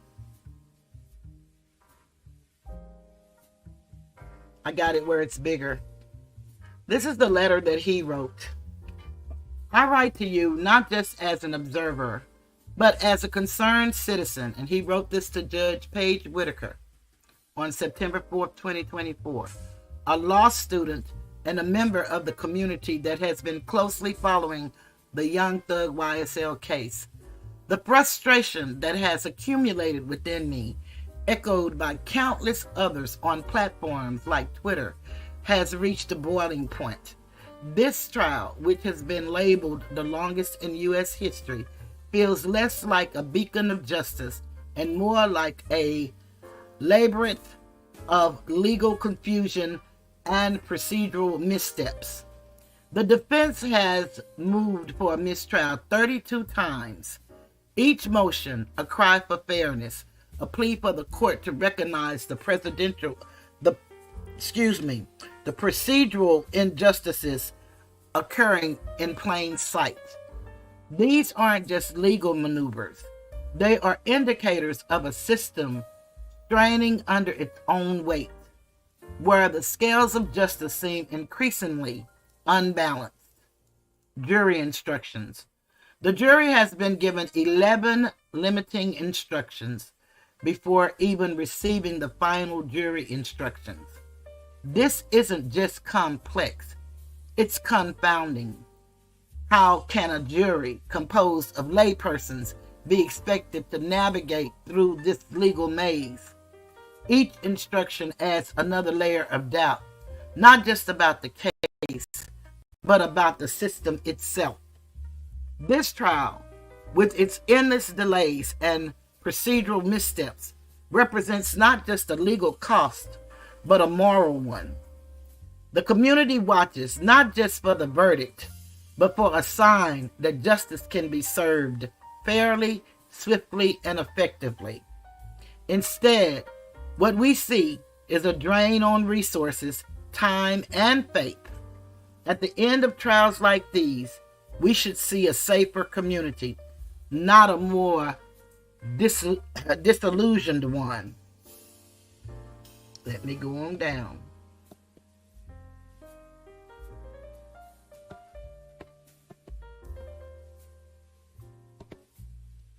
I don't see my little thing on the side. Okay. Now it's gone back down to the smaller part.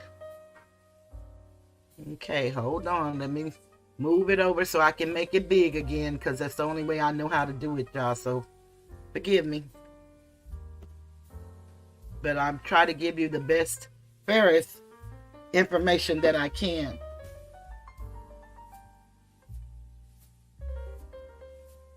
So give me a moment. Let me move it back over so I can make it a little bigger where I can read it.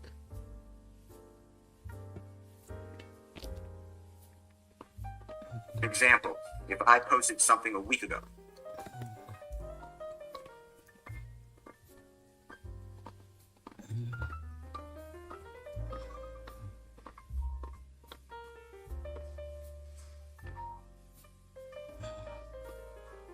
Okay, let me see. Disillusioned one. Okay, here you go. Let me move it back over here so I can show the rest of it.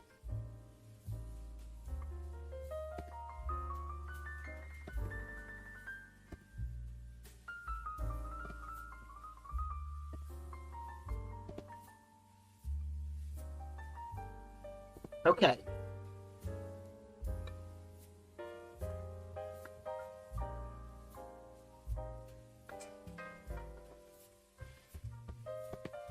Hold on a minute, y'all. I think I cut off that first line. I have to move it back on my screen where I can screen share. I mean, touch itself. Okay, here it is. There you go.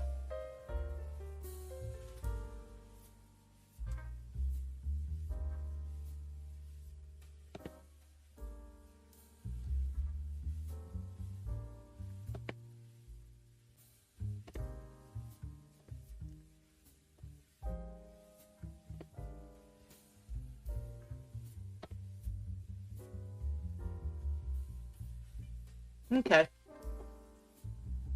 Oh, he says there's a black law student is how it starts off, but when I get here, it's always cut short.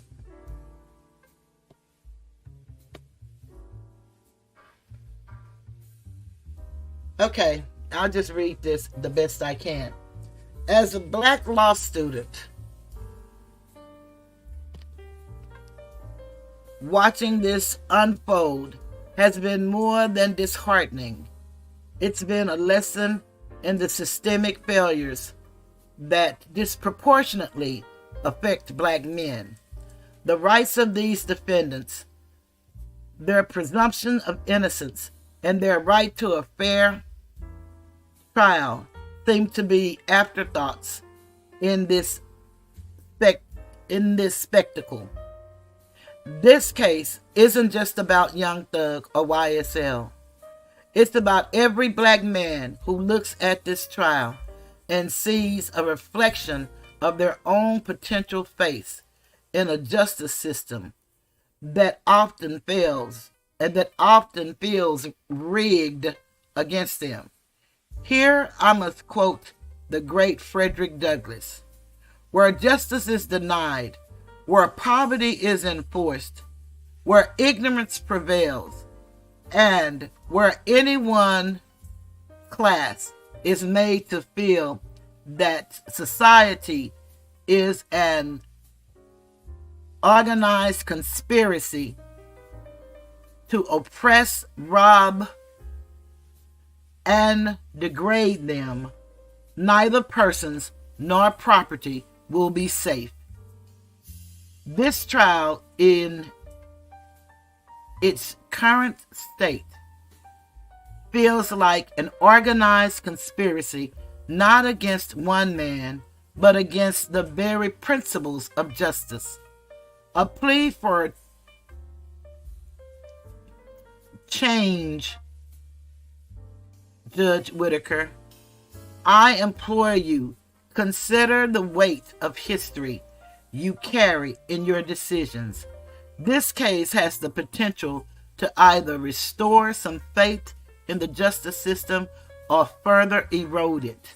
The community, the observers, and especially those directly involved deserve better.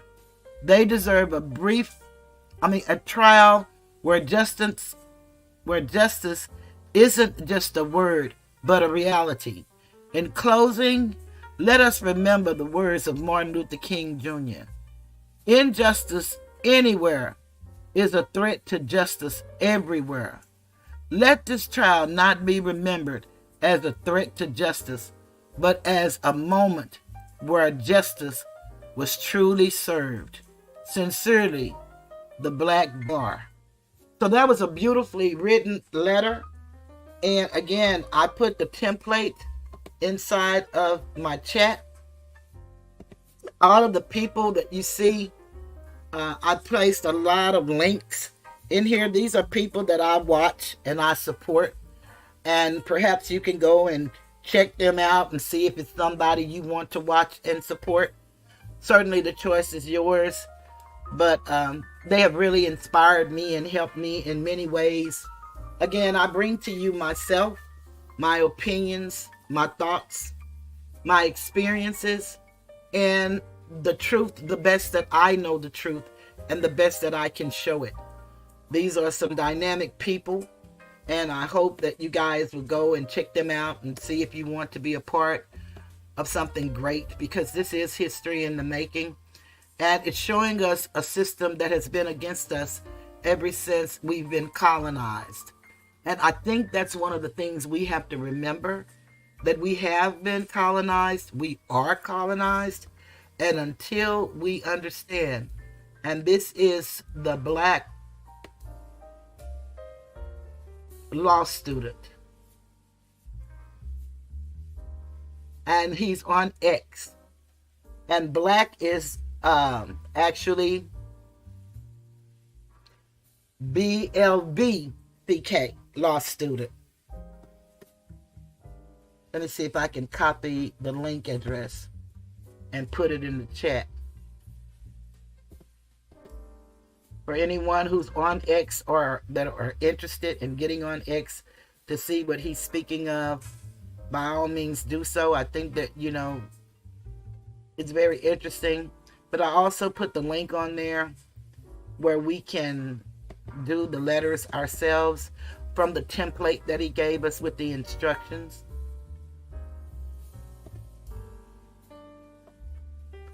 So just give me a moment and I'm placing his X information on here.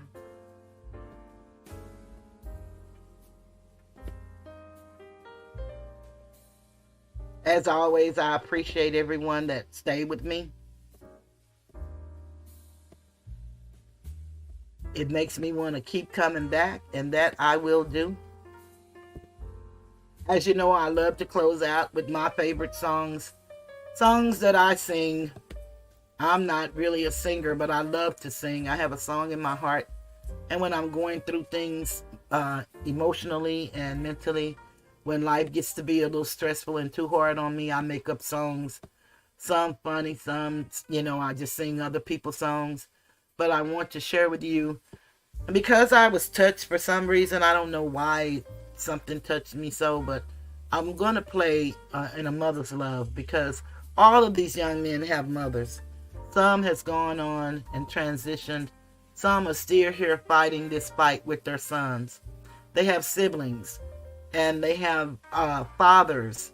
They have friends, loved ones, children, and some may even have grandparents that are suffering this with them. And it's truly an injustice that these men cannot get bond. But we have to go along with what we have to go along with until 10,000 or more of us will send a letter, as this young man did, to Judge Whitaker to let her know that we see her and we see what's going on and it is not right. And history will definitely reflect this. For how long, I don't know, because they're erasing most of our history. But we definitely want to put the word out. So I'm going to get ready to come to a close, and I'm going to play my songs. And I'm going to start out with Family Affair, because everything that affects one person, it actually affects the entire family. And Sly Stone was so brilliant in where he can show us that two children that grow up in the same household, one child everybody loves, but the other child can grow up where everybody wants to get rid of.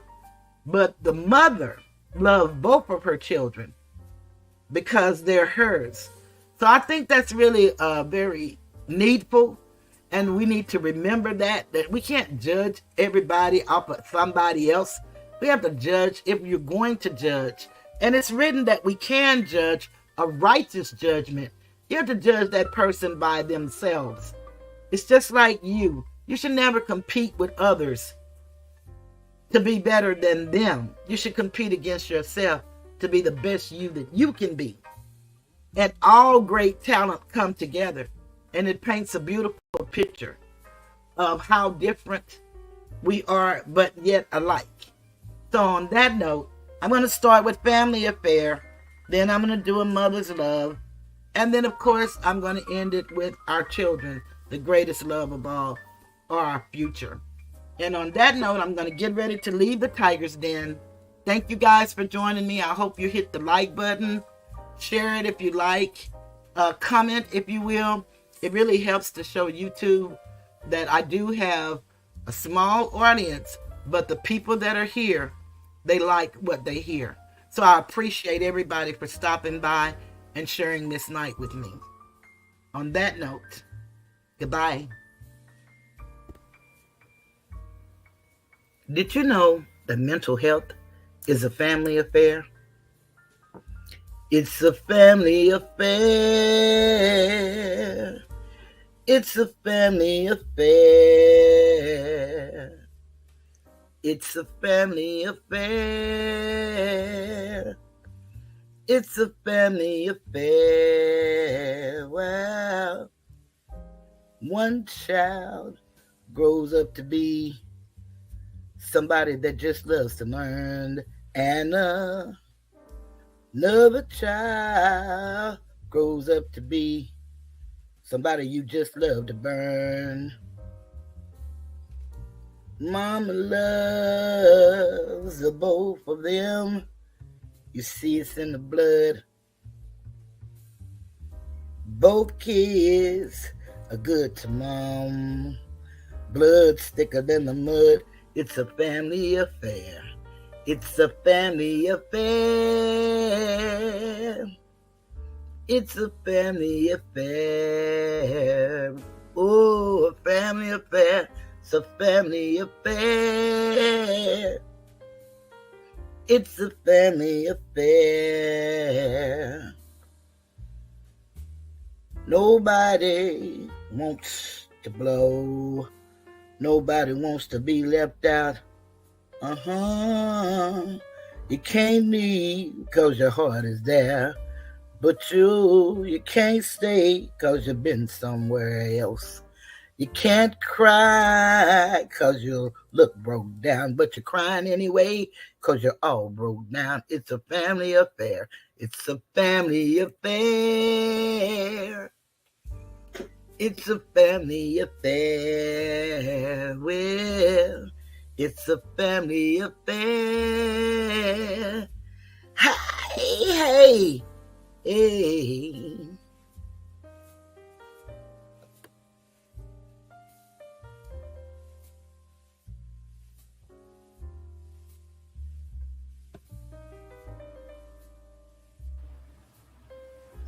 In a mother's love, you will find everything. Everything's alright. To a mother's love, you are bound. You can rest on sacred ground. In a mother's love,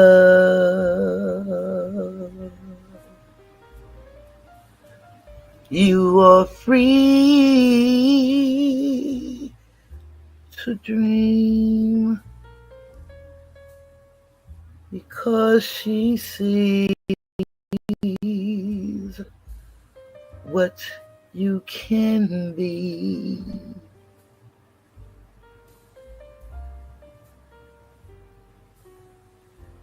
In the mother's love, you see the sun, enough for two, but you're one. In the mother's love, you can feel when something hurts. You can heal. Yes, a mother's love is real.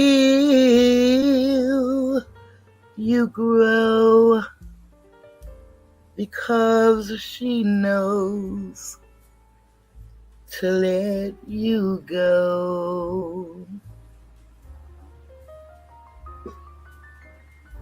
Yeah, mama.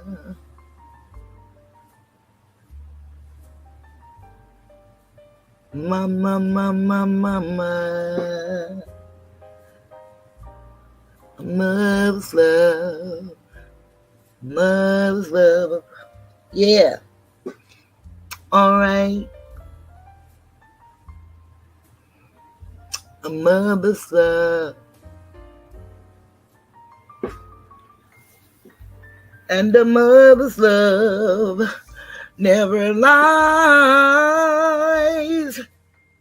She believes that you can fly with all of her might. A mother's love. Yay, mama.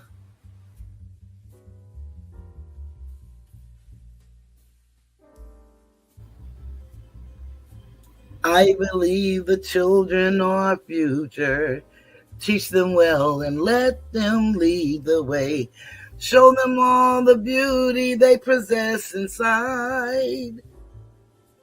Give them a sense of pride to make it easier. Let the children's laughter remind us who we used to be. Everybody's searching for a hero. People need someone to look up to. I never found anyone to fulfill my needs. A lonely place to be. So I learned to depend on me. I decided long ago never to walk in anyone's shadow. If I failed, if I succeed, at least I'll live as I believe.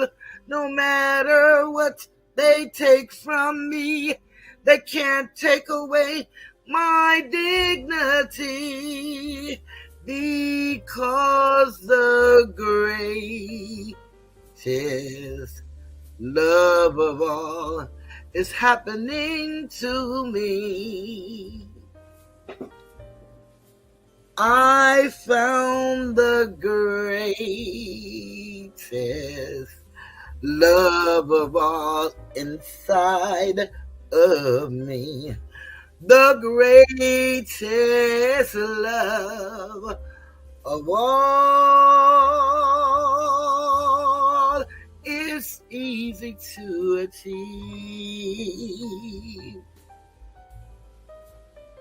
Learning to love yourself is the greatest love of all. And if by chance that special place that you've been dreaming of takes you to a lonely place, find yourself in love.